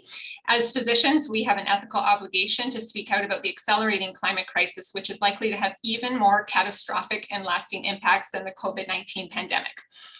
More than any other city decision, that of ongoing urban sprawl, such as this plan's 1,281 hectares of proposed settlement expansion for new subdivisions, is further locking us into car-dependent and sedentary lifestyles, destroying precious farmlands, wetlands, woodlots, and making it harder and maybe impossible for us to achieve our greenhouse gas reduction goals as a city. More sprawl leads to more greenhouse gas emissions, more air pollution, less nature, less biodiversity, and more risk for human health and safety in a rapidly changing and warming climate. So this is completely unacceptable. While the goals of intensification in this plan for the downtown and interurban transects can certainly improve livability, walkability, and connectedness, all other areas of the city seem to be destined to remain car-centric and sprawling. They seem to be stuck in 1980s built form with high GHG emissions and infrastructure demands. But in a code red climate emergency, we cannot afford to build another distinct suburban community far from the city with zero existing transit or other infrastructure. Instead, this new plan needs to focus on transitioning the existing sprawling suburbs to complete communities that make sustainable transportation choices not just feasible, but attractive. From a direct health point of view, increasing public transit use and providing safe means for active transportation increases physical activity, thereby reducing the risk of over 25 chronic conditions, including heart disease, breast cancer, colon cancer, type 2 diabetes, and many others. Additionally, complete communities support improved social connections and more equitable access to community resources, leading to better mental health for all. The second area I'd like to focus on is equitable access to a robust tree canopy and green space. The City of Ottawa's own urban heat island maps really clearly correlate where green space and tree canopy cover are completely inadequate to protect health, areas that tend to correlate with the low income and high health burden maps of Ottawa. Tree cover and green spaces are not nice to haves anymore. In the era of the climate emergency, they are necessary tools for human survival. These areas will see hundreds of lives lost during times of extreme heat, which are expected to triple in this region, just as we saw unfold in British Columbia this past summer. These Ottawa urban heat maps show how surface temperatures varied between 15 and 38 degrees Celsius on a single hot day in July 2019, depending on the amount of tree cover available in that area. When I see this map, I think of my patients who already have health-related risk factors, who live in low-income areas of Ottawa, many of whom do not have access to air conditioning. And again, I think of what happened in Vancouver during the heat dome this past summer. Thank you. Where the BC Coroner's Service reported 569 heat-related deaths, preventable heat-related deaths. So I just want to say that your decisions this month as city councillors have the potential to shield my patients from dying of extreme heat. My patients are your constituents, they're your neighbors. You protect them by making sure that equity is at the heart of your efforts to increase the urban tree canopy, provide access to green space. I really think you need to have tree canopy cover in neighbors. You have to have the 40% tree canopy target per neighborhood. There should be a no net loss regarding tree canopy in neighborhoods that are currently below the target. This week, the head of the WHO released a special report ahead of COP26 in Glasgow. And he said, the COVID-19 pandemic has shone a light on the intimate and delicate links between humans, animals, and our environment. The same unsustainable choices that are killing our planet are killing people. He goes on to call. Okay. So anyway, I just want to say that I think the city of Ottawa, for the sake of health, for the sake of our patients, should do everything it can for the climate emergency. Thanks. Thank you so much, Dr. Waters. We have two councillors for you at this point. Councillor Fleury, first up. Mr. Chair, thank you, Doctor, for the presentation. I have a unique question, and I appreciate and agreed with the majority of what you were saying. In the concept of intensification, when, more specifically, if you follow the delegations today, I don't know if you're able to, but going from an R1 to say an R3, R4, there are some concerns relating to family spaces, which we'll talk about with city staff when we can. But I'm curious, from a physician point of view, or from a well-being, health and well-being, is there correlations, or is there a risk in intensification, or like what are the studies saying in that regards? So I was in clinic for most of the day and still am, so I haven't been following along with all the conversation, but have heard just little bits here and there. I don't have direct studies to say with wellness, but it's certainly from my own experience with lots of patients and families, we do need homes, and whether it be apartments, townhouses, homes that have room for families. And I think one of the things is that there have to be homes within areas that are intensifying that are big enough for families. So that means like at least 3 bedrooms. And I think they need to be affordable, and not just, they need to be deeply affordable for a variety of incomes. And so I think we need more publicly funded housing. And I think the example of Montreal, for example, I believe they have a 20-20-20, some sort of arrangement such that, at least 20% of new developments need to be family sized. And I believe at least 20%, I don't have that. I'm a physician, I'm not an urban planner person, but has to be deeply affordable. And I see that with, my patients. I have patients who have lived in the core and then have had to move out to the suburbs because of, the cost of living and the lack of affordable families housing in the area where they were living. Yeah, sorry to interrupt. Could I summarize what I'm hearing from you, which is it's more of a factor of affordability than built form, although built form, what you've described, is around spaces, trees, and so on. But from a health perspective, you could have multiple families living within the same lot, and there's no specific correlation to health risks there. No, absolutely not. And I would say the opposite is true, that having people closer together provides a lot of increase in terms of mental health support. People are less isolated. People have more of a social network to rely on. People know their neighbors when they're closer together. It provides, when people are living in closer proximity, by the very nature of having more people in townhomes or low-rise apartments or apartment buildings, condo buildings, they tend to have amenities nearby. That means they walk to a lot more destinations, or they take public transit, which involves more physical activity. So that's a huge determinant of health, is how sedentary we are now. And that is largely because all of North America, people spend hours in their cars commuting from sprawling communities, and that's not good for our health. That is probably literally contributing to cancer. It's contributing to our obesity epidemic. Our cities need to be designed. We're supposed to be moving. We're not supposed to be sitting for 8 hours a day in front of Zoom or in cars. Yeah, you do.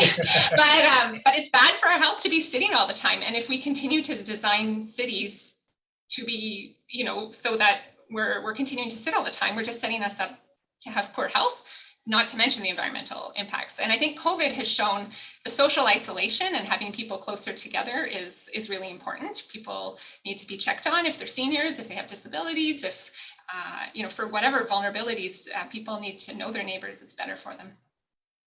Appreciate the intervention. Thank you. And good reminder for all of us who've been sitting most of the day just to stretch the legs. Yeah, shake it out. Thank you, Councillor Fleury. Councillor Leeper. Thanks. My watch keeps telling me to stand. You know what, I want to follow up on what Councillor Fleury was saying, because we've had it asserted to us in a number of individual planning applications, as well as in the official plan discussion overall, that intensification leads to overcrowding, which leads to disease. And, we saw a lot of assertions of that during the pandemic, where people were suggesting that the only way for people to stay healthy is to move to lower density suburban housing. And I think what you're saying is that that's not true. I don't know where that comes from a health point of view. I mean, I don't have anything more to say to that. Yeah, is it feasible to live in a townhome and be healthy? Absolutely. And a condo and a high-rise condo. Yes. Thank you. Thank you, Councillor Leeper. See, Councillor King has raised his hand. Thank you, Chair. And I just wanted to build upon what my colleagues were asking you about, Dr. Waters. And I know that you would have an intimate understanding of some of the challenges in Manor Park and in some of the other communities within Rideau Rockcliffe. But one real concern during the early days of the COVID pandemic, which I heard from residents, was the need for the retention of canopy and the expansion of green space, especially in communities with higher prevalence of lower income people. So I was hearing that directly from residents. Where do we have to go? I mean, we have been given lockdown orders. We have to stay in our homes. Our homes are not air conditioned. They're cramped. We need more green space. And I was just wondering, from your perspective as a medical professional, and maybe having encountered this in your practice, whether you can really give us some insights as to the need for expanded green space, especially and in recreational facilities and other things like that in specific neighborhoods that are high priority. I mean, absolutely. I think there's a huge and growing body of evidence that talks to the health benefits of time in nature. So there's actually a relatively new initiative that's been developed by Dr. Melissa Lem in Vancouver, which is being expanded gradually across the country. And it's called Healthy by Nature. And it's actually a program where they're formally training physicians and healthcare providers to give prescriptions for patients to spend time in nature, because we know it has so many benefits to people's mental health, physical health, etc. And so there's no question. And I think what you're getting at is that there are areas of our city that do not have adequate public green space that is fully accessible. And there are areas of our city that have far lower tree canopy. So I know near me in Vanier, I believe, Councillor Fleury, you can correct me if I'm wrong, but I believe the tree canopy across the neighborhood is maybe 20% or so. I'm not sure if that's quite accurate, but I believe it's definitely less than 40%, right? Yeah, through intensification, we're very similar to Councillor Leeper's issues, which is lot line to lot line. Yeah. Yeah, and I ride my bike to work all the time. I ride through all these neighborhoods, and I see those, where there hasn't been any space left for a tree, or there is theoretically space for a tree, but clearly no one's making sure that a tree is planted in that space. And so I think, that's important. People need public space and parks. Families need places to go let the kids run around. I live in a single family home in an established neighborhood. And it's really interesting because I have a child who's 5 and one who's 8. And throughout the whole pandemic, when we've played outside, 90% of the time we go and play on right out on the roadway in front of our house. And when we were allowed, and now we are thankfully with other families, we actually play in the common space on the street.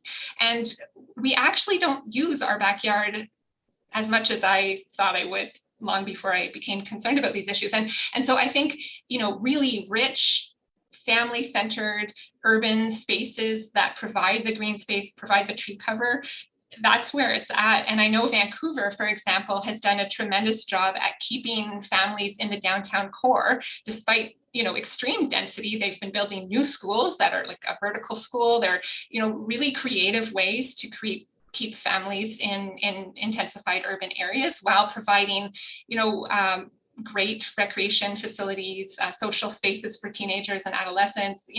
So I think there are lots of solutions. Just from tuning in just before I spoke, I heard lots of ideas about densification too. Like I feel like there's a lot more creativity that could come to solve some of these problems. It's not either or.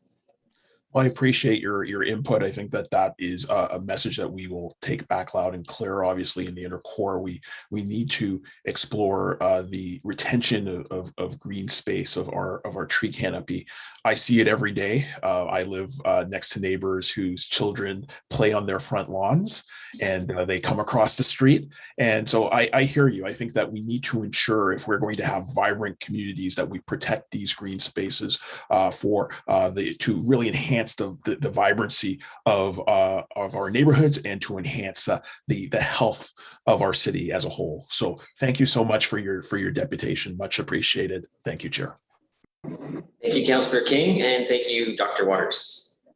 So our next speaker was supposed to be Alberto Coutinho-Hill. I don't see Mr. Coutinho-Hill on the list, so I'm going to go directly to number 24, which is Tony Michel, who was mentioned earlier already. Go ahead, Thank you very much. My name is Tony Michel, and I'm a resident of Ward 15, Kitchissippi, and a member of the Westboro Beach Community Association, on whose behalf I've been asked to speak today by its president. First of all, I just want to thank all of the council members who are here today for your patience in this marathon session. We appreciate the opportunity to speak about the plan. I also want to congratulate the planning department on a very inclusive, transparent, and participatory process. Start off by affirming that we support the guiding principles of the plan, and are particularly grateful to see that Volume 2A validates and upholds secondary plans in a way that maintains their integrity, especially for the one that applies to our ward. I want to focus today on what I see as the positive potential for the plan to be an important tool for the public good, but to highlight that there's a few things that need to happen for that to occur. So I won't get into I don't have a list of complaints of minor things I don't like about the plan. I'm going to keep it rather high level and stay within my 5 minutes. What I want to do is, first of all, just say that the plan starts off by saying that it's a statement of, one, our collective interests, and recognition of, two, our diverse values in land use. And I want to speak specifically to those 2 points. In terms of collective interests, a participatory process like the one that developed this plan means that what we've got is a valuable instrument that can reflect a whole bunch of public goods that we all understand. Developers have an important role to play in the city's progress, but at times their private interests can sometimes conflict with collective interests, and citizens do rely on the official plan to provide firm allowances that will protect collective interests from private interests. Everyone really needs to follow the plan, including developers, who should be expected to build within the restrictions imposed by the plan. Plans are not designed to be jumping off points. Secondly, on the question of the diversity, especially of our neighborhoods and how every case is different, we turn to secondary plans to specifically apply the general principles of the official plan to the local setting. Now, in my neighborhood, the Richmond Road and Westboro secondary plan has been updated to align with the new OP, and it's been retained and affirmed along with its associated community design plan. This is what I read in the plan. That CDP was the result of a lot of hard work, and so it's encouraging to know that that local input, democratic participation is still there. Now, our plan, for example, defines the character of our neighborhood as low-rise, and consequently, it establishes height maximums based on site-specific analyses, including a scheduled map of all the height maximums for every lot in the area. Now, we've seen developers come before the planning committee with selectively chosen principles from the broad official plan and use them to challenge the secondary plan on the basis of their private analysis. A few years ago, I found myself in the unfortunate position of having to stand with the two Westboro community associations to defend our secondary plan at the OMB against the City of Ottawa Planning Department. Now, luckily, we won, and the plan was upheld. I mention this not to focus on our ward, but to highlight the need to respect secondary plans as the protectors of neighborhood diversity. And to that end, I just want to share with you one sentence from the report of the OMB from 2014.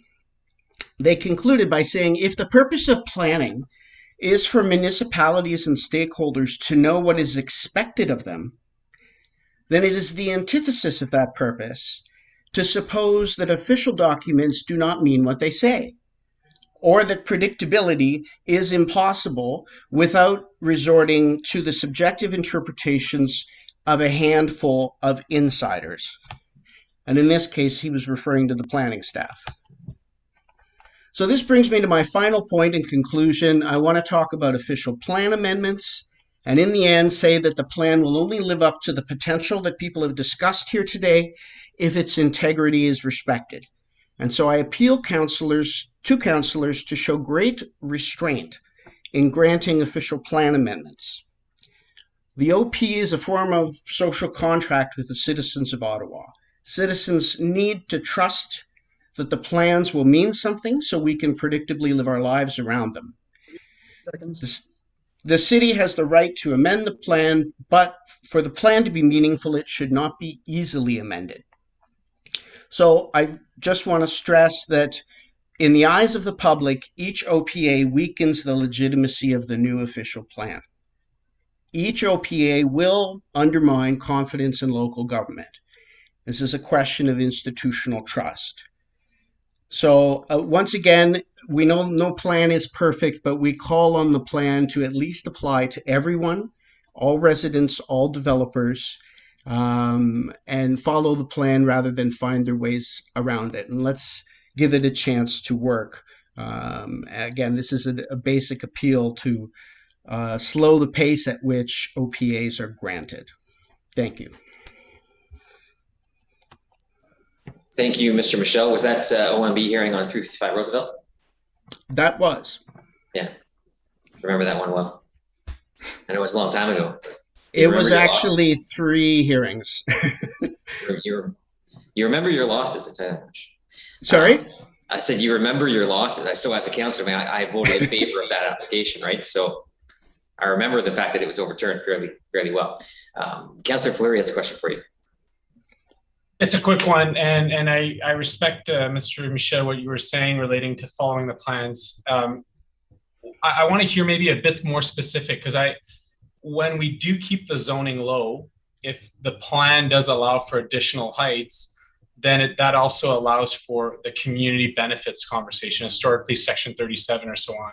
What is your perspective on that? Because if we grant a full plan that approves every zoning, then we also limit negotiations in some instances. I recognize when there are plans, they need to be upkept. I'm not challenging that. I'm just saying from the principle of extracting additional community value for those additional heights. Well, it's a legitimate question. It depends on these are often questions of degrees. Hopefully, what you've got is a good question of community participation in this discussion, and this not being a trade-off between the developer and the planning department. And this is something that's presented to the community as a sort of fait accompli. In the case of our specific neighborhood, it is clearly defined as sort of a guiding overarching principle that there's a character of the neighborhood distinction here. And so, to be specific, the site in question was originally zoned for a maximum of 6 stories. As early as February, the developer was proposing 21 stories. So, but we saw an OPA get approved by City Council for a 16-story building on a 6-story maximum, where the OPA was simply just a black magic marker in the sky to fit the building. It wasn't really any kind of trade-off discussion. And it was quite disheartening in terms of local governance to see such a thing go through Planning Committee and City Council when it really was a fairly arbitrary, there was no policy argument behind it, which is why we won our case, because it was just considered to be a nice building. And, you know, the OMB was quite harsh with them. They really hadn't provided any policy rationale. So it's not just a question of horse trading as to local benefits and we'll give you a parquet or something. It's a question of, does it fit the policy rationale of what's the goal of the secondary plan? I appreciate the answer. Thank you. Thank you. All right, thank you, Councillor Fleury. Oh, geez. I'll just say thank you very much for coming out. Go ahead, Fleury. Go ahead, Leaper. No, just I wanted to thank Tony for coming out. Great, your well taken points. All right. Thank you, Councillor Leaper. Thank you, Mr. Michelle. Appreciate you taking the time today. So our next speaker is Greg McDougall. And Mr. McDougall, I don't see a 25. Is Mr. McDougall here? He's can you hear me? Okay, perfect. Oh, sorry, you're on the phone, of course. Yes, and so after Mr. McDougall, we'll have Laura Urashaga, and then Robert Brinker and Alex Cullen. So go ahead, Mr. McDougall. Thank you. Thanks for the opportunity today. To note, I have a written accompaniment to my presentation with references and some additional points online at www.equitableeducation.ca.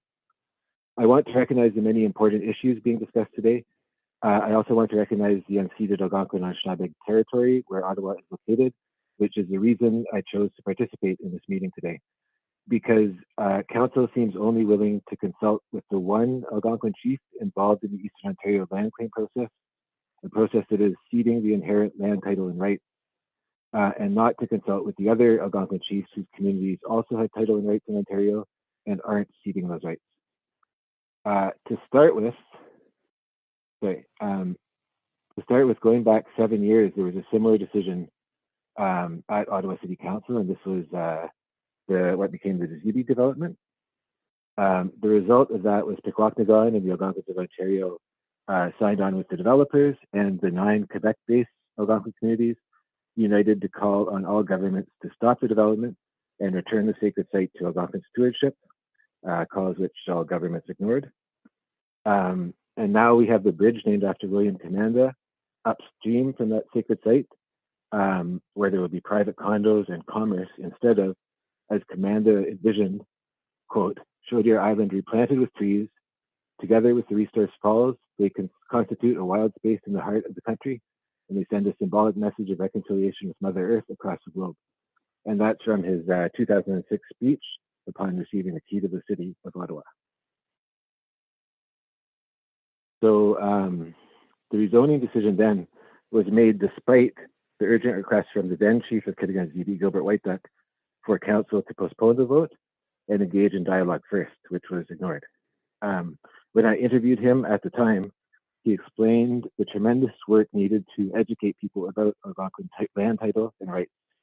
And then just this week on CBC, I heard the current chief of Kitigan-Zibi, Dylan Whiteduck, saying basically the same thing. One would have hoped that 7 years later, we could be in a better position than we are. I think it is important to highlight the land claim process, the Eastern Ontario land claim process from which the Tewan proposal has emerged. It isn't only other status Algonquin communities opposed to the ceding of land title and rights in Ontario. Even in Pikwakanagan, the majority of voters opposed the draft agreement at its juncture in 2016, but it was the non-status Algonquins of Ontario. It's the non-status Algonquins of Ontario members whose votes carried the decision to proceed with the land claim process as it was. And here it is important to note that they have something of a conflict of interest because the only way they receive any legal Indigenous status or benefits is through the land claim process agreement of ceding the land. Personally, I'm not here to speak against tailing, but to point out that violating the city's promise and duty to consult with the other Algonquin communities, with the whole Algonquin nation, is a very disrespectful and dangerous decision. It casts a very disillusioning shadow over all the other city activities of reconciliation for many people. I want to ask what role the city's reconciliation action plan that was created in 2018 played in the tailing process. In it, the Aboriginal Working Committee is deemed responsible for working with the community to address emerging issues, which I would think tailing would be an example of. And I would also like to ask whether you will add the actual word consultation into the proposed new subsection 11.4 bracket 4 of the official plan, or if it is intentionally being left out to reduce the city's future commitment and legal responsibility to consult. Finally, I'd like to now represent the silencing of the Algonquin who aren't being consulted with the remainder of my delegation segment in silence, but I hope you have something to say afterwards.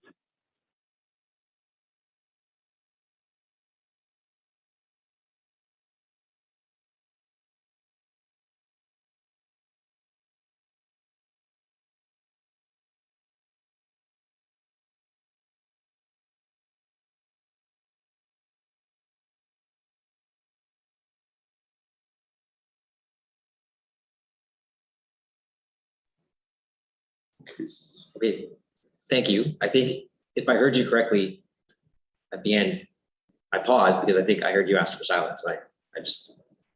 I could only hear you so much, but I think you asked for silence at the end. So I did try to give that time before coming back on. Councillor Menard has a question for you, Mr. McDougall. Thanks very much. Yeah. So first, my question: can you hear me or not? Like when I speak, can you hear what I'm saying? Yes. Sorry, it was just faint. I just wasn't sure if I heard you correctly. Okay. It was just faint. That's all. Go ahead. Thanks, Chair. Thank you, Mr. McDougall.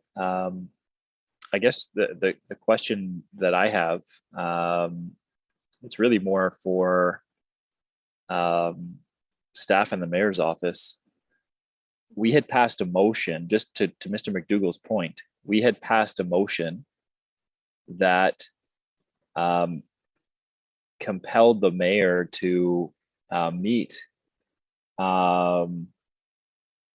with Chief White Duck, Ms. Commanda, and others on this issue. And I don't think that meeting's taken place. I could be wrong. I haven't heard it. They've been saying it has not. But there was a council motion passed that asked for this. So it's one thing we should be following up on during these deliberations, because that was meant to be one of the ways we could start to rectify the issues that were raised by the Nine Nations during the Taywin discussion. So, Chair, again, not really a question for Mr. McDougall, but Mr. McDougall raises the point about consultation. The province raised it in their response back to us with regard to our meeting of our own official plan and PPS statements. And I think it's worthwhile understanding from staff or the mayor's office whether that meeting has taken place and what were the results of that meeting. All right, obviously I wouldn't have the answer to that question, but noted. Okay, thank you, Councillor Menard. Thank you, Mr. McDougall, for your time. Our next speaker is Laura Urashaga. Hello, everyone. How are you today? Can you hear me? We can hear you great. We're doing well. Great. Okay. So thank you, chairs and Joint committee members, thank you for taking the time this afternoon to consider Old Ottawa South's comments on the proposed official plan. Official plan goals, including developing 15-minute neighborhoods, expanding housing choices and affordability, and climate change mitigation, these are all laudable goals. In our own community, creating a special district around the Rideau Canal and considering a secondary plan study and additional heritage protections means that future generations will be able to enjoy this unique setting. This is a welcome development. Mature communities such as ours make up the bulk of Ottawa's 15-minute neighborhoods. Sensitive planning is needed to create a framework that maintains their character and at the same time encourages compatible growth. To better achieve these goals, a number of proposed official plan policies require some revision. Next slide, please. Thank you. Proposed reductions and exemptions to site plan control for low-rise buildings meeting intensification objectives are objectionable. Site plan requirements for low-rise residential buildings were already reduced 2 years ago. Further reductions may or may not increase development, but they will come at great permanent cost to neighborhoods because it is site plan control with its financial holdbacks and inspection requirements that guarantees that exterior work is completed as it was approved. Site plan control is important so that property considerations affecting neighbors and the public, soft landscaping, trees, outdoor waste containers, etc., meet city standards. Next slide, please. Thank you. An evolving overlay with a uniform depth of around 150 meters is at odds with the tight urban fabric, the fine-grained street grid, and the often narrower distances between main streets in mature neighborhoods. In order to work well, and it should work, the overlay must be scaled to the size of the neighborhood. As well, evolving overlay policies that pre-commit staff, council, and communities to supporting future development exceeding the zoning that is in place should be removed. Next slide, please. Capping heights on our minor corridor Sunnyside to low rise will better respond to the residential character of nearby streets and highlight the important distinction that exists between main streets and minor corridors. More cash in lieu used to fund parks is needed to accommodate increased densities in larger developments with less outdoor space. In addition to retaining site plan control, which collects cash in lieu, a review of cash in lieu policies so that they can be collected on more types of multi-unit developments should be considered. Next slide. Mature trees are a feature of older communities. Loss of trees on as-of-right development is common, but prioritizing trees over square footage on applications that seek to move beyond their zoning envelope could be a strategy for protecting tree canopy and reaping the important benefits that mature trees provide. Next slide, please. Thank you. New infills are most successful when they are compatible with the existing context. This recognition led staff to work extensively with residents on zoning infill reviews that resulted in a your street gives you your rules approach. New official plan policies allowing commercial businesses on all neighborhood designated streets and evolving overlays that reach too deeply into neighborhoods run counter to these compatibility principles. Mid-rise forms on main streets, low-rise forms on minor corridors, and missing middle housing in proportionally scaled evolving overlays can increase density and housing choices for seniors, students, and families alike, while allowing for the continued densification of stable 15-minute communities along existing patterns. We in Old Ottawa South continue to support the vision for Ottawa's future as per the 5 big moves. Careful rewording of some proposed policies in the official plan and the deletion of selected others will strengthen the alignment of policy with vision. Now is the time to get it right, and Ottawa is counting on all of us. Thank you, councillors, and thank you as well to planning staff for all of your hard work under challenging circumstances. Thank you. Thank you very much. We have what I believe to be your counselor, Councillor Menard, up first. Thank you. Excuse me. Thank you very much, Chair. And thank you, Laura, for that excellent presentation. Very succinct and clear with what you're looking for. I did want to come back to the site plan piece, because I'm not sure if every city councillor realizes what the changes are in site plan. For city councillors, it's a big tool for us to get projects right.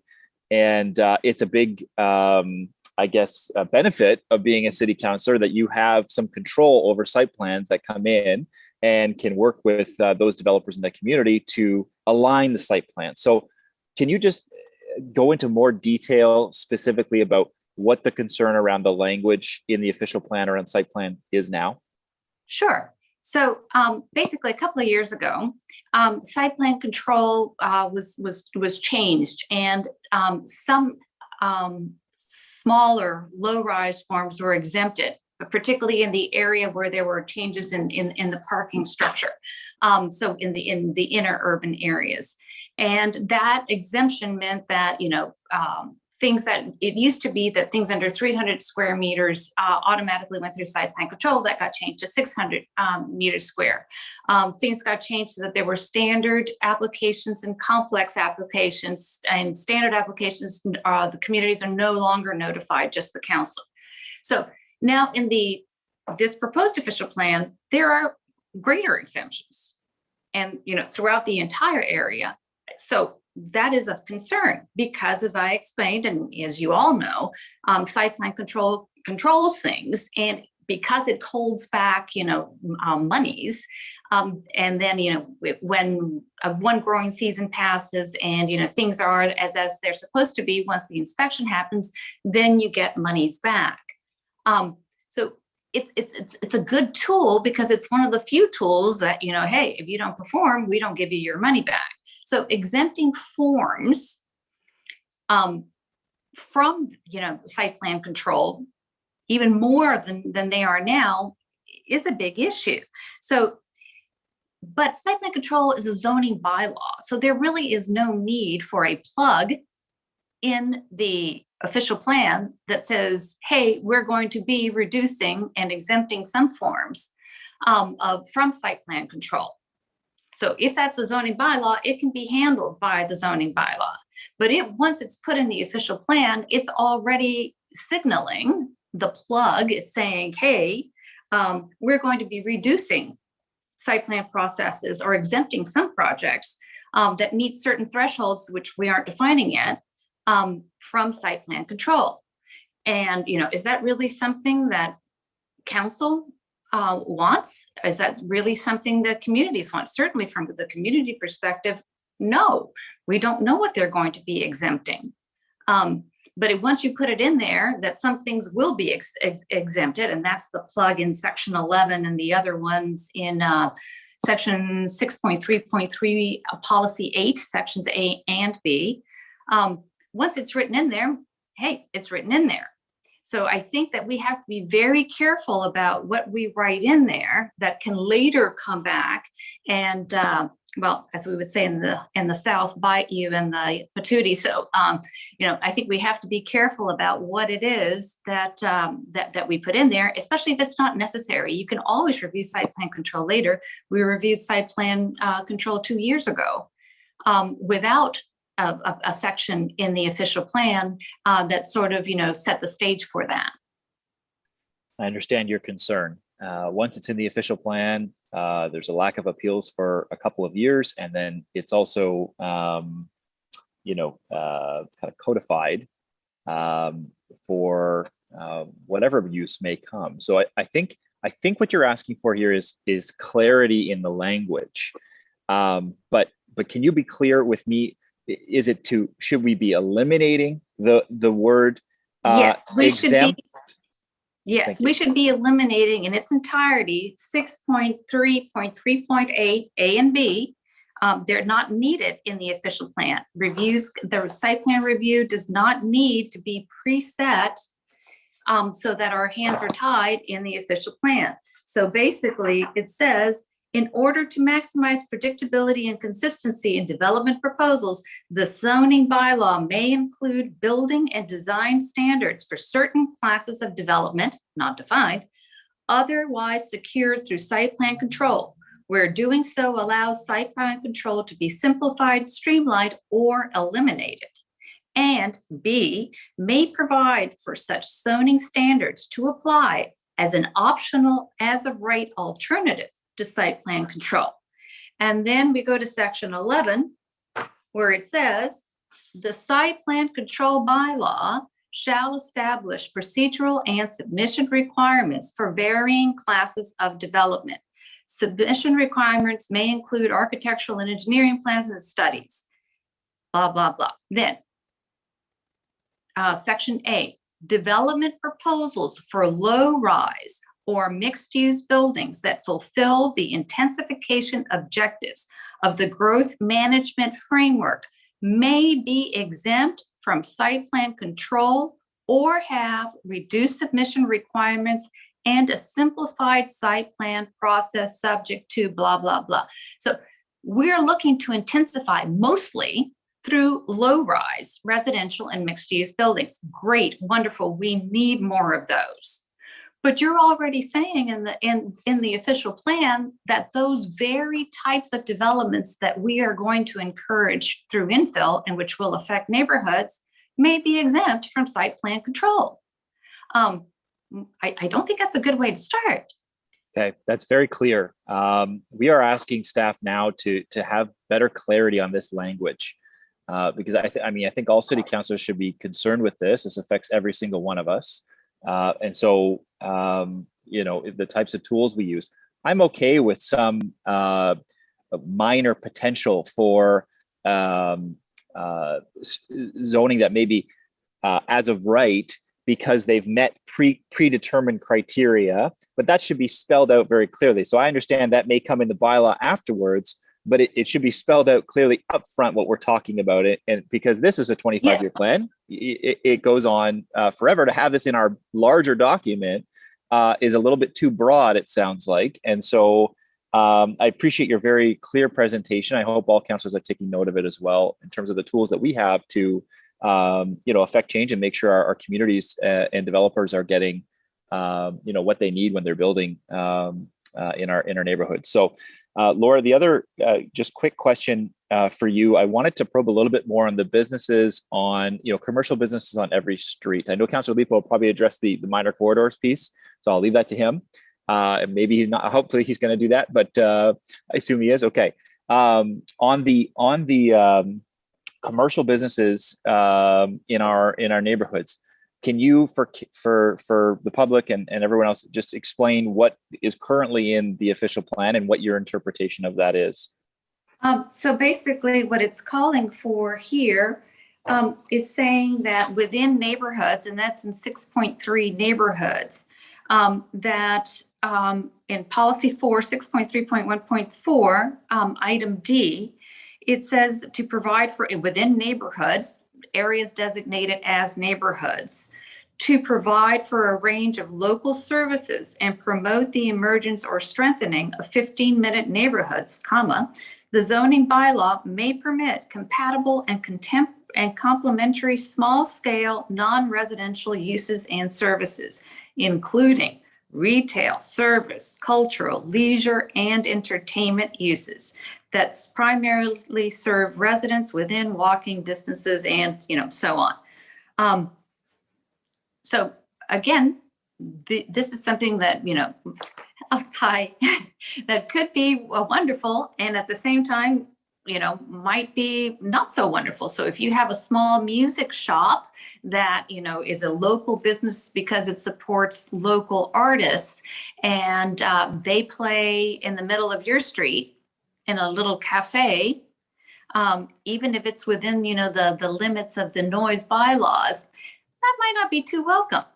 If you have, and I think I've mentioned this at other meetings, if you have, a large national cannabis store, that probably wouldn't fly because it wouldn't go into local. But if you're making goodies that have locally infused, maple flavored cannabis, and people are lining up down the street because, this is something they really want, your neighbors may not be that thrilled.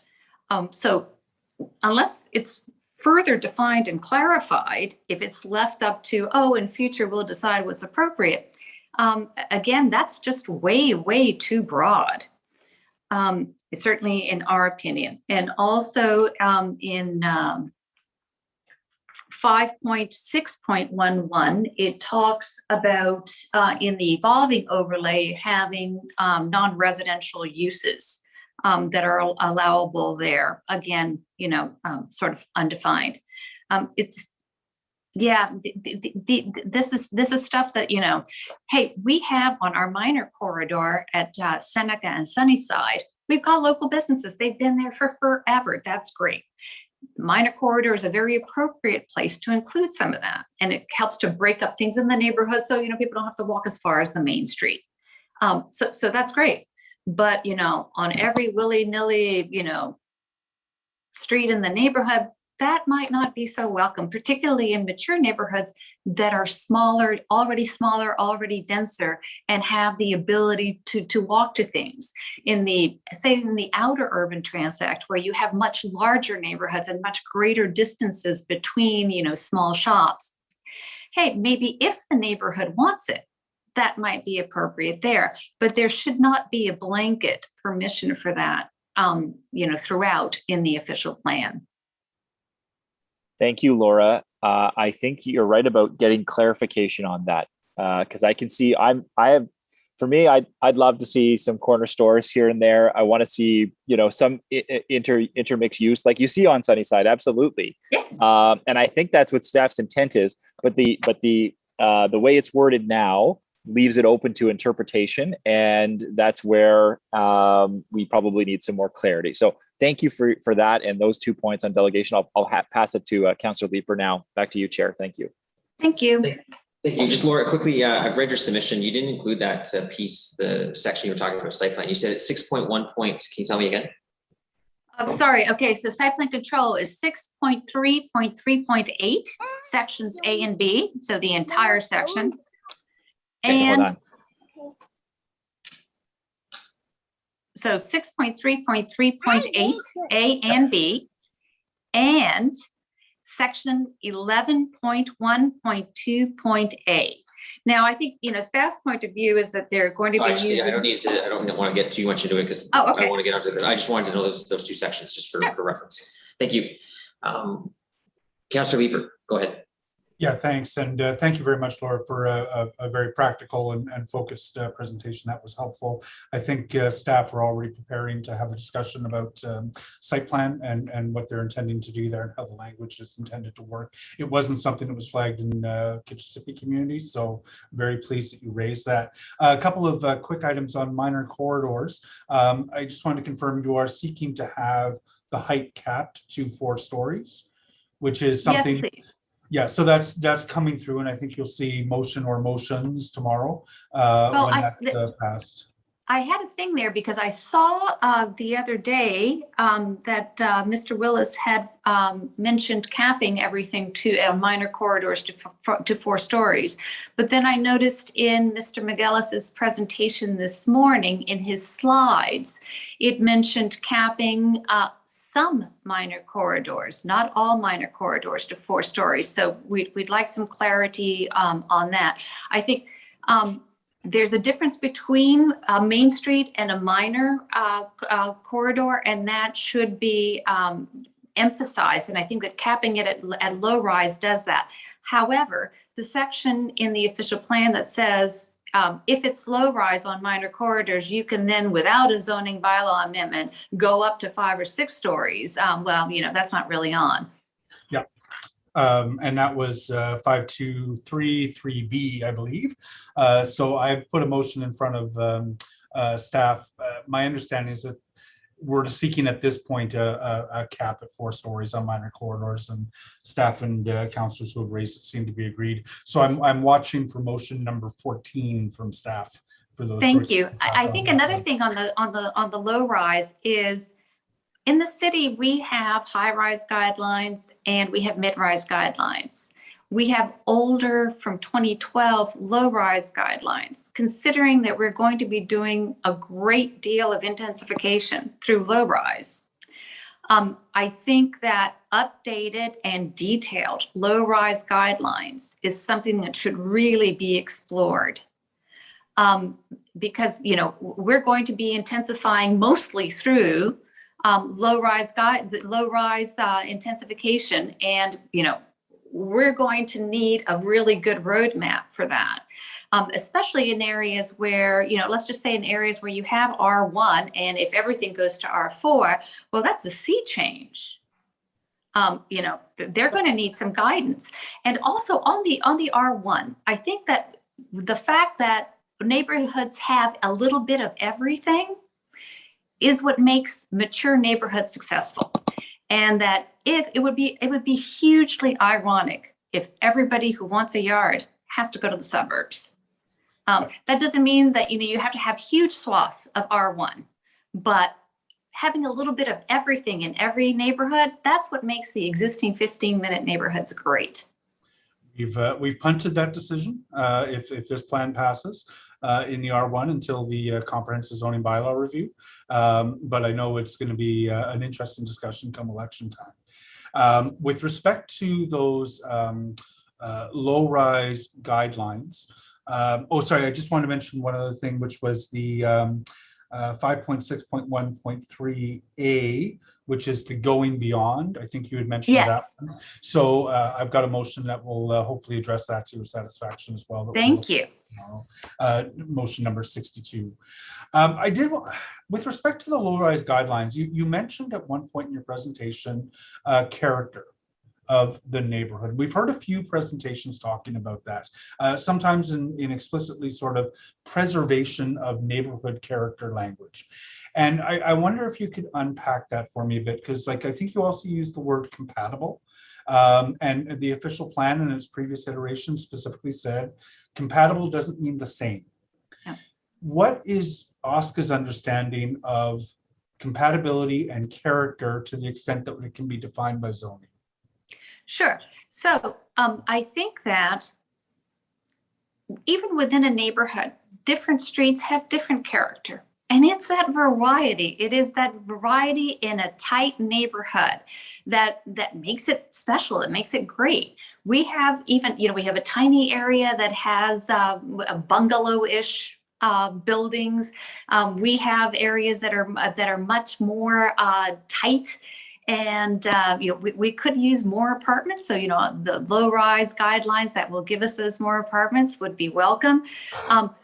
But character is not a blanket thing. So different streets have their own different character, and staff recognize that. And that's how the infill review guidelines came about.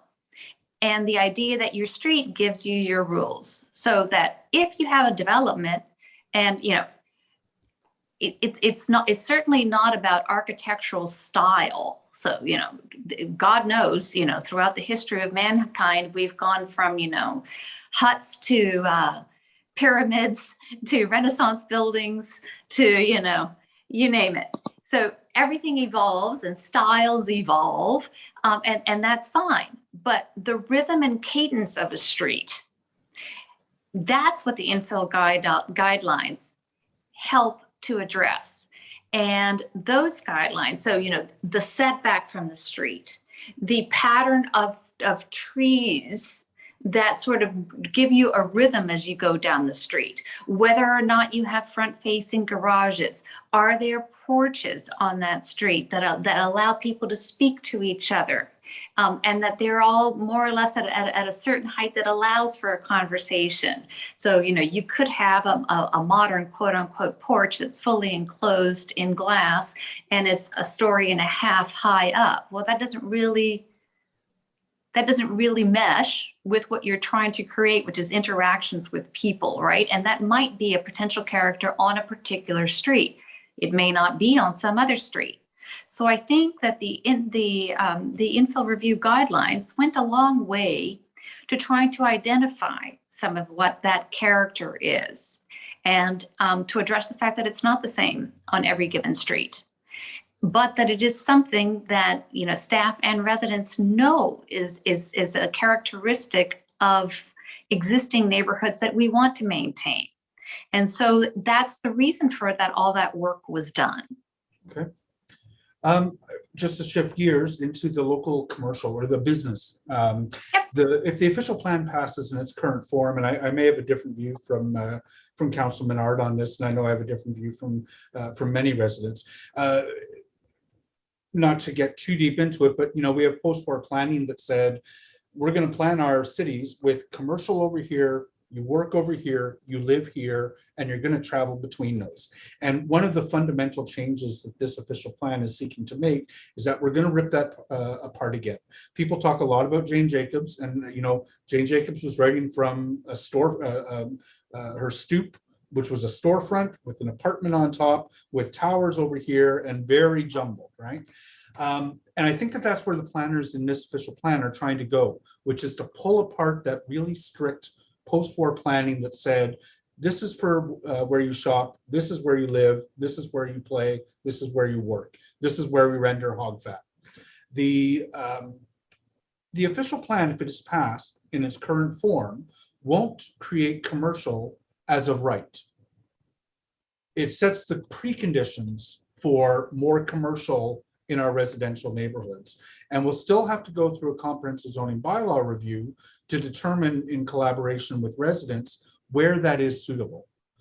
Are you not willing to give that a try? Do you want to remove the principle from the official plan altogether? Or are you willing to give the comprehensive zoning bylaw discussion a shot? Well, I think that that's something that you could, so again, what my personal ideas are versus the OSCA position and the Old Ottawa South Community position that I'm representing may not be the same thing, but I'm here representing my community. And generally speaking, the feedback that we have had from the members of our community is that they would prefer that the shopping be kept on our minor corridor and on our main street. And frankly, you know, even those businesses are struggling. They've been struggling for the 30 years I've lived here, and may continue to struggle for over the next 25 years.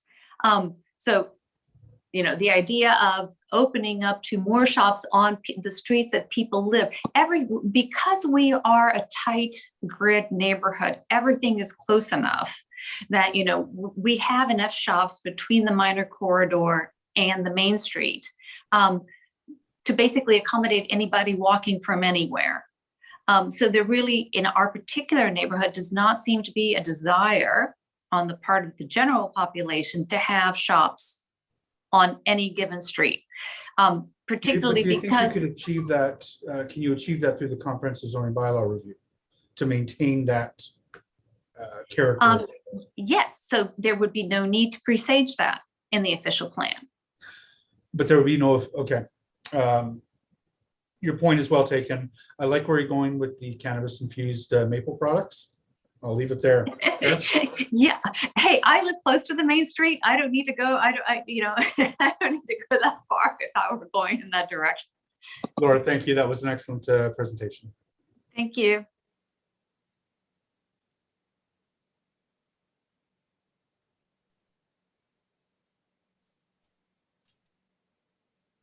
Okay, any other takers? Going once? Sorry. Okay, go ahead. There we go. Sorry, there was a weird thing happening with the my remote wasn't working. Sorry about that. That's okay. So thank you. No other questions. So thank you, Laura, for your time. Thank you, guys. I know you guys are doing tremendous work, and the long hours and everything else. Thank you so very much. Okay, thank you. Take care. Bye-bye. It's 10 after 5, just to do a check-in here. It's 10 after 5. We did say we'd take a break at 5:30. I just want to give you some stats for the meeting. We're about 26 delegations in. We've got 70 delegations to go. We're averaging about 15 minutes per delegation. That's about 16 and a half hours to get through the next 70 delegations if we continue at that pace. I will politely ask if we can be succinct with our questions, and I will politely ask delegations if they can be succinct with their answers. Obviously, everyone still gets 5 minutes to speak. in their delegation time, but in the question and answer period, if we could be a bit more concise. Still want questions and answers, but just a bit more concise, and just to let us keep going with the flow here. All right, and on that end, we move to Alex Cullen and Robert Brinker with the Federation of Community Associations. Thank you, Mr. Chairman, and thank you. My name is Alex Cullen, president of the Federation of Citizens Associations. Today I'm joined by Robert Brinker, our vice president of the FCA, chair of our Planning and Zoning Committee. We will be sharing our presentation. If I may, sorry, Alex, I'm finding you very faint. Hello, hello, can you hear me? Yeah, you're very faint. Okay, try it a little louder then.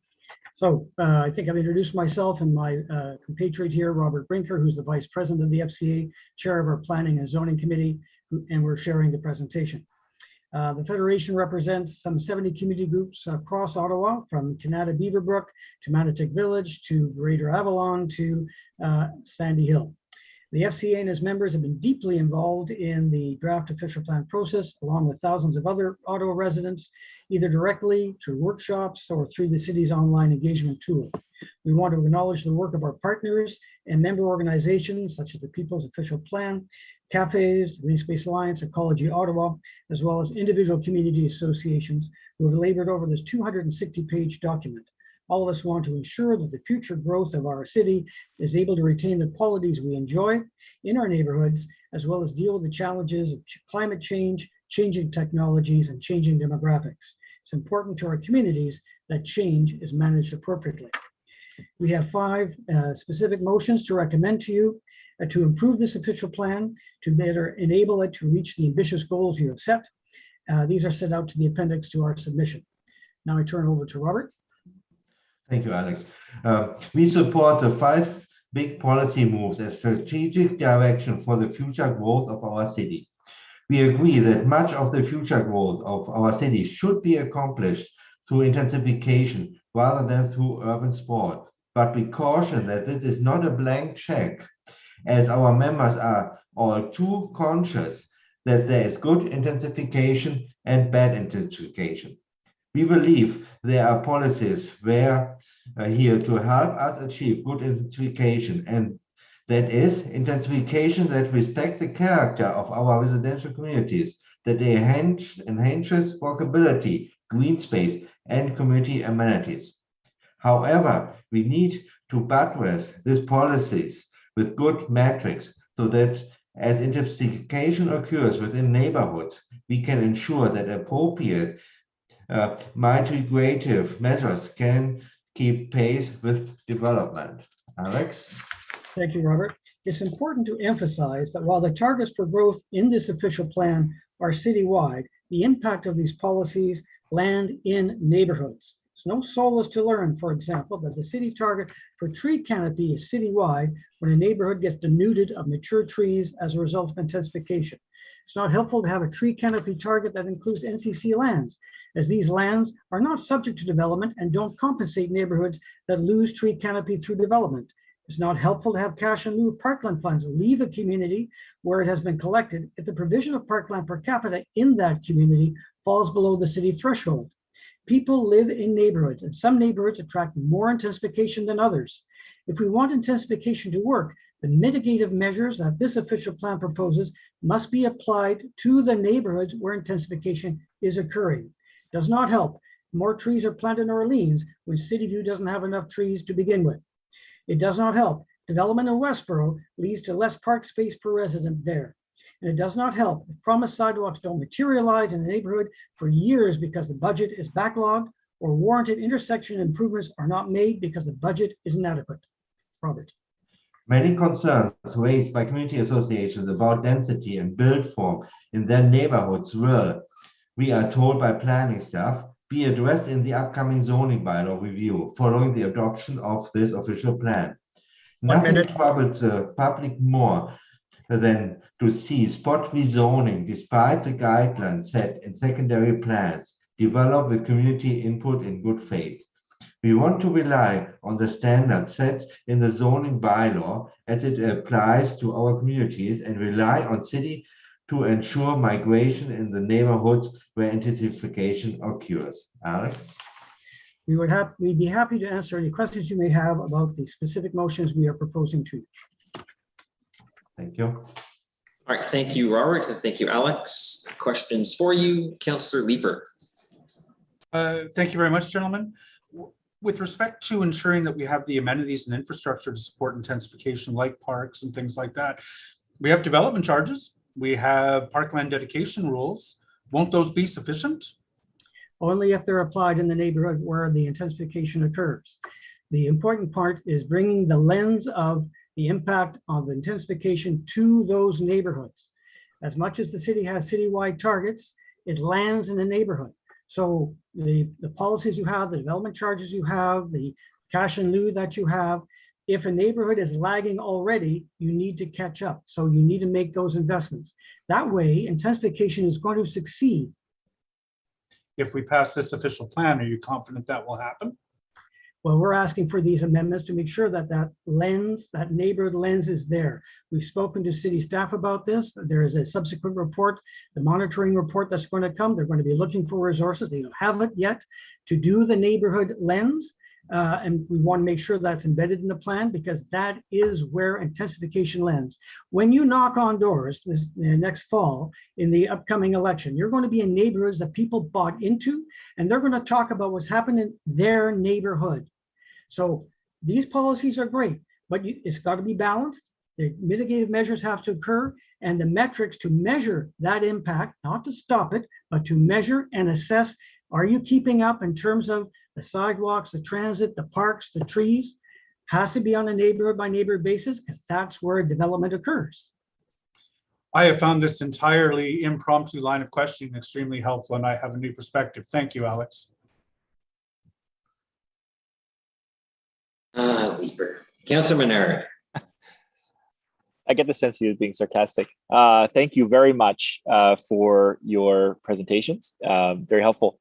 I just want to come back to, because Councillor Brocchini was showing one of the motions I think he's bringing and some of the amendments that he'll be bringing.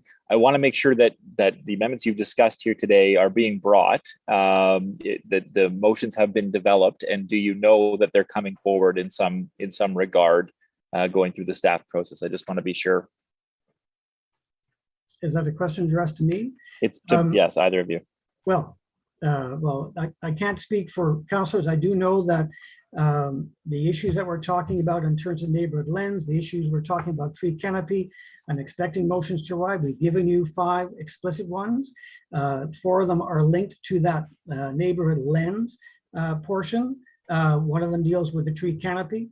And I'm hoping that you will have already heard from previous presentations that we have support from community groups across the city. And you also have the motions that came through POP, which we have participated in. I think you're finding common cause here, and we expect that you would take that into consideration. That's why we're here. Thank you.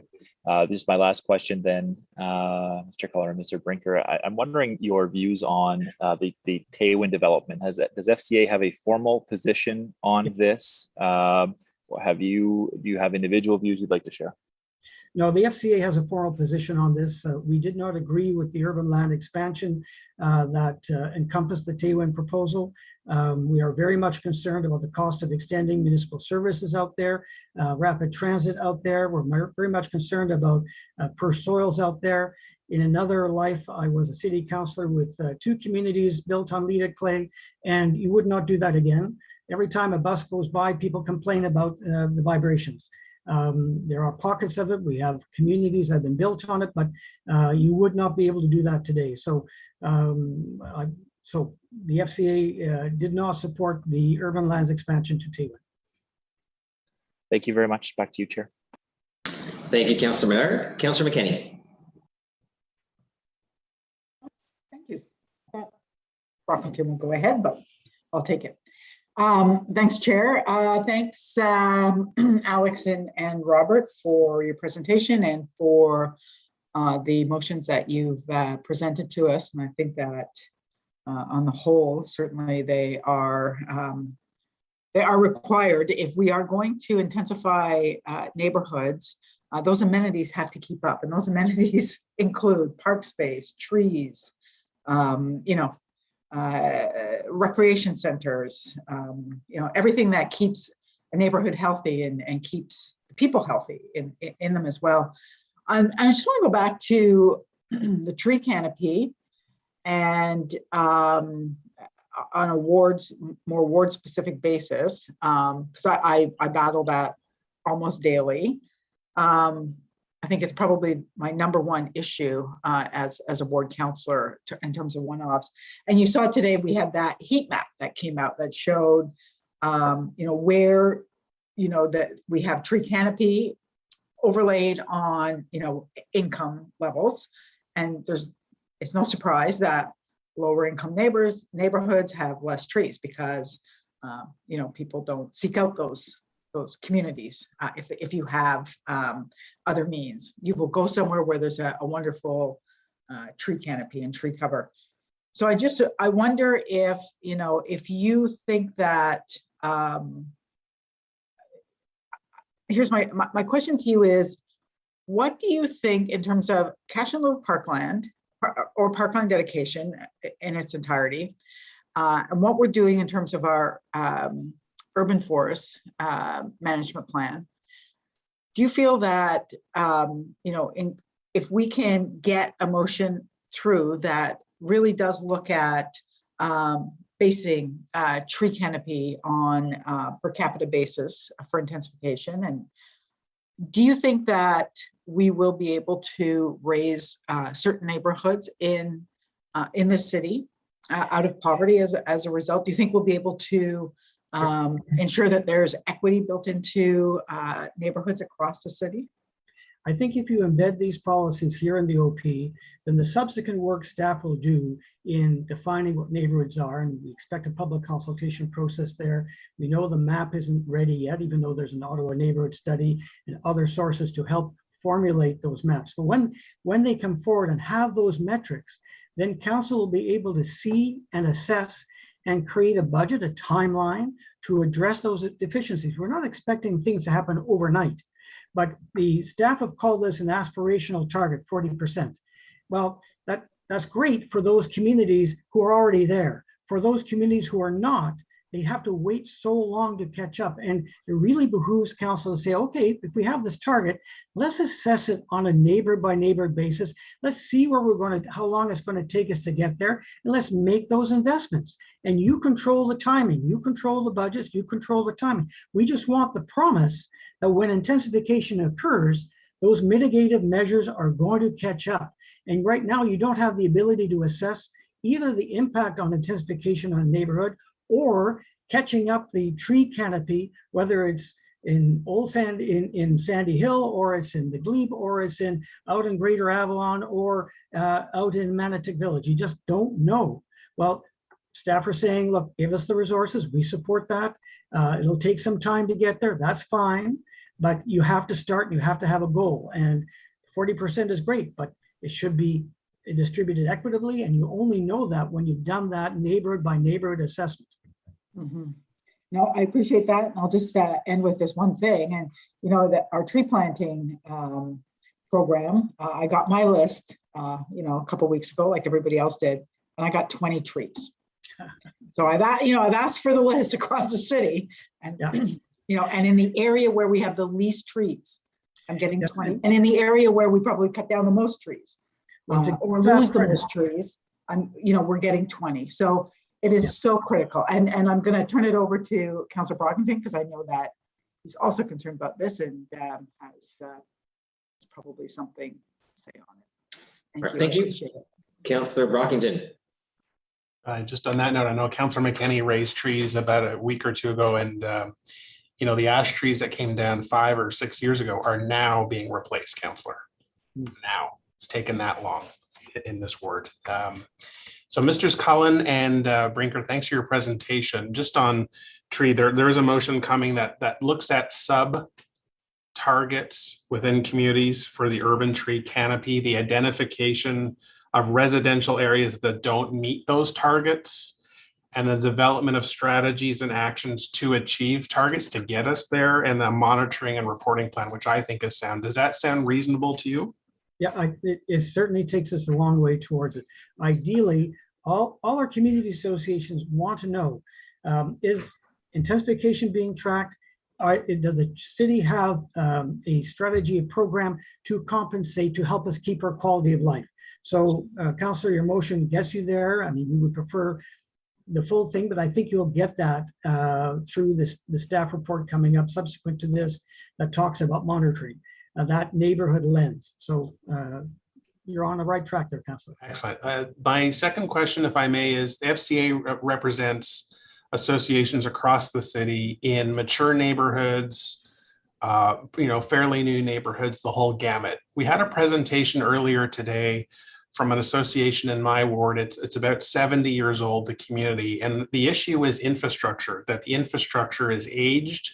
It has not kept pace with modern day standards and has not kept pace as intensification has started to come into the community.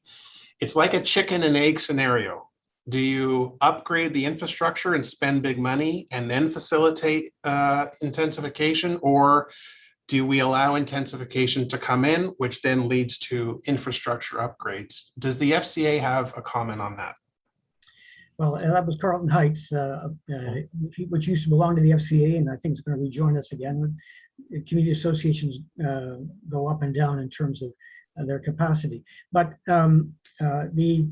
what staff always tell you in terms of intensification, there is a infrastructure, hesitate to call it bottleneck, but a constraint that you can only take so many units before you force the upgrade of infrastructure. But you have development charges coming from that's supposed to feed back into making sure the infrastructure is there. That's why you need those neighborhood by neighborhood metrics, because as the units go in, what is happening to the infrastructure? The infrastructure is more than just sidewalks, parks, trees. It's also the storm sewers, water, and everything else that flows to it. That should be part of your metrics. And developers say, well, look, our development charge is going to pay for that. Well, if they get there first, maybe, but not number 4 or 5 or 6 on the list. So you guys need to assess that. But the neighborhoods need to know that the cavalry's coming when intensification occurs, that they're not going to lose the quality of life that they bought into. All those people bought into a neighborhood. And this plan talks about 50-minute neighborhoods, balanced growth. Well, okay, you need to measure it. You need to know it so that the appropriate things can happen downstream. Thanks very much. Appreciate it. Thank you, Councillor Brockington. You announced that you had 1 question in the first 5 hours. You were at 0.2 questions per hour. You've now moved up to 0.4 questions per hour. I just want to keep track of that. Councillor Meehan. But I don't ask many questions, so maybe Riley and I can share that chunk of time. I'm just going back to something that we were told this morning, and it was a line of questioning about the quality of the soil in the Taywin lands. And we were assured by the representatives that were here this morning is that there is absolutely no concern about constructing or building on these lead clay lands. And I'm just wondering, Mr. Cullen, in your experience, do they know something that we don't know? Could these lead clay be different than what we normally consider lead clay? No, quite frankly, if you go up the 416 from Baseline Road, you'll see a rock, the outcrop of rock, and then you'll see paneling along the side of the road. That paneling was put there because there's leaded clay under Bell's Corners. And if they had not put the paneling there, the water would have leaked out and all those foundations would have been cracked. That's what MTO did to protect the community that was built on leaded clay. I'm not the person to ask about this. You have to ask your city staff. Your city staff gave the Taywin proposals initially low scores because of soil conditions. So you need to talk to them. All I can tell you is the 2 communities I once represented in Dovercourt and in Crystal Beach Lakeview, we have regular bus service going through there, as we should. Every time the bus came through, the houses shook because they're on leaded clay. Would you do that today? No, you would not. I can remember the city of Nepean spending a lot of money trying to excavate leaded clay. There are many pockets of leaded clay in this town, and some communities are built on them, but you would not do it today. I'm not the person to ask. Talk to your staff on this. I guess I'm wondering if there's some way to mitigate some of the the risks, but okay, I guess we will ask. Thank you so much. Thank you, Councillor Meehan, and thank you, Mr. Brinker and Mr. Cullen. Okay, so it's 5:33. We will take a break as prescribed at the start of the meeting. We will come back at 6, and then we'll take a 2-hour stroll into the 30s. Delegations, the delegations that begin with number 30. Okay, thank you. See you in a bit.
All right, welcome back. I just trying to see how many counselors we have on the screen for quorum purposes.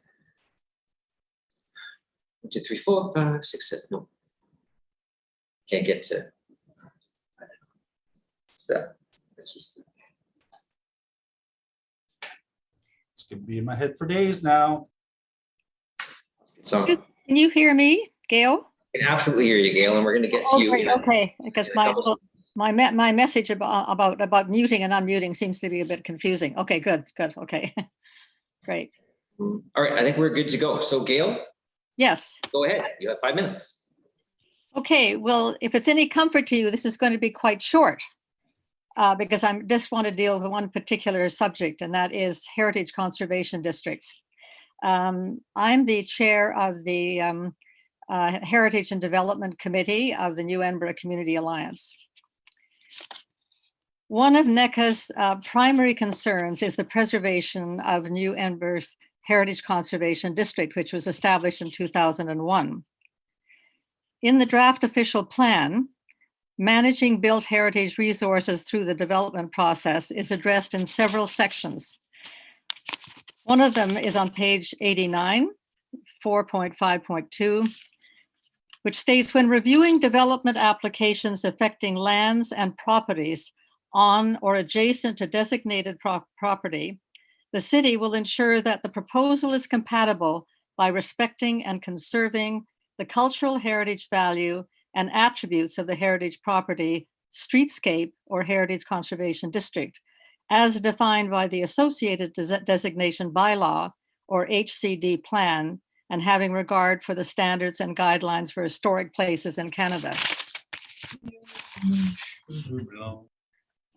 A second statement follows it very closely, which states that heritage designation is intended to ensure contextually appropriate development and not to discourage intensification or limit housing choice.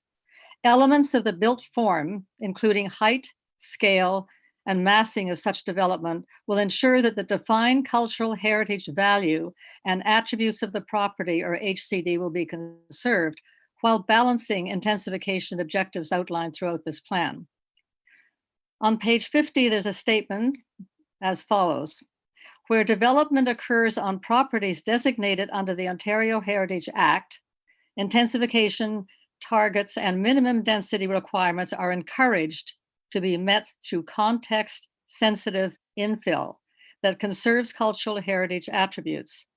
The development shall consider statements of cultural heritage value and be consistent with applicable Heritage Conservation District guidelines.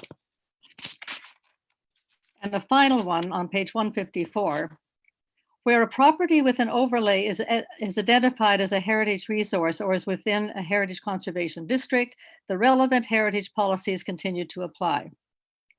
These are nice words and commitments to protecting heritage cultural values and attributes, but they are meaningless if you don't examine what will actually happen at ground level. New Edinburgh's HCD is a significant example of a small 19th century village located within the urban area of Ottawa. It lies between the grounds of Rideau Hall and it's on Stanley Avenue next to the Rideau River. One of the principal cultural values is based in the historic pattern of development, which is characterized by long, narrow lots with modest 1.5 story and 2.5 story houses facing the principal streets and landscape gardens extending to rustic laneways. It is very much a compact green neighborhood with a generous canopy of trees along the streetscapes. The problem with applying intensification targets in our HCD is that there are no empty lots facing the principal streets on which to place an infill development.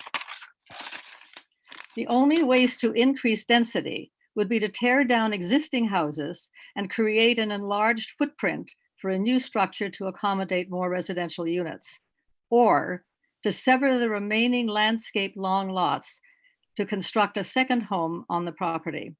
1 minute. Okay, both set scenarios would result in extensive loss of green space and canopy cover and destroy the historic pattern of development, which provides the underpinnings for the new Enver's heritage designation. In addition, it would not satisfy the development, the guidelines laid out for new development laid out clearly in our Heritage Conservation District Plan. A member of the planning staff recently commented that both the goals of intensification and guidance provided by the applicable Heritage District Conservation Plans can be accomplished, that one does not override the other. However, NECA's view is that this is a very optimistic myth and a setup for endless challenges and conflict. Intensification targets should not be imposed on heritage conservation districts. Therefore, we request that any references to intensification in heritage conservation districts be removed from the official plan. Thank you. All right, thank you. I see Councillor King, our Chair of Bill Harris Subcommittee, has his hand up. And thank you, Gail, for the presentation and for really reflecting some of the concerns of residents who are in the heritage conservation districts in not just your area of Ward 13, but throughout Ward 13, since we have two. So I was just wondering if you could elaborate on what type of solution you would like to see for this challenge. And then number two, I know that, and I don't want to put words into your mouth, you're going to tell us, but my understanding is that the focus isn't always just opposing intensification from community associations. I often hear that it's a question as well if there are new developments around the appropriateness of what is being proposed and built. So I'm wondering if you could speak to solutions and also to that nuance around intensification. Yeah, well, you're right. We're not against per se intensification, but certainly having intensification or having changes made within the district, which kind of fit nicely with the heritage conservation plan, and also fit nicely architecturally in the community. We're not against that. And in fact, that goes on all the time anyway. And we don't need to have an intensification policy. That's what we're against, because we think it just opens another door for even more intensive sort of development or potential development, which is going to just cause a lot of back and forth and disagreements and problems. But it happens in New Edinburgh all the time now in the historic district. There's always either individuals who want to add an addition onto their house, or they want to do something which is going to alter the structure in the district. And that goes on. And there are developers who come in who buy property. Sometimes they don't know that they bought property in a historic district. Sometimes they do, and they decide they're going to fight the heritage overlay regulations and the heritage conservation plan. So I guess what we're concerned about is opening up another door, or opening the door wider. I guess that's the best way to put it. Opening the door wider to have more challenges occur to the historic district. That's what we're concerned about. We would be quite comfortable in just leaving that part of the language out, leaving intensification out of the language, and keeping the other pieces that I just quoted, those other 4 paragraphs that I mentioned, which are great, and they'll serve a very, very good purpose, I think. But I think having the word intensification and intensification targets in that doesn't make any sense. So I don't know whether that really answers your question or not, but it gets there, and it will help as we continue to listen to delegations and deliberate over motions. So I do appreciate your delegation. Very informative. Thank you, Chair. Thank you, Councillor King, and thank you, Ms. McEachern. You're very welcome. All right, we move on to number 29, Mike Moffat. No relation. As we established. Yes. Yes, as Scott and I have a cousin, Scott Moffat, but apparently it's not this one. So thank you for having me here today. My name is Mike Moffat. I'm the Senior Director of Policy at the Smart Prosperity Institute, housed at the University of Ottawa. The Institute is dedicated to realizing a thriving economy, healthy environment, and high quality of life achieved through decoupling environmental harm from economic success.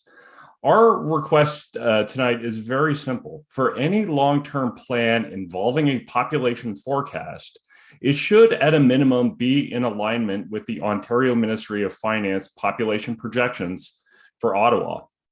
One of our big concerns is sprawl, particularly sprawl that crosses municipal boundaries.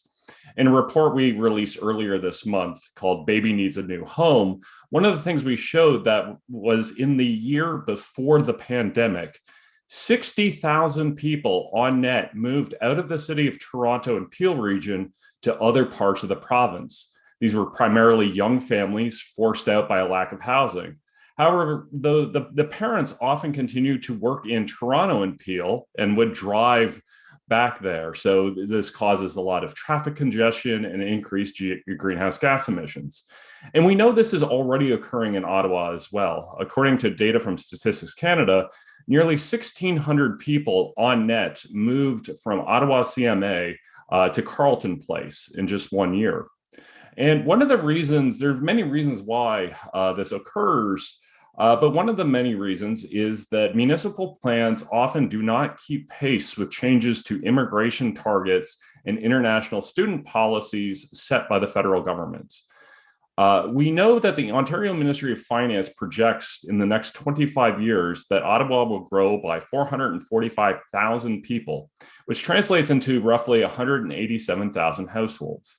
187,000 households needs 187,000 homes. And we see this as the floor of housing demand, as the ministry does not take into account future forms of population growth, such as climate refugees, which we absolutely know will be coming. Another concern we have at SPI is that housing is a human right, and failure to build enough homes simply because of the use of outdated population forecasts, which do not take into account changes to immigration targets and other federal and provincial policy changes, unnecessarily puts that right into jeopardy. So it's a straightforward request, just the use of up-to-date population projections in any long-term planning.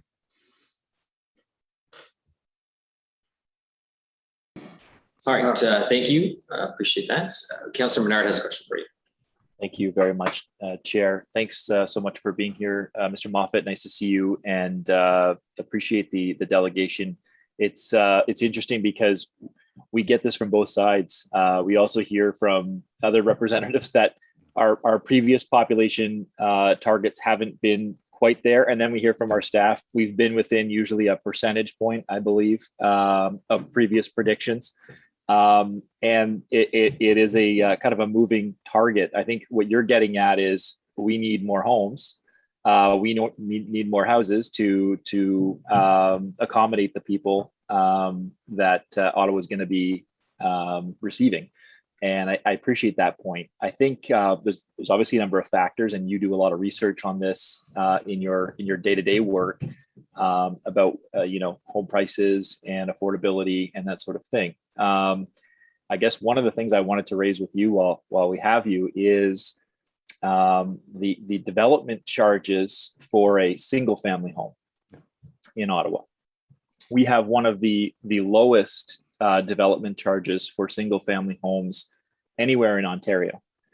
We are right there with North Dumfries and the Blue Mountains. And so, ours is about $35,000 for development charges for a single family home. Whereas you look at Vaughan or Brampton, they're all in the $125,000, $100,000 range. The reason I raise this is as you build more homes, you're going to need that mixed use, that missing middle, other units that aren't just a rebuild of single family homes. And so I guess wondering your take on that, because this is expanding a little bit with your population numbers figure, but it's related in terms of our own development charges for being fairly artificially low for a rebuild of a single family home or a building of a single family home. Yeah, and I have to admit, we haven't done any Ottawa specific research when it comes to sort of development charges, but we certainly do know sort of across the province that there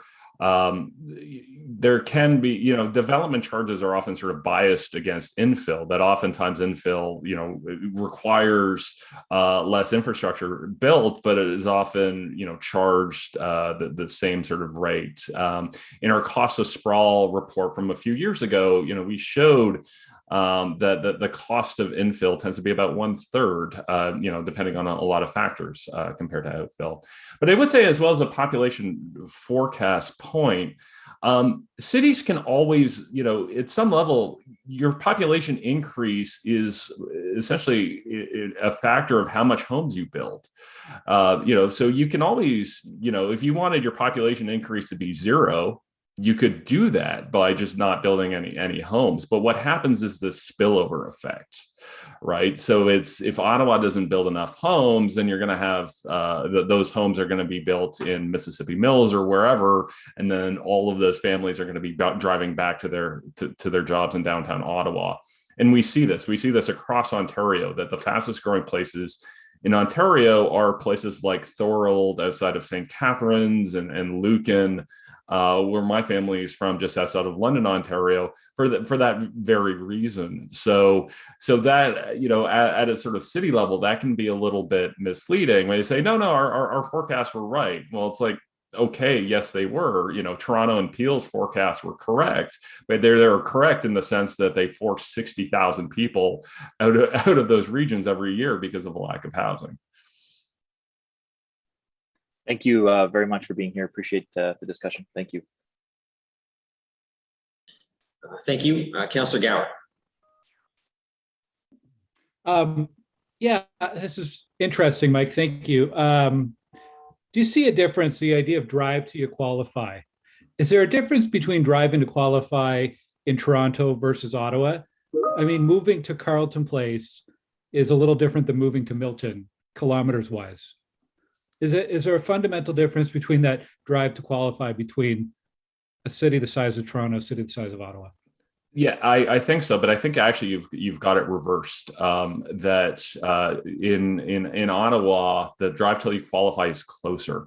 That the fastest growing places in Toronto are not Milton. It's Woodstock, which is 150 kilometers away from Toronto. It's Thorold.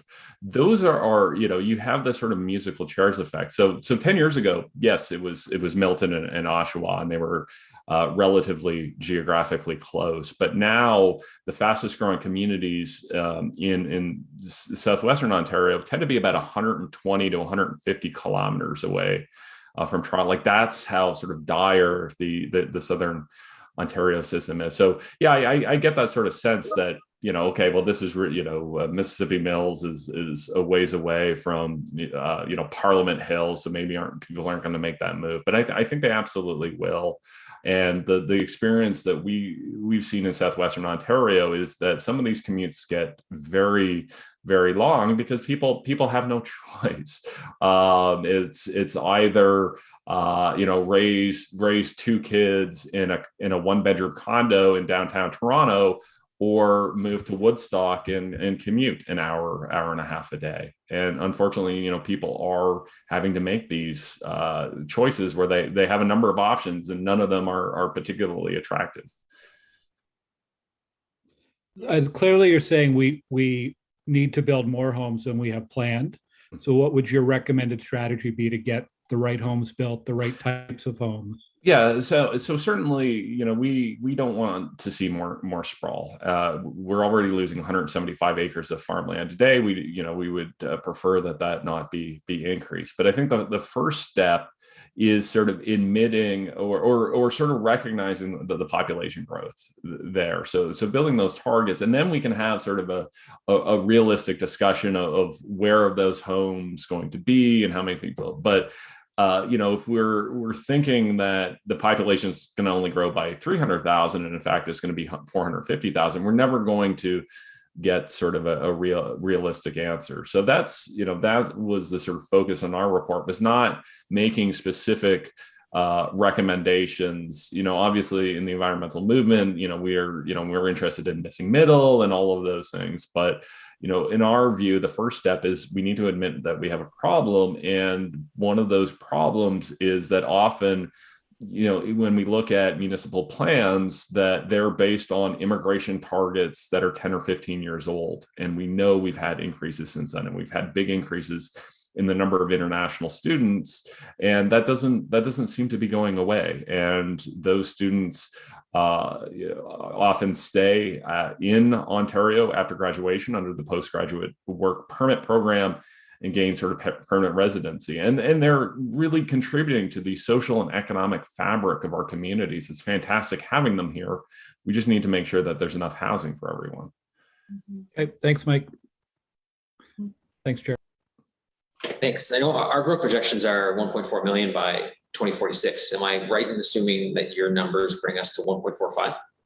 Yeah, so there's about, I think, a 10 to 12% difference between what the plan is now and the Ontario Ministry of Finance numbers.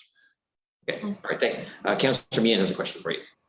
Well, actually, that was one of the questions.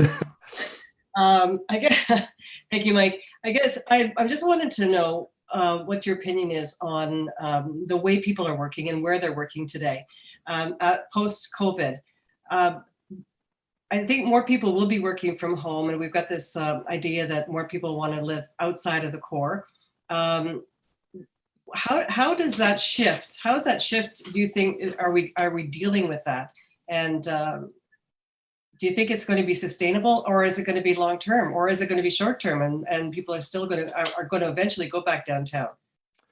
Yeah, and that's I think one question that all municipalities and planners are forecasting or grappling with, and all of our work is sort of pre-pandemic and looking at pre-pandemic patterns. So there's not much of a play. I mean, the last time we had something like this was 100 years ago, when people weren't during the Spanish flu, people weren't zooming into work. So we actually don't have a great sense of that, of whether or not people are going to work. Our guess is our best guess is based on what we're seeing around the world is, we might get more of a sort of hybrid approach where people aren't going in every day, but they're still going in every so often.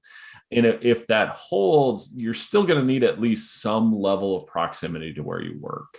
It might allow people to make longer commutes if they're only doing that commute once or twice a week. And again, we have concerns about that as well. People are spending that much time in their cars. So the short answer is we don't know. But our best guess is that we're probably looking at some kind of hybrid approach, and if it is hybrid, then proximity to work still matters to a certain extent. Mm-hmm. And in terms of the culture, I mean, a lot of young families just see themselves in a single family home, whereas in places like Europe, they can anticipate maybe being in a 3-bedroom apartment, sort of in a medium density. I'm just wondering, I mean, how much is this desire to have a little plot of land? It seems to be tripping us up. We want intensification, yet these young people who want to see it like a townhome with a chunk of land as their starter home, they're making that demand, and if they don't see it here, they are going to be moving out. So I see it sort of as a rock and a hard place for us. Well, it is, though. I'm also not seeing a lot of 3-bedroom condos go empty. No, but right? I think that's what we need, though, don't we? Yeah. Well, absolutely. And again, I think, I was just in Montreal last week, where, these units are getting built and they are getting housed by individuals. And I would say furthermore that, we don't necessarily, the new homes don't necessarily have to be for young people. One of the things that we could do is build more seniors friendly housing and unlock the existing housing stock. So I'm doing this call right now from my parents' house in London, Ontario. My parents are in their mid-70s. They've been retired for a decade, and every single year they threaten to move out, and every single year they never do, because they can't find anything that suits their lifestyle better. They say, okay, well, it's just a lateral move. I'm going to have to move out of my neighborhood, and it's just going to cost as much, and I'm not going to see my friends as much. So, I think we can be creative about it. And just because we need more housing for, 30-year-olds doesn't necessarily mean that the ones that we have to build have to be 30-year-old friendly. Maybe they're friendlier for people who are 70, 75. That unlocks the single family homes for the 30 somethings. Agreed. Anyway, thank you. Appreciate it. Thank you. Thank you, Councillor Meehan. Thank you, Mike. Appreciate your patience today and sticking around. And thanks for coming out. Thank you. Okay, our next speaker is two individuals with the Carport Corridor BIA, Roddy Bolivar and Rick Levitsky. Not sure if Rick's here with Roddy, but Roddy is here.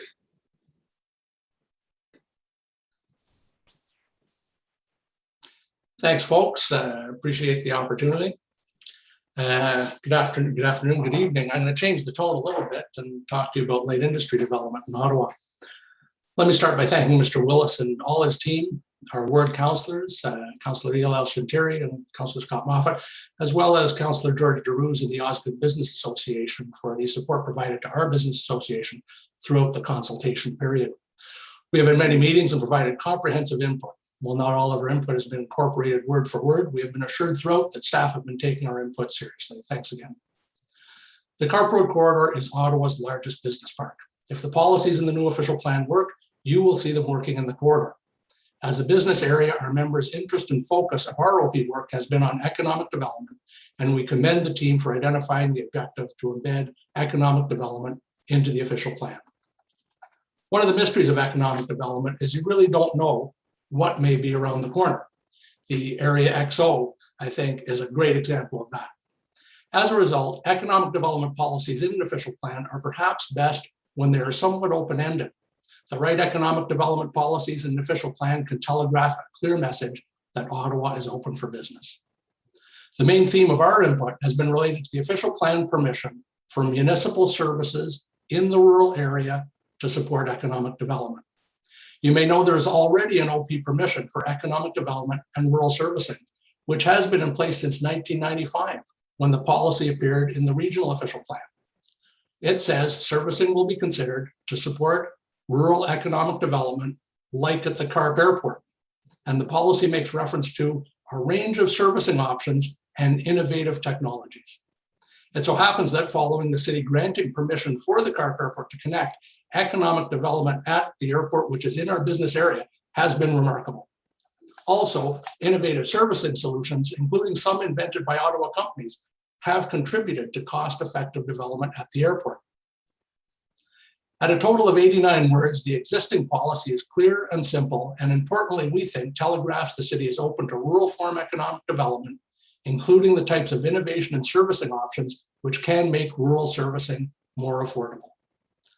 The draft policy before you today, policy 4724D, for those who are keeping track, comes in at a much longer 230 words.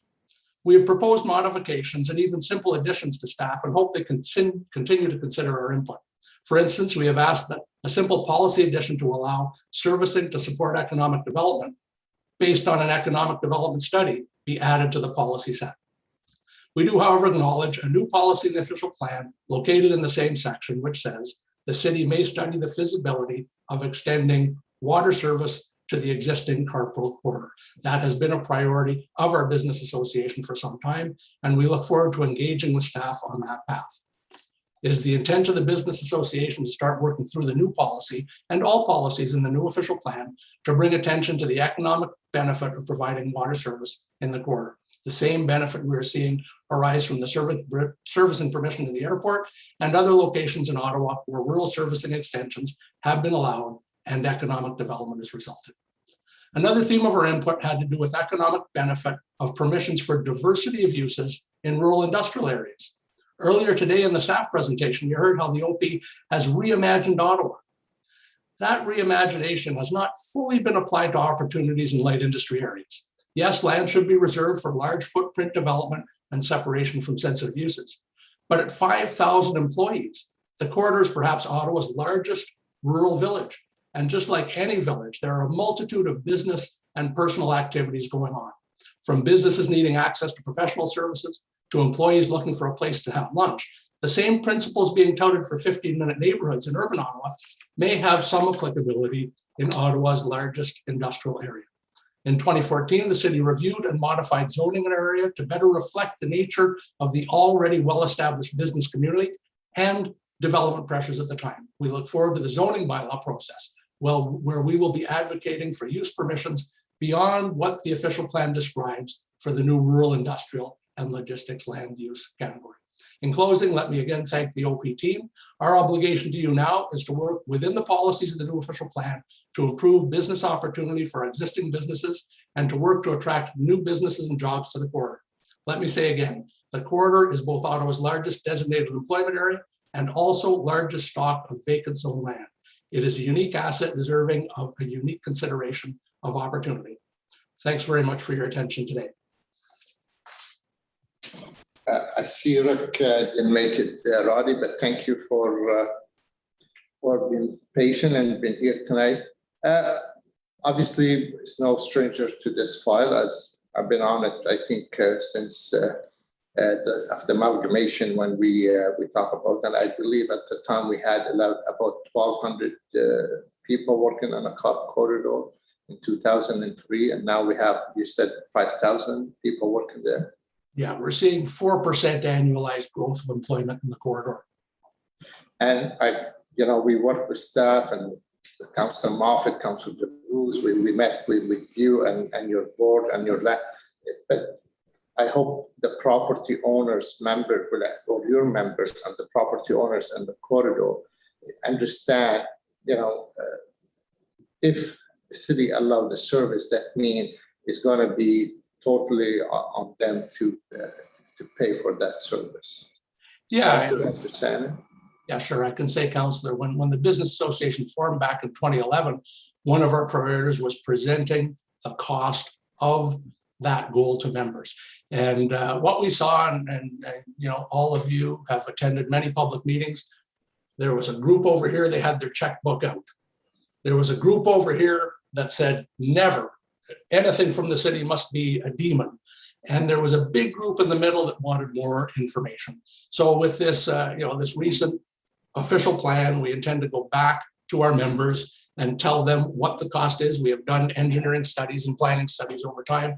We'll update those, and that'll be one of our first priorities to again tell them, if we go forward, if we ask the city to consider this, you're going to have to pay. And then there will be people who will say no. There will be other people with their checkbooks. So we'll move through that process, I think, quite efficiently.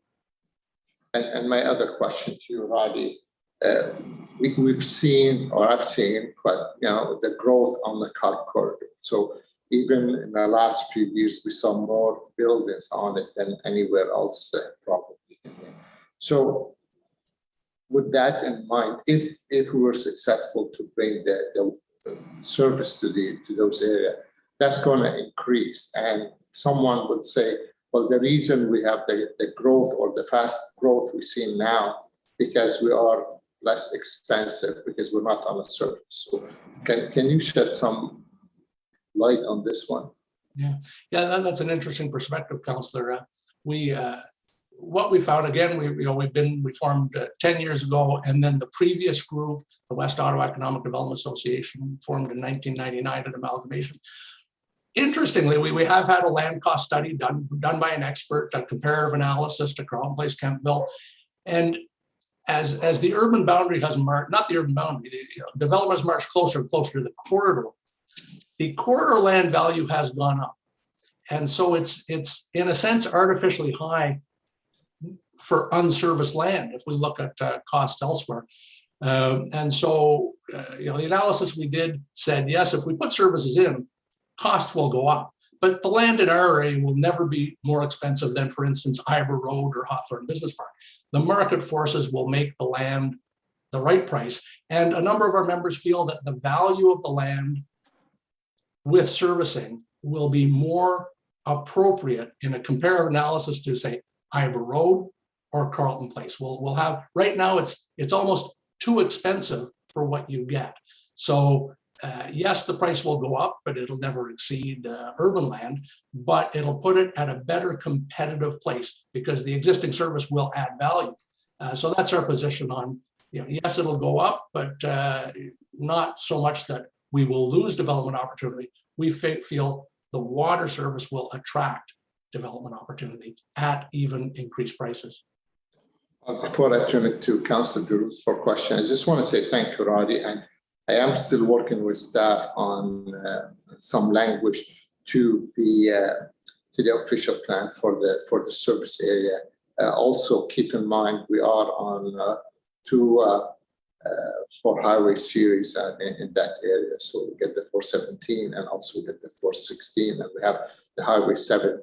So we are surrounded, and the land, subject land, I think it somehow, I believe it could be injected with economic development, but I'll work with staff and will share with you what the language is going to be.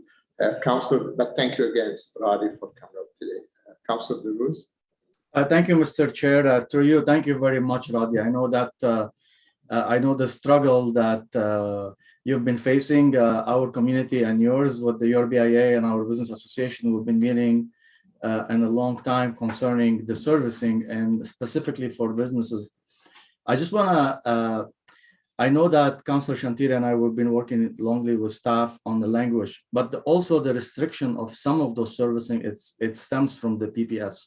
We're really, our hands sometimes are tied. And I know, I give you example, in Greeley, Mitch Owens, I have business park ready to be developed, and the water across the road, like literally, you need to just bring it. And then the developer and also the businesses and that they own that part, they're ready to flip the bill for it. But the problem is the PPS has been really stickler to us, and I know our general manager Steve Willis working with Councillor Shantiri, and we have a coalition working with the province to find some leeway around those issues in rural area for the growth and for bringing extra businesses in the community. So I just want to thank you for shedding some light, but I assure you that I'm sure Councillor Shantiri will share some info with you, hopefully working with our staff before council on the language in our official plan. But I assure you it's very difficult because we have to work on the PPS, and that's where our challenge is. Yeah, can I comment? Can I take a minute to comment? Please go ahead. So what we have to you leverage the PPS where it works for us too. And the new PPS did have a new policy on capacity for wastewater. And so one of the concerns about partial services water only is wastewater failure. And so this new policy actually opens up a PPS opportunity to say, well, the PPS says do a study for capacity on wastewater to support development to make sure the groundwater is protected. And so there's actually a bit of a new opening that I don't think has been explored yet. It's new in the PPS. And so in the corridor, we are starting out that process to talk to experts to say, let's look at the groundwater and do that study, which will show, no, the groundwater has capacity. Therefore, if people get water only, there won't be this indiscriminate use of water that will pollute. So I'm happy to work with you, but there are also some new PPS policies that actually offer other paths. And I think just today I saw in my news feed that the province brought out a news release that they may consider more of the D5 policies, which are related. So I haven't looked at that news release yet, but that's another opportunity, is the D5 policies, which talk about rural servicing. So we're very I appreciate the work you folks have been doing, and we're happy to pitch in on that work at any time. Thank you, Roddy. Thank you, Mr. Chair. Thank you, Councillor Durus, and thank you, Roddy. And I think when we talk about the D55, that's credit to Mr. Willis, who championed this on behalf of the city with the Ontario government. Thank you again, Roddy. And our next speaker, Della Wilkinson, and after Ms. Wilkinson is Suzanne Tunian. I hope I said it right, but we'll go to Della first. Ms. Wilkinson. Good evening. My name is Della Wilkinson, and I'm honored to live and work on the traditional unceded territory of the Algonquin Anishinaabeg peoples. I would like the City of Ottawa to take inspiration from the First Nations stewardship of Turtle Island, the land we now know as Canada, by preserving and nurturing our neighborhood forests. Today, my background shows the City of Ottawa's urban heat island map that was recorded on July the 18th, 2019, when temperatures in the urban core reached up to 36 degrees. How many councillors here remember the 1970s participation campaign? Participation found the fitness level of the average 30-year-old Canadian male was similar to the average 60-year-old Swede. This was a national embarrassment. A similar comparison can be made today regarding the tree cover of Ottawa to Stockholm. Ottawa, a city that will be growing to 1.4 million people, is similar to Stockholm, a city of 1.6 million people. Ottawa covers 6,200 kilometers squared compared to Stockholm's 6,500. Sadly, when it comes to tree cover, that is where the similarities end. Stockholm has an impressive 66% tree cover compared to Ottawa's current 30%. Tree Canada is a national nonprofit organization dedicated to planting and nurturing trees, and it lists many environmental and health benefits for urban forests with supporting scientific references. These benefits include reducing air pollution, reducing the temperatures of our neighborhoods, reducing energy use in buildings, reducing storm runoff and flooding, as well as providing essential habitat for wildlife. In 2000, Global Forest Watch lists Ottawa's tree cover as 40%, exactly the same target as listed in the existing format of this milestone official plan.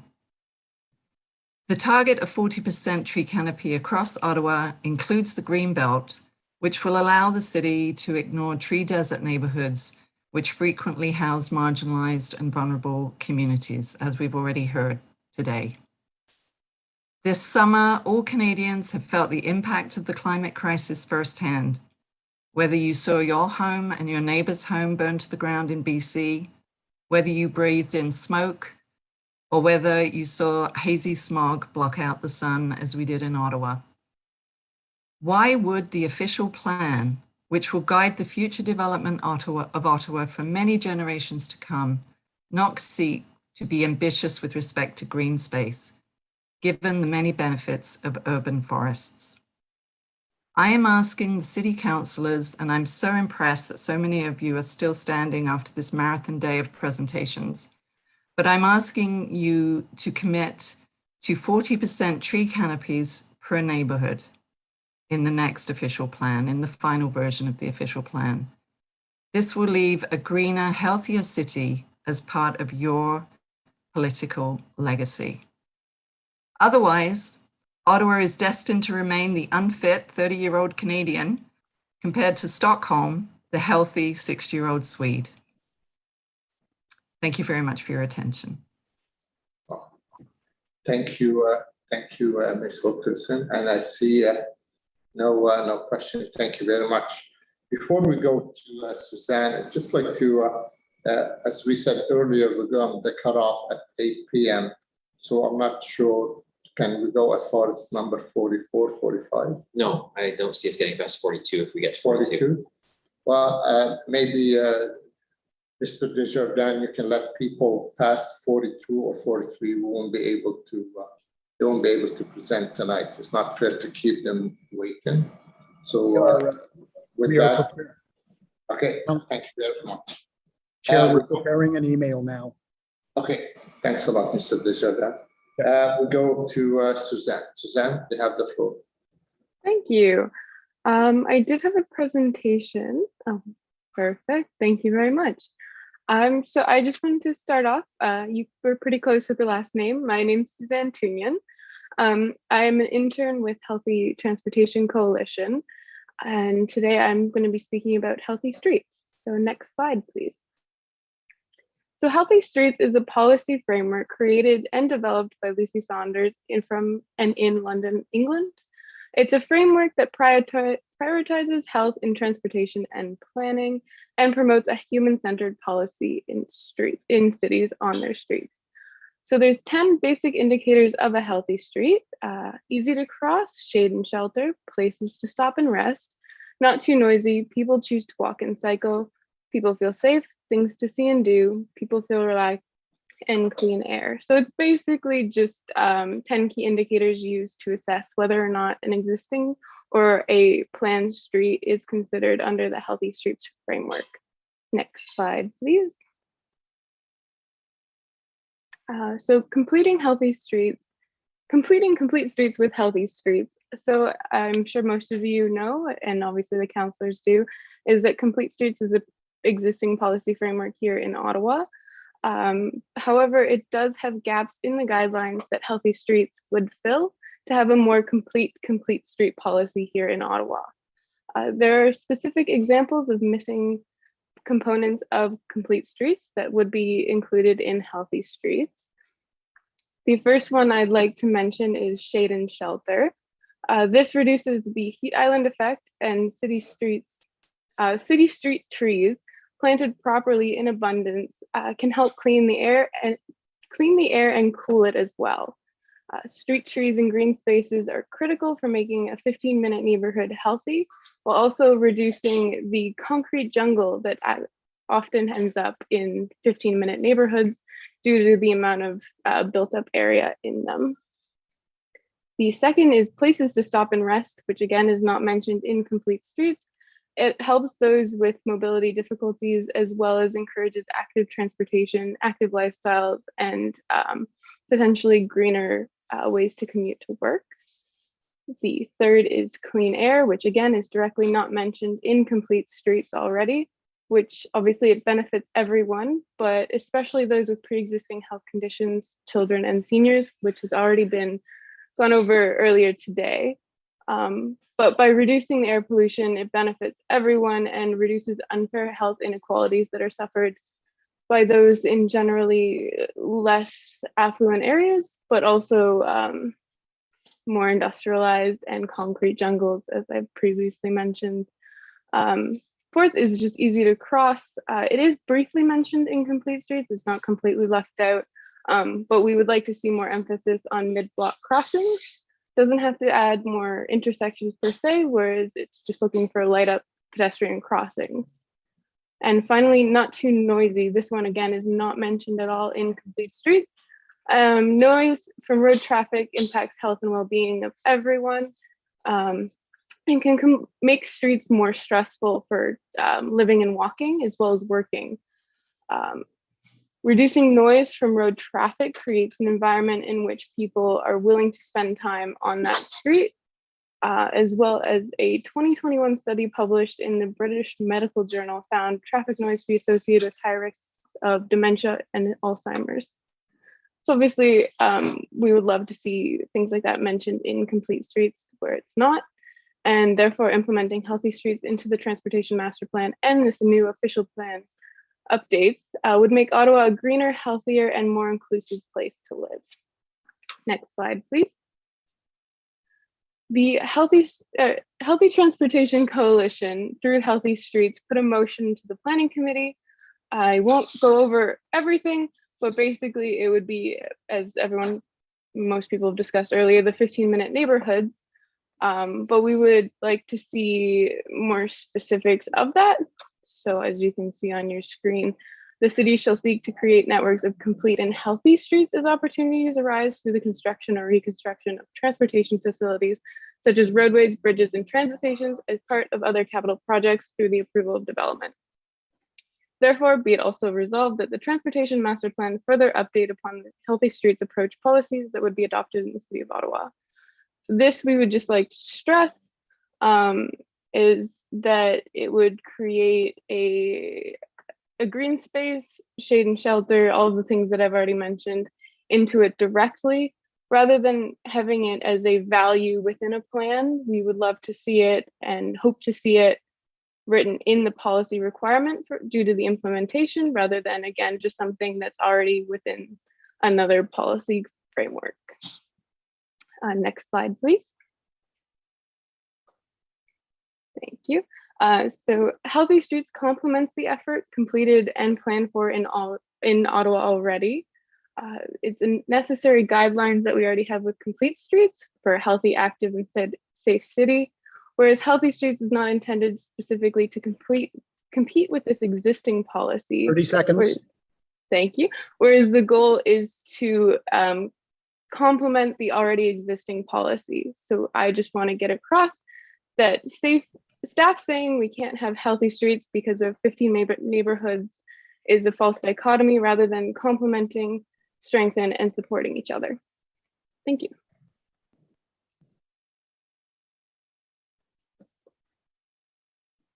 Thank you very much, Suzanne. We have a couple of questions. We'll start with Councillor Kavanagh. Councillor Kavanagh. Yeah, thank you very much, Suzanne. I appreciate your presentation. And I think we all want healthy streets. What I liked actually, what you said was the rest spots, because I think that's something that we have to look at. We talk about how close we are to transit, but we don't talk about situations where people are not that close and may take a while to get there. So the rest spots with shade, etc., are a very positive idea. So I just wanted to pass that along because I think that is where we don't look at that as closely. And I certainly see that in my community, especially with seniors who we have a bench program, which is great. But I don't think we have it as an absolute overall policy in the official plan. So I can be corrected on that. So thank you very much for that. Thank you. Thank you. Before I go to Councillor Menard, I'm just gonna ask Eric to put a motion. I promptly said there'd be no motions today, but there has to be one. There has to be one so that we can keep going. Here it comes. The excitement, the excitement. Be it resolved that the meeting time be extended past 7 p.m. pursuant to subsection 8(1)(c) of the procedure bylaw. Is that carried? You want to do yeas, nays, or are we good for carried? I'm just seeing this motion. We need time to review this. Do we need a step out of the chair's role? At least for 9 minutes, we got to think about it. You guys are jackasses. You guys are jackasses. Okay. Carried. Councillor Menard, go ahead with your questions. Thank you very much, Chair. Thank you, Suzanne, for being here with us. And I think you waited through the break as well. So I appreciate you doing that. Healthy streets are important. I'm getting a lot of emails about this and the concern around how we're going to integrate healthy streets into our official plan and the TMP. Would you say that healthy street proposals are at odds with 15-minute neighborhoods, or that they're complementary? They're definitely complementary. There are some aspects of 15-minute neighborhoods that we would like to see added into that framework. Things like I mentioned, making sure there's street trees and other green spaces within them to prevent it becoming a concrete jungle. Not only is that unpleasant for most people, but also it does often increase the heat island effect that other people have already mentioned this evening. So by saying you can't have healthy streets while also having 15-minute neighborhoods is, like I said, a false dichotomy. You can have both. There's aspects within each of the 10 indicators that would complement 15-minute neighborhoods when you get into it. That being said, to be a healthy street, you don't have to have 10 out of 10 out of each category. It's just looking better than it would be without having healthy streets implemented, without having that policy framework in writing to actually have each one considered when building or updating existing 15-minute neighborhoods in Ottawa. So I don't see why you couldn't have healthy streets along with the 15-minute neighborhoods. I appreciate that. And staff have suggested to me that a lot of the values that are behind the Healthy Streets campaign are reflected in the new official plan. What would you say to that? I would say that, though, yes, that is true. But having it reflected or having it as a value within the pre-existing new plan, like we would want to have it in writing and having it fully implemented, because you can't have it saying, oh, well, it's already in there without being, directly stated. You need it in writing to have that implementation in the policy to make it so there's some accountability from the city in having healthy streets implemented. Thank you. I agree with that. I mean, I think we look at green spaces and our street trees, our shade and shelter along our streets, places to stop and rest that healthy streets provide will be really critical to achieving the goals that we say we have for a livable city. And the tens of thousands more people that'll be existing within our urban boundary. So, I definitely support this. And I think a very, very simple change to include healthy streets in the official plan makes a lot of sense, given we're already reflecting a lot of those values. And appreciate you being here. I'll bring something forward with staff when the motions do come up to have a very simple wording addition. So thank you for being here and for promoting this campaign.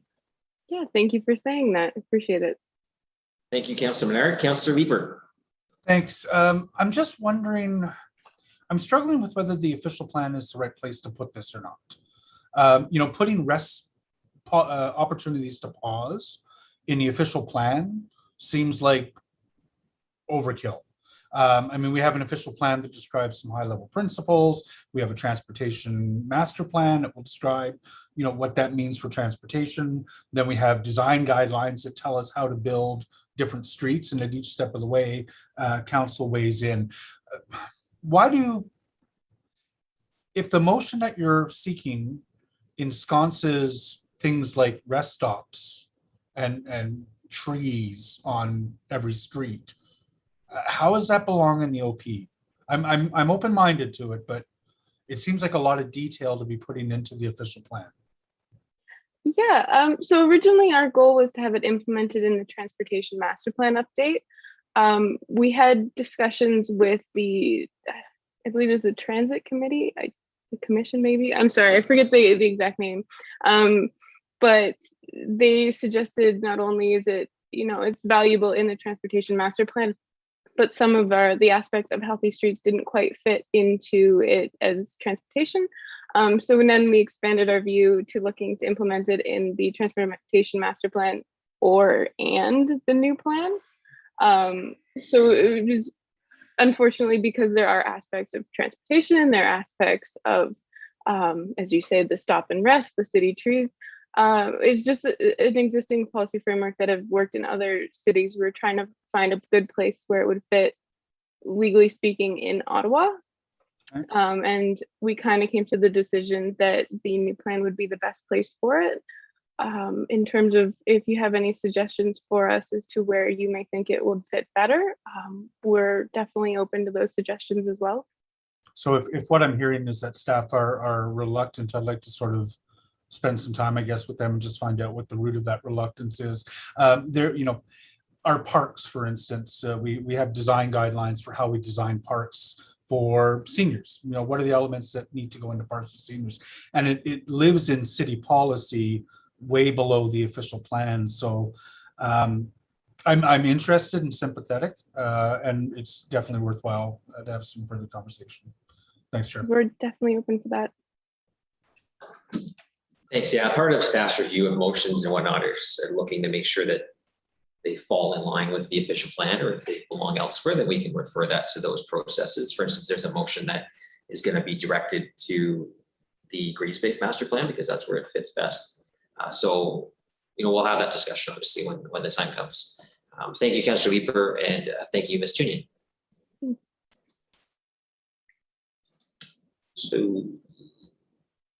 So did we receive the motion yet? Okay. So our next speaker is Cheryl Parrott. And then following Cheryl will be Kelly McInnes and Chris Greenshields. Good evening, everyone. You certainly look very perky for 9 hours into a very long meeting, and more days coming. Absolute loving over here. So we all want a livable city where neighborhoods matter, and we want adequate green space, tree canopy, rec facilities, and vibrant communities. You've heard that today. And we don't believe that this OP brings us closer to that. It has very vague language, very contradictory rules on height and density, transect areas that are so huge and no metrics to measure the goals. We don't oppose intensification. We must intensify to reduce sprawl, and appropriate intensification can be done, and others have said this. But there has to be some rules. It must respect the zoning bylaw and respect the current up-to-date secondary plans. It must increase the present tree canopy. We're losing trees every day, and we get none or few trees in replacement despite the new tree bylaw. Many years ago, when Peter Hume was chair of planning committee, he promised certainty in planning for residents and for the development industry, but that didn't happen. And we don't think it's going to happen with this OP.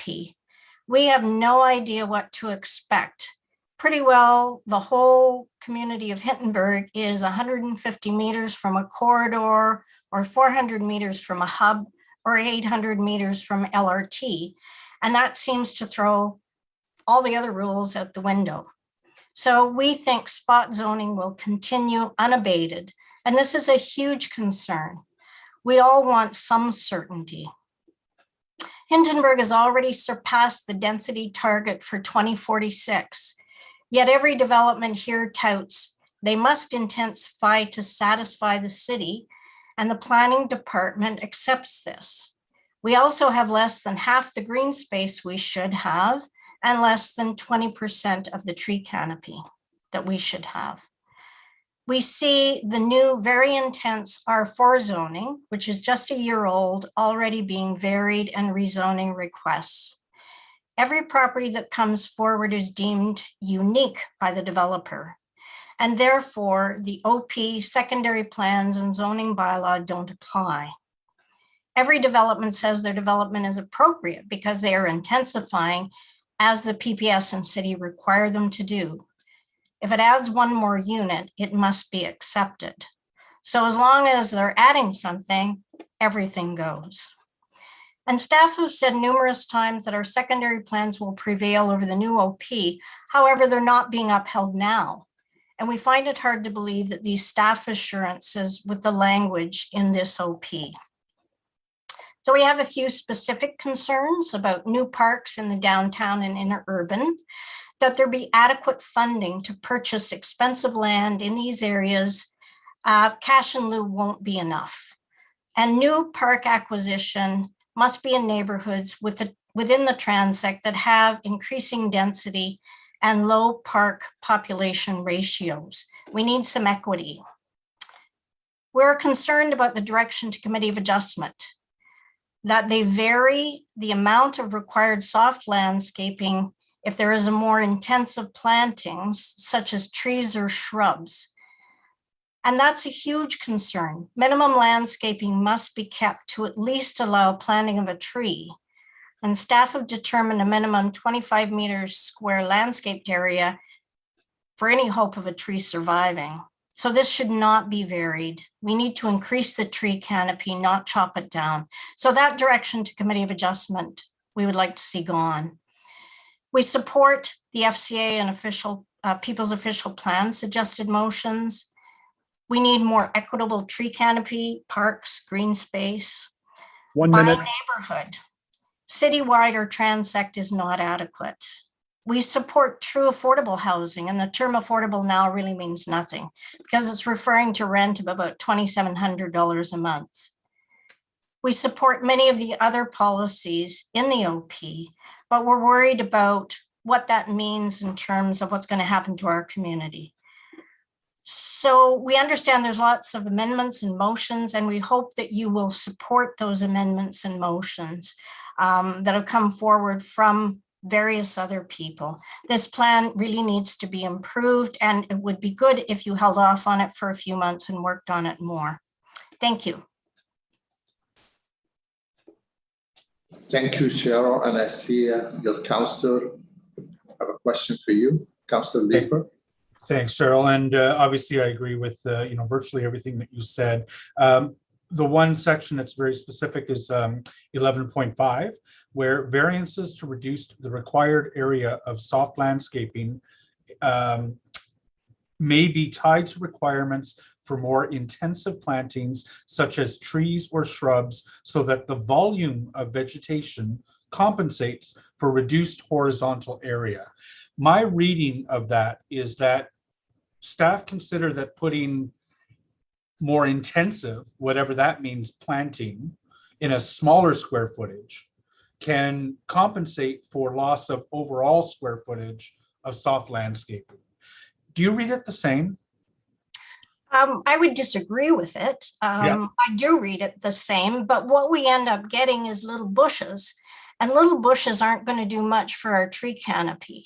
If we even get a tree, what we get is a tree that will never mature to much of a height. All the trees that we see in any site plan that comes forward or any plans are always species that will never grow very tall. So we are losing our tree canopy, and I would disagree that a few shrubs compensates for that space to actually grow a tree and hope that it lives. What about stormwater management? Stormwater management is a huge issue that we've come across in the community, and especially on properties that or developments that didn't have to go through site plan. And I listened to Laura's presentation from Ottawa South, and we worry about that loss of site plan control as well. But we're dealing with at least 2 properties right now where the neighbors, no, 3, where the neighbors are getting inundated by their neighbors' rainwater because there's just no place for it to go. And they're having to try to figure out what to do with it. And my feeling is we'll see this winter what happens, but I think we're going to have some very slippery sidewalks as a result of trying to figure out a solution well after the fact. But because there is no green space and the buildings fill up most of the property now, where's it going to go?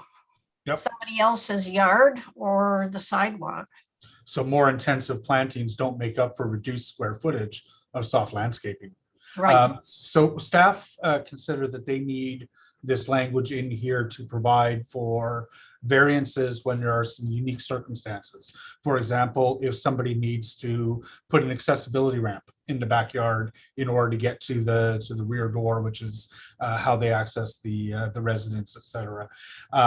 So staff have not been supportive to this point of a motion that I would propose to eliminate this section.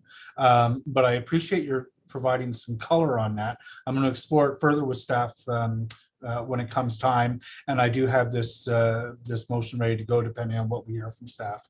Thank you for taking the time to explain that. Okay, thank you. Thank you very much, Councillor Leeper. I don't see any other question. Thank you, Cheryl, for all your hard work in the community. Our next speaker is Kelly McInnes, and after that is Chris Green Shields. So, Kelly, you have the floor.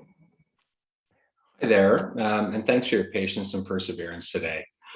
My wife and I are residents of Carlsbad Springs, and I think we're the first residents of Carlsbad Springs to speak. And we represent a number of our neighbors, and we'd like to discuss Tailwind with you. Many of our concerns are raised by Councillors Menard, Gower, Leeper, and Kitts. Many promises are being made by Tailwind, and we believe the council should be skeptical, just like your citizens are. We're also happy to hear the concerns raised by other delegates opposed to urban sprawl. Mr. McDougall, who noted Indigenous concerns, and Alex Cullen, representing the FCA, who cautioned the committee about building on Leda clay. These interventions should provide committee with enough concern to press pause. There's a number of concerns that we'd like to raise, and let's start with consultation. We've arrived at the possibility of a 45,000 person community here without consultation of the residents of Carlsbad Springs in any shape or form. Indigenous leaders like Chiefs Commanda, White Duck, and many others have voiced their opposition to this project, yet have yet to hear from council or committee in terms of additional consultations. We kindly ask that the committee commit to plans for consultation with residents and with the Indigenous communities and follow through on it. Decision-making is at the heart of the issue at hand. Good governance is about creating a transparent process, following it, and listening to the experts and not listening to bold proclamations unsupported by evidence. Council have invited criticism upon themselves by ignoring their own process. They've changed the urban boundary to include rural lands of Carlsbad Springs. They have rejected the expert opinions of city engineers and planners who have advised that Tewan is not fit for intensive development. And they've awarded development to the lowest scoring proposal. One would wonder what morale is like in City of Ottawa with those staff that have had their hard work and expert opinions rejected by council based on promises from developers. This development was approved in the spirit of reconciliation, yet it appears that council is ignoring the opposing views from those indigenous leaders like Chiefs Commanda, White Duck, and the others. And we'd like to know the reason why. Council's credibility is in question, reminding us of SNC Lavalin being awarded an LRT contract despite failing the technical evaluation process twice. With all of this, the risk rests squarely with council, as you have rejected your own process and don't have the supporting evidence through study to support this development. Moving on to transparency. There are significant differences between Tewan's original proposal and what is currently tabled, including who owns the land, which is an important consideration despite the partnership agreement that may be in place between the Algonquins of Ontario and Taggart, as ownership was a basis for moving forward. Farmland was not in the original development plan, and it is now the majority of the project. The city and Tewan both speak to protecting agricultural lands, so this doesn't reconcile. Why was the development of farmland not part of the original proposal? And does council support the appropriation of farmland for development? Many others today have spoken about Lita Clay. Our house has a sump pump. The previous owner surrounded it with 8 feet of styrofoam for stability. And we would invite all council members to actually visit the lands that you're looking to develop, and maybe come into the house and feel how the house shakes when trucks go by. Clay presents challenges for intensive development, and you should actually listen to your own experts. Despite the developer's engineers' confidence that they can build here, it will be more costly than building on more suitable lands. That is certain. Required services are not at Tewan's doorstep, and the combination of the development charge and building costs on Clay will not amount to affordable housing. Councillor Leeper challenged earlier today, what will the cost per homeowner be? And there was no answer. Council should dissect the math on that topic and get real answers prior to moving forward.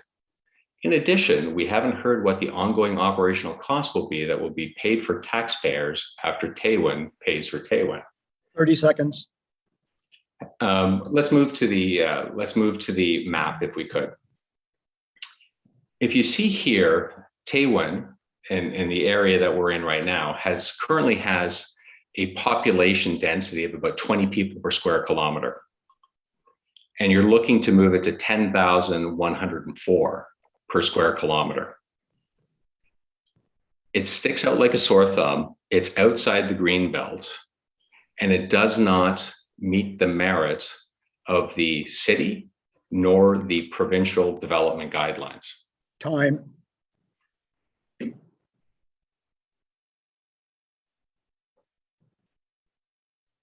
Thank you very much, Khalid. We have a couple of questions. We start with Councillor Galt.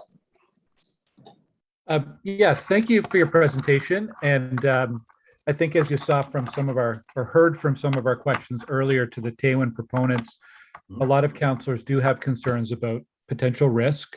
I was wondering if you had a chance to read annexes 10 and 12 that are part of the official plan. And I realize that these are buried fairly deep in the documentation that was posted online.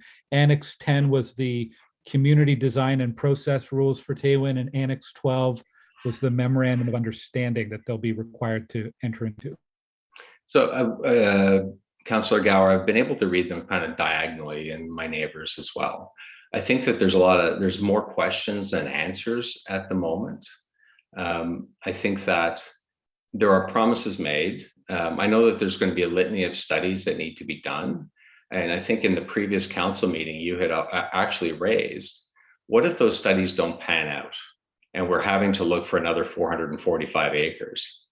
The mounting evidence and the evidence that the city's own staff have said that this doesn't make sense, yet we're moving ahead and committing to further studies and try to shoehorn the development in. I think that is risky, and the risk is not with the developer.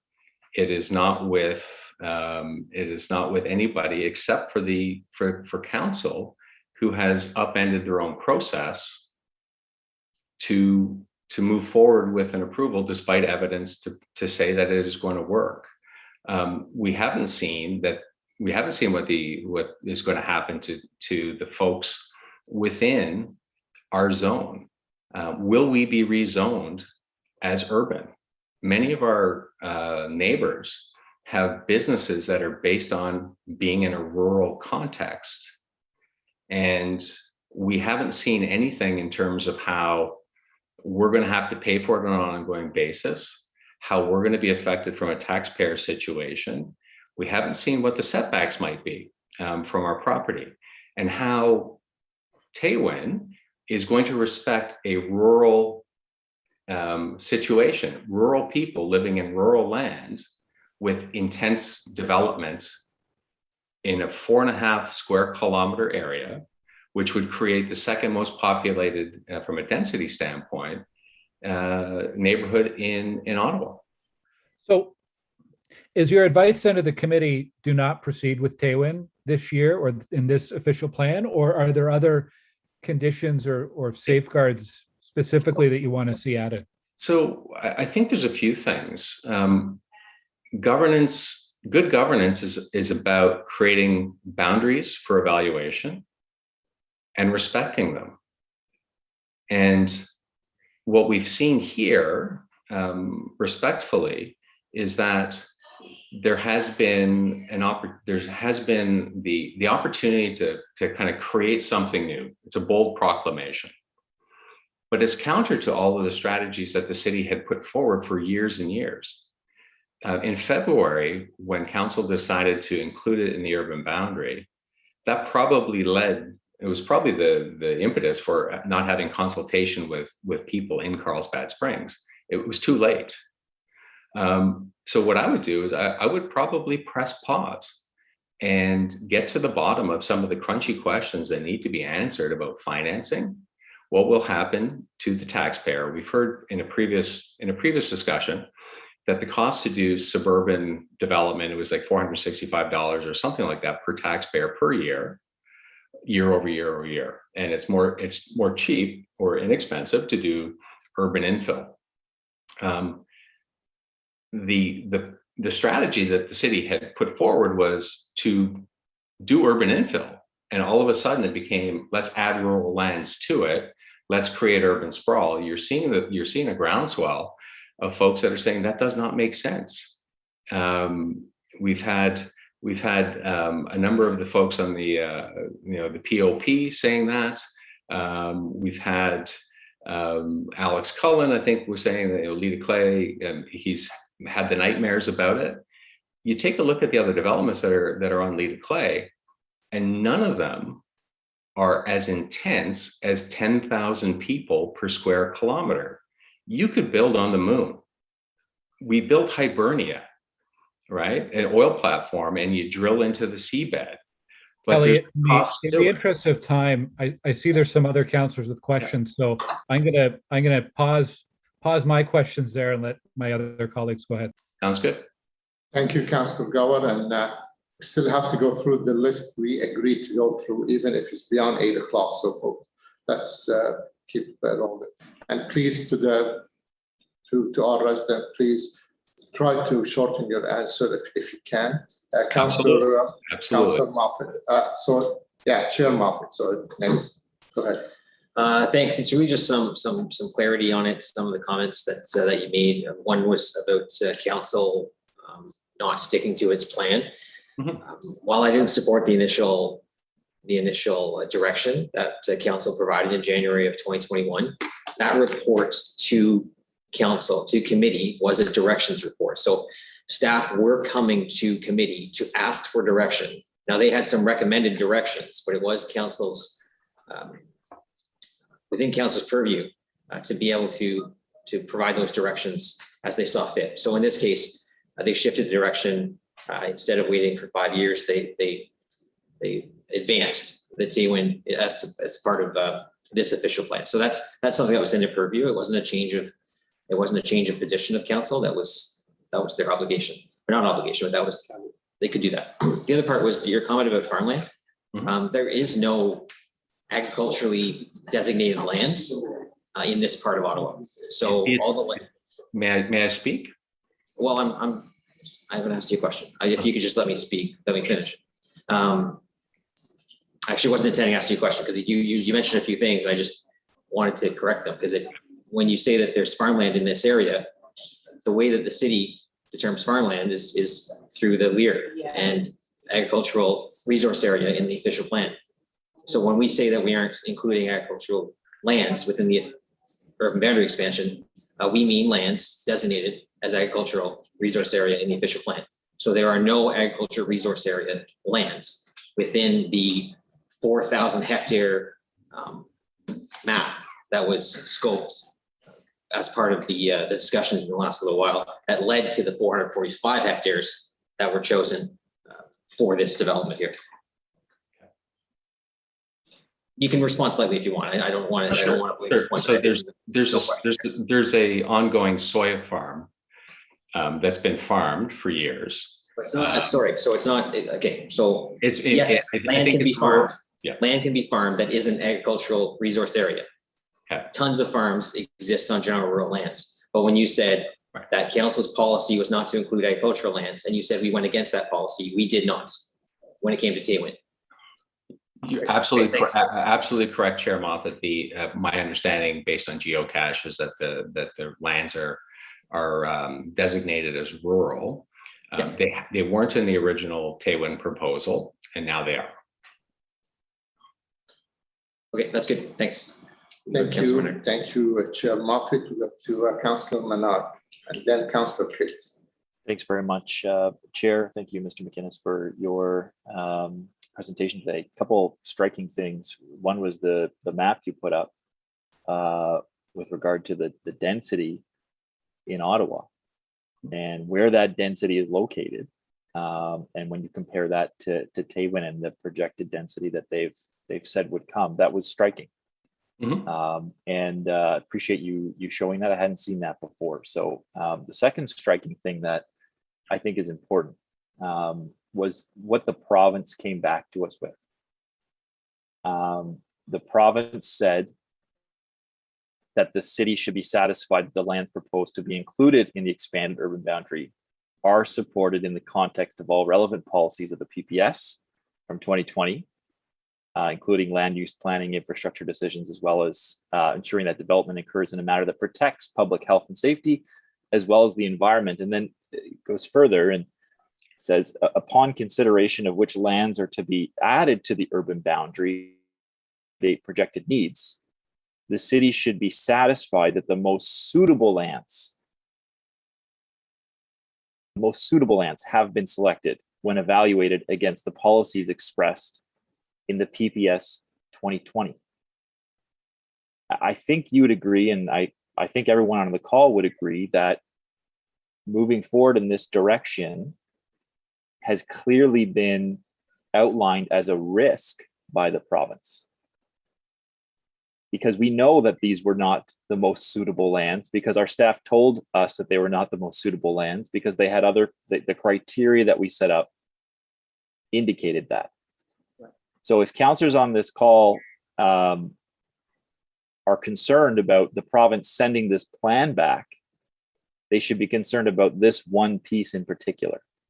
And I guess, Mr. McInnes, I just asked your view of that. Did you have a chance to read the provincial comments back to the municipality from selecting these lands to be included? Okay, and what was your view of those when you read those? Well, so I think that obviously, council has created a list of different studies that will need to be done. The lands that we're on and include a floodplain.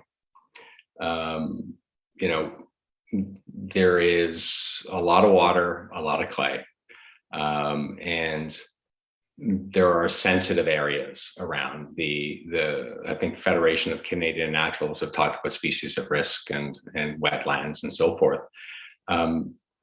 So it is, I think, a bit of a hornet's nest for development. And I believe that city staff in their evaluation of the land they're quite accurate. They're category 3. So at the end of it, I think that there is the prospect of a very significant intensive development in a rural area on lands that many think are unsuitable, and it may not result in an affordable level of housing in an area where people are still going to rely on cars to go get essential things until there happen to be a dense population here. You're looking at decades of people still driving 15 minutes to get stuff. You look at the map and we stand outside of the greenbelt and not close to anything else. It doesn't seem to be the appropriate spot for this type of intensification on this type of land. Okay. Thank you very much, Mr. McInnes. Thanks, Chair. Thank you very much, Councilor Menard. Councilor Kitts.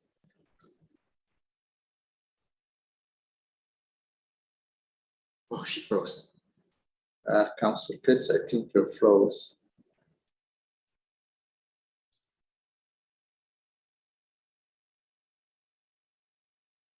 It happened and I have to reboot. So in a sec, I assume. Maybe give it a minute, Chair. I don't know. Yeah, it would be good. It would be good to hear from Councillor Kitts, as she's my councillor. Yes, we agree, but rural broadband's the issue. Yes. Just saying. Thank you, Councillor Turner, for reminding me about how poor. That's why we are in Ben Franklin. Okay, it seems Councillor Kitts has to run off the screen. So she'll come back. Just give it a second. Give her another.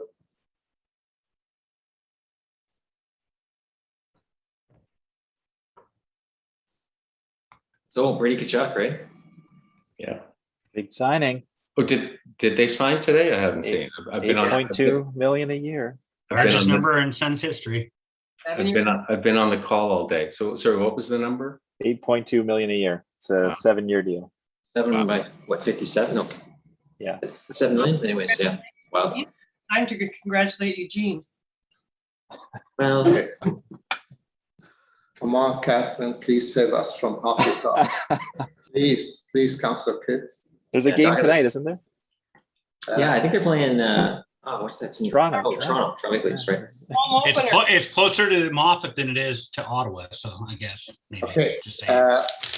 Mr. McInnes, we're not going to hold everyone, so we have to go.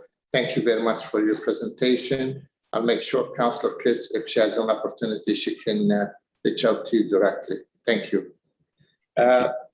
So we go to Mr. Green's Shields.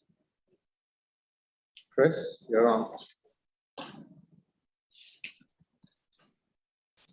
You're just on mute there, Chris.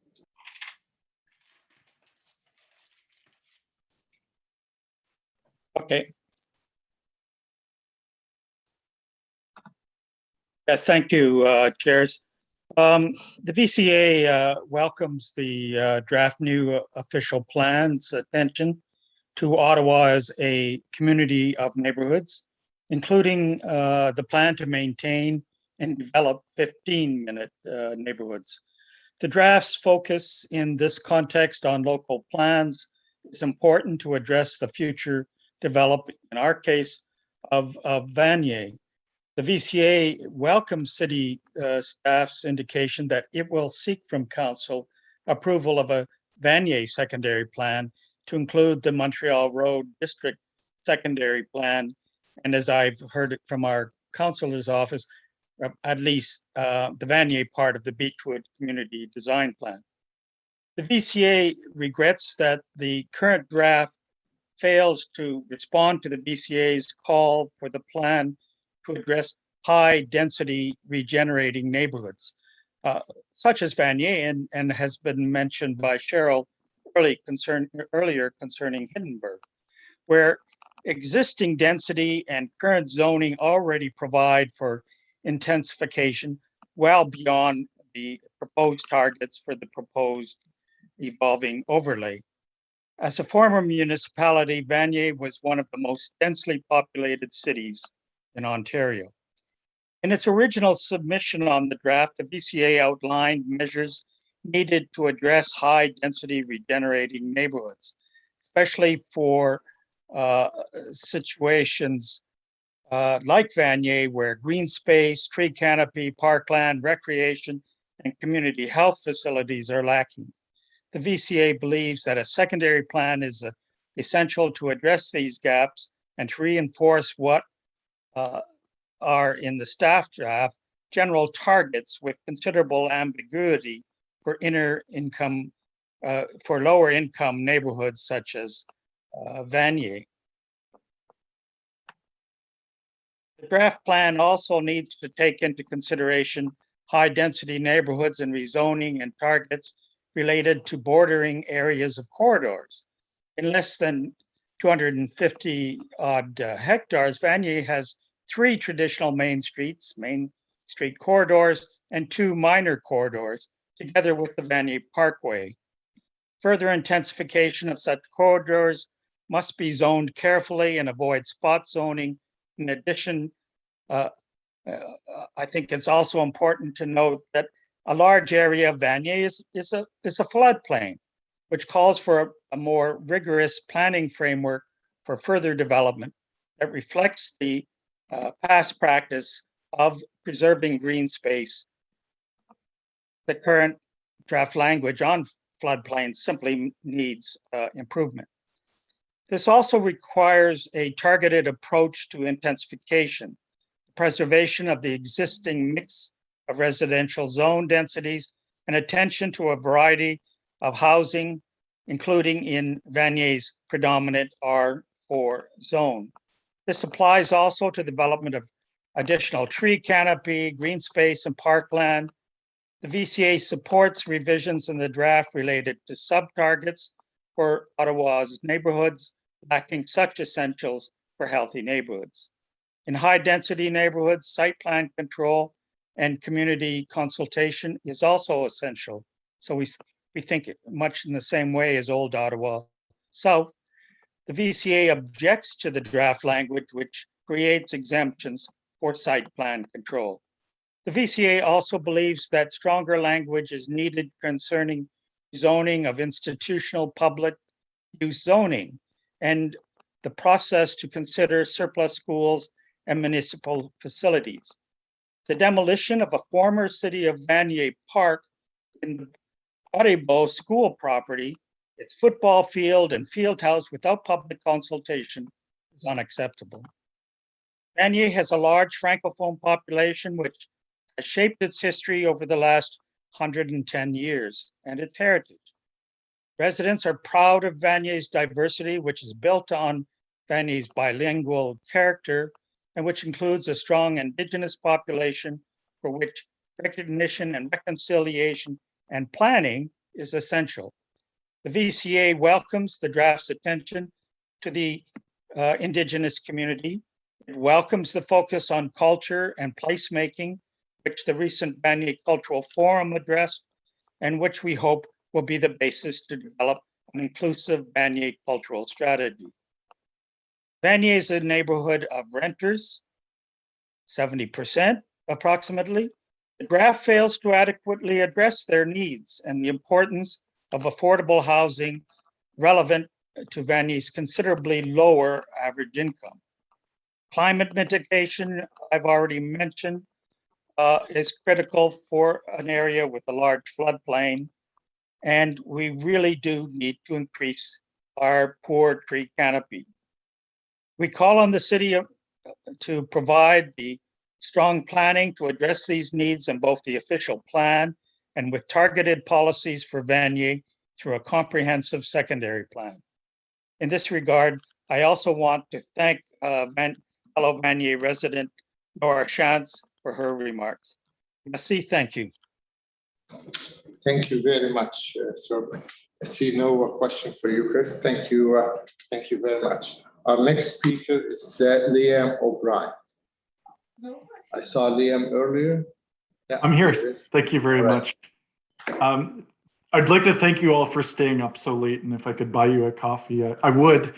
So normally I don't get involved in city politics, but it's gotten juicy kind of lately. And I felt the need to speak up about the official plan.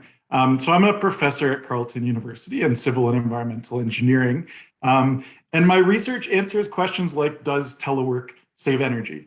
So the answer is it's very complicated, and I was interested to hear that came up before. So in brief, I wanted to speak specifically to urban sprawl. So I'm pleased to see that the official plan deals with the environment in a big way. That's obviously important. And we know that the decisions we make today, let alone in the past, are going to have a big impact on the environment and climate change. But few cities expect to grow by 40% over the next 25 years and largely reinvent themselves. So what I'm advocating for today is that we intensify so that investment and that wealth that a huge population will bring can reinvigorate the city rather than diluting it and growing horizontally effectively. So I just want to give a few facts to sort of back up some of my points. So stage 2 of the LRT claimed that it would bring 77% of Ottawa's residents within 5 kilometers of a station. For context, in Paris, it's about 5 minutes or less to the nearest metro station. So if 50 years ago we had chosen to intensify rather than grow outwards to be a huge city that we are today, we could have had subways or LRT going to Vanier, Lansdowne, etc. So I think we're making those same decisions now, and we're going to regret it again, or at least I think we should regret it. So the plan discusses the term accommodate 400,000 people. I think we should flip that around and say, how can we take advantage of the fact that we're going to have all this wealth so that we can really, again, invest in infrastructure where people already exist, rather than largely benefiting the people that, frankly, might not have been born yet. So about 8 years ago, the city commissioned a report that looked at transportation. What it said is that urban neighborhoods or households in urban neighborhoods own 50% fewer cars. They're 16 times more likely to walk to work, 4 times more likely to walk to do errands, 9 times more likely to take transit. And if you look at the census data, what you realize is that it's not so much the local density of these communities that predicts things like sustainable transportation, it's where they are in the context of the city. So therefore, it doesn't make a lot of sense to me to develop far away from the core when likely the people living out there want to participate in the economy of the city and the core. And I noted that the official plan suggests that the most employment opportunities will still grow in the core. Another recent report said that the net cost to the city for suburban residents per year due to infrastructure and services is $465. That's negative. It costs us more than we bring in. On the flip side, high density developments bring in $606 per person per year. So we're talking $1,000 a year difference. And normally we make this compromise between environment and economy. This is a situation where the best solution for the environment is also the best solution for the economy. So I think this is sort of a no-brainer. And of course, there's all these other social considerations that you heard about before. I won't repeat other people's points. But one of the points I wanted to make is about, and I'm sorry to pick on one particular example, but Tanger Outlet Mall. If we look at it with a microscope, it looks like a really walkable community. This is the kind of place that's quiet and you'd let your kids run around without worrying that they're going to get run over. But if we zoom out, we realize that this is being supported by a parking lot that's bigger than the mall itself. And so I think the idea that we're going to have these sustainable communities that are really far away from the core is a little bit disingenuous. So just in closing, I think we've known for over 5 decades, certainly in the scientific literature, that urban sprawl is very problematic. We know in Ottawa, because we have all these case studies of urban sprawl, that it's problematic. But what's notable is that for a lot of targets that we set, we have a slow ramp up period for climate change targets because we know there's going to be a bit of pain. In this case, we're talking about pain for people that don't even live here. So really, we should be serving the existing population and design for the future. So thanks very much. Thank you, Mr. O'Brien, and I see no question. Thank you very much for taking the Sean there. Oh, so Councilor Manar. Sorry, Chair, I was late there. I just wanted to, sorry about that, Chair. I just wanted to thank you for the presentation. I guess I'm trying to, whittle down your recommendation to us, because you've given some great food for thought here and some fantastic data. And I just wonder, what does that equal? What are you saying we should be doing? Thank you. I missed that in my notes. I'm recommending that we curb, severely stop sprawl today and not go for, frankly, not that ambitious a target in 20 years. So when I saw the headlines, it looks like 60% of development will be intensification. But then when you read on, you realize actually that's in 20 years. It doesn't make sense to me that we do something that we know is not good from an environmental, social, and sustainable and economic perspective. Yeah, we do start out much lower than that and then ramp up to that at the end of that 25-year horizon. You're absolutely right. Which means that we pay for what we do in the first 5 years for the rest of our lives. Right. Fair enough. Thank you. Thank you, Councilor Manar. Councilor Leaper. Thanks. And Liam, I do appreciate the presentation. I may have misheard what you were saying with respect to Tanger, but it sounded like you don't hold out much hope for 15-minute walkable communities that are further flung from the core. And that wounds me. I have high hopes of seeing neighborhoods like Convent Glen evolve into 15-minute neighborhoods that can take some of the intensification pressure off of Hintonburg and Westboro. It's got light rail, it's got a traditional main street, it's got shops. We just need to push those buildings up against the main street, get rid of those front parking lots, put some density on top, presto changeo. Is that not possible? Thank you, and I'm an optimist as well. The point I wanted to make is that I think developers sell this dream, but we need to zoom out a little bit and look at the context of the development. And again, I don't want to pick on that mall, but I did want to point out the amount of car infrastructure devoted to service this mall. I mean, it's absurd. Thanks. Thank you, Councilor Leaper. Councilor Turner. Great. Thanks, Liam, for coming out. My son's name's Liam, so I always have a lot of time for people with names Liam. And my 2 daughters are Raven, so yes, Carlton, hooray. That being said, I'm just curious, whereabouts do you live in the city? I live, I guess you'd call it Centertown West. Okay. And, I think you see Councilor Leaper, myself, Brockington, and Cloutier, where after this is done, we're going to be really challenged with the upzone component. I think our villages are and Kavanaugh as well are very heavily targeted. How do you feel about the intensification levels within our communities? I mean, we really have to hit a certain number, and it's going to be a challenge as a professor that really knows his stuff.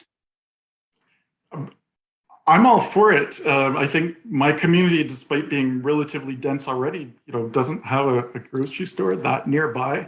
And I go somewhere like Montreal, where the core is much denser, but in a kind of human scale. And I love it. So I mean, of course, I have reservations about towers everywhere so that no sun hits the ground. But personally, I'm all for it. And I'll note that I'm car free and I manage very well. I have a wonderful life, riding my bike and not riding the LRT right now, but Good for you. That's terrific. And I think many members of council, I think transition's always the challenge that we're always going to have to face. If it's near TOD, it's a bit of a different kettle of fish. But being cognizant that it's a hard 8 o'clock, we've got some really hardcore chairs here. Thank you for coming out today and making your delegation. Thanks so much. Thank you, Councillor Tenney. Councillor Meehan. Thank you, Chair. I'll make this brief. Mr. O'Brien, one of the challenges that we face in the city is, I mean, let me just say, I think in a perfect world, we would not have any urban sprawl. We would, you know, the border of the city would remain static. That being said, there's a lot of people who need homes, and the more that we limit the growth, then outlying areas like Merrickville, Carlton Place, every small community on the outside of the city is growing. Armprior. So people the developers are going out there and building affordable homes because that's what their customers require. And then we have all these people driving back into the city, and we're faced with their cars instead, et cetera. I mean, what do you think is the solution to this? I think we should ask people why they're choosing to live far away, because I truly don't believe that people want to. I'm sorry? Affordable housing. That's what they say. Affordable housing, exactly. But not just, you know, as they say, shoeboxes in the sky, but 2 or 3 bedroom units in the city. And other cities are doing it, and there's no social stigma around living in an apartment in Montreal. But for some reason in Ottawa, people want their own house. And I can't fully understand. Apparently in Montreal, I mean, there's a culture of renting there where we don't have it here. So what's it going to take? Because it's a fact of life. The developers are going outside the city, and we're dealing with the traffic. So, I mean, as much as we can intensify, unless we change that culture, we're going to be stuck in this corner. Mm-hmm.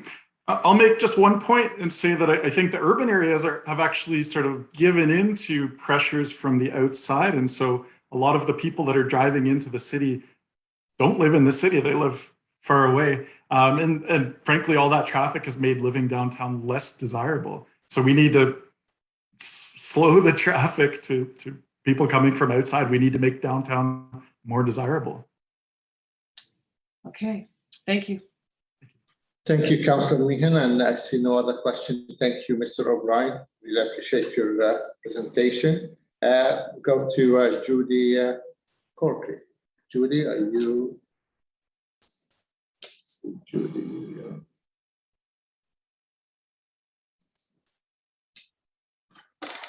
Mr. Desjardins, is Judy on the screen?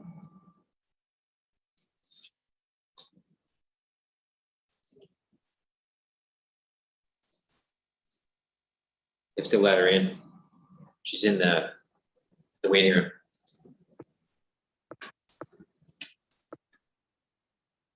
Just waiting for Judy to get connected. She's on her way.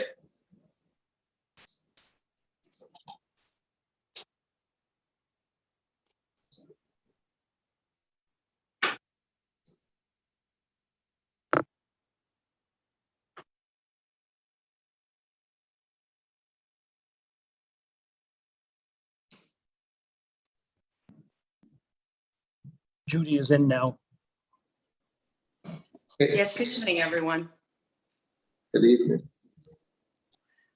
Thank you so much for your attention. This has been a very long day, I know. So my name is Judy Korecki. I represent the Faircrest Heights Community Association, and we are of the view that the revised draft of the OP is an improvement on the first draft. However, we believe that this draft still raises some concerns related to what we believe to be insufficient protections for existing neighborhood character and for tree canopy. And for us, these two things go hand in hand. And our key concern really relates to the new evolving overlay and the way it is cast in the OP in such a broad brushstroke manner. And let's be clear on this point. The new evolving overlay is the biggest planning experiment the City of Ottawa has undertaken to date.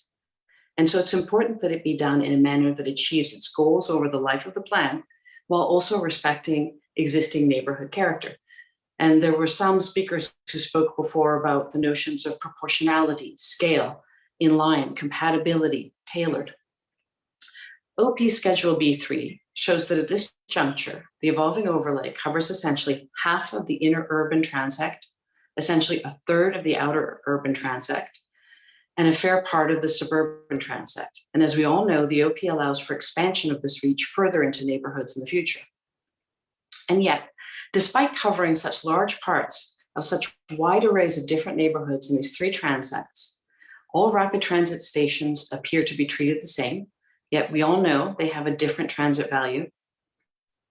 All major corridors appear to be treated essentially the same. So we find ourselves with Smythe Road, which is a essentially residential street of mixed type of housing, is on par with Merivale, Blair, and Ogilvie. All minor corridors appear to be treated essentially the same. Right now, we know they have a light touch. However, downstream, the ambit is to reach out 120 meters on either side of minor corridors. The new evolving overlay raises particular concerns given the current provision, which you've heard raised earlier, Section 56113A, that states that permissions to exceed the density targets will be supported by the city, and key concerns about spot rezoning. We also need to be mindful of what I call the human nature element. 60% of adult residents of the urban inner area, bounded by the Ottawa River to the north, the Rideau River to the east and south, and heading north up to Dow's Lake, from Dow's Lake, choose not to stay, but rather leave that inner area starting when they hit their late 30s and early 40s. And this is based on the population distribution of the last origin destination study. And where do these people go? They move to less urban type neighborhoods of their choice based on individual neighborhood character. So we need to ensure a good balance between increasing density over the life of the plan and maintaining that character and tree protection in order to encourage residents to stay closer to the core rather than to move further out. And you've heard this argument before. As a federal regulator for over 20 years, I know firsthand how important it is to provide clarity in the overarching documents that guide regulatory development and to provide some certainty to stakeholders. The earlier that happens, the better. And so flowing from that, Faircrest Heights has proposed 3 motions for consideration. Thank you so much for moving me up the screen, and thank you. 1, to increase transparency and to clarify that zoning implementation of the evolving overlay will be undertaken in a manner respectful of existing neighborhood character, as well as to set out comprehensive but non-exhaustive criteria that would guide zoning with respect to the evolving overlay. This would provide us with the clarity that we want and provide a frame that we can all understand. Secondly, thank you. Secondly, Faircrest Heights has also asked for some tweaks to add clarity to our second plan. I've shifted things around a little bit. And thirdly, we have proposed a motion asking that Smythe Road be redesignated from a major to a minor corridor up to Linda Lane. As that stretch of Smythe Road, as I mentioned previously, predominantly residential and comprised of a mix of housing types, is fundamentally different from all other proposed major corridors, such as Blair, Merivale, Ogilvie, and more akin to a minor corridor in nature. And this is an example of how this particular stretch of a road is being drawn in as a result of a broad brushstroke approach. We recognize that these proposals are but one way to seek to address the key issues about the respect for neighborhood character. Further to discussion with Planning Department, our councillor, I would like to advise that we strongly support our councillor's motion that he will be drawing forward later, related to limiting heights to mid-rise on the north side of Smythe Road. Time. Which we feel balances. It's okay. I think we're fine. I apologize. I didn't have time as a full-time working mom with 3 young kids to do up a presentation. So if I could just go back, to limit heights to mid-rise on the north side of Smythe Road. Please, Judy. I'm so sorry. Can I ask you to wrap up, please, because you're out of Yes, time. certainly. So very quickly, to support our councillor's motion regarding Smythe Road, to support our councillor's proposed direction to zoning bylaw review staff to discuss a range of possible options and approaches that would allow consideration of established parcel fabric and massing and design, including with respect to the evolving overlay, as part of the upcoming public consultations under the new zoning bylaw program. We find this direction to be collaborative and helpful. And just one last thought, ideally, we would like to see early reference to this direction in the upcoming detailed zoning commencement report and engagement plan. They're to be released in early 2022. Thank you.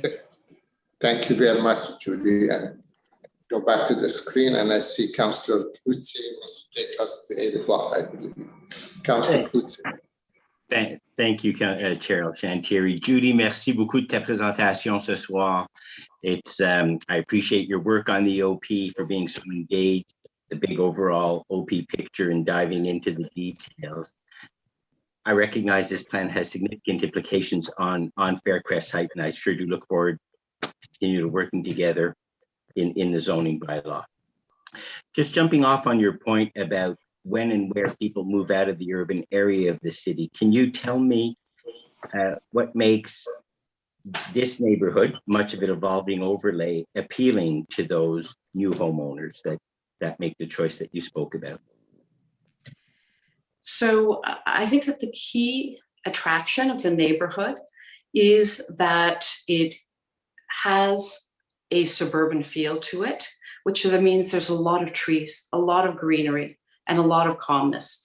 And so what I would say is that I'm one of those people who left the inner urban area to move here, as did many of my neighbors, because we wanted what we could find in this neighborhood, which is that calmness and the greenery, as well as a certain level of closeness to the downtown core. And I think this speaks to the fact that there are different needs for different people at different times of their lives. And just one more question, and we spoke about this, the evolving overlay. Can you just elaborate briefly on your thoughts as to whether the evolving overlay itself is a concern, or is it the vagueness or the uncertainty, some of it needed in a high-level policy document like the OP, the vagueness and the uncertainty of the wording in that definition that concerns you the most? I think that it's both, quite frankly.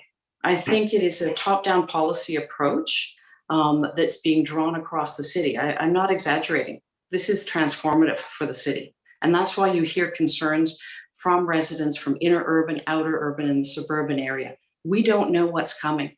What we see is bingo dabber dots on Schedule B3 without any understanding of what that's going to mean and any appreciation of how this is going to change our neighborhoods. And we do accept that we will increase in density. We certainly accept that, but would like it to be in such a way that we maintain the neighborhood for what it is, for the greenery, for the safe streets to walk on, to see children playing outside.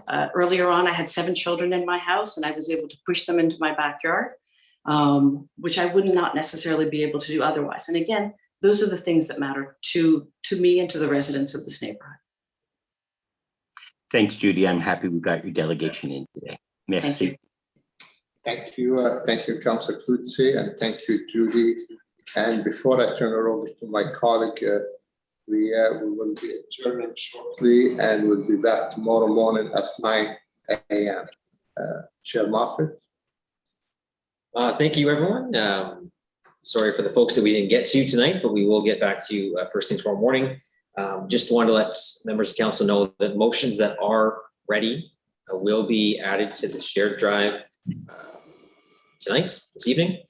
You will get an email from Eric Pillow letting you know that those motions are available on that shared drive. That'll be the ones that are available. There obviously are more. And then I'd recommend that we're going to talk about it after the meeting tonight, but best case scenario would be that we read those motions out tomorrow morning before we do the rest of the delegations. And tomorrow we will go as long as we need to finish the remaining almost 50 some odd delegations. See, Councillor Menard has his hand up. Thanks, chairs. I just wanted to suggest a couple of things. First one's easy. So we said we're going to start at 9 a.m. Some of my residents are emailing me saying they didn't know what time they were to be there. They're kind of next in the order. So is there going to be an email from staff sent to the delegations just indicating 9 a.m. is the start time? Just want to make sure they get it. Otherwise, I'll send a note back. But Yes, there will be an email sent from us stating with the new Zoom details, as well as the start time of 9 a.m. Okay. And the second piece, not as easy. Look, these are long days. We all have, families, friends. This is not an easy time. So just given the number of delegations we got through today, I can anticipate we're going to be a long time tomorrow as well. There's questions that are important here to ask of delegations. So I don't think it makes sense to go to 8 o'clock again tomorrow night. I think we were trying to have a shorter day. There's still a number of motions that I know personally I'm working on. I'm bringing forward motions for, several other councillors that are on the committee as well. And there's still some working to do on those. So there's a lot here. I think tomorrow it's in our best interest, of course, to get through as many delegations as we can, but I don't want to be going to 8, 9, 10 o'clock again tomorrow. We're all exhausted from the council meeting. And then today the fatigue sets in. So if I can suggest, Chair, that we have a normal day tomorrow, an 8-hour day, go to 9 to 5 or maybe even 6.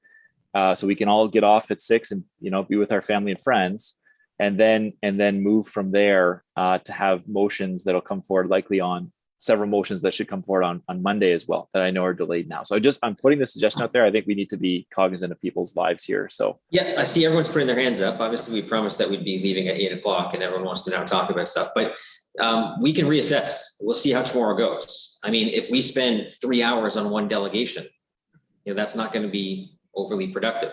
But we could also go quite quickly. I mean, we did 53 delegations in less than 6 or 7 hours when we did the Civic Hospital. So it's not out of the realm of possibility that we could actually finish delegations by 5 or 6 o'clock tomorrow night. But we'll see how it goes. I can't predict. But also, maybe one of the idea, we would say all motions to Monday, then we just don't read motion, we just go right to delegation, so we can finish delegation at a decent time. But we're going to discuss that. But I see Councillor Brockington next. Thank you. In the interest of time, I'll just say I need to see a plan for next week. We have multiple committee meetings. I have community functions. We only set aside Monday. Let's be real, we're not going to be done on Monday. So by tomorrow, we should have an idea of where we're going to carve out time over the next week to finish this. And I want to be respectful of time as well, but this is the official plan. And we need to take the time that the official plan takes. So yeah, I want us to be succinct, but I also want us to be realistic and have enough days to finish our business. So chairs, I leave that with you. Thank you very much for your leadership. I'm pleased with how things have run so far. And thank you. Thank you, Councillor Brockington. And we'll do our best to let you know tomorrow. And Monday, we block off Monday, and if we have to come back Friday, I think Friday is the only day we'll be available with no committees. But let's not be ahead of us. Let's wait to see how the day play tomorrow. Councillor Turnings, next. Great, thank you, Chair. So I just want to say, first of all, I'm agreeing with a lot of the comments I hear here, but at the same time, we won't have the beautiful presentation that we had from staff that occupied the first hour and a half tomorrow. So keep that in mind.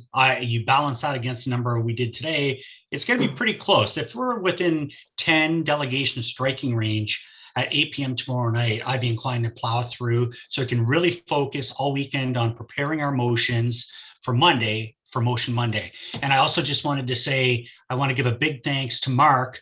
I like your boxing ring style with the signs and the fact you put the number in front of the delegation to help align with the list. That's the first I've seen this in 11 years. And I know we've only been dealing with this for a year. Terrific stuff, Mark. Thank you very much.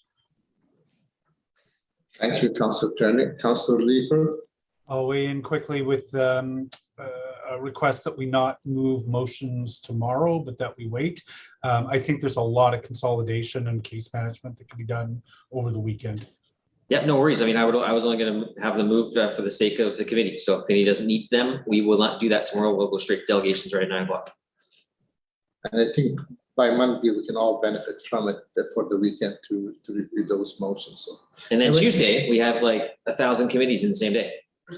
FEDCO, Environment Committee, Portfolio Management Committee that I sit on with Councillor McKenney. I think also Library Board's supposed to meet that day too.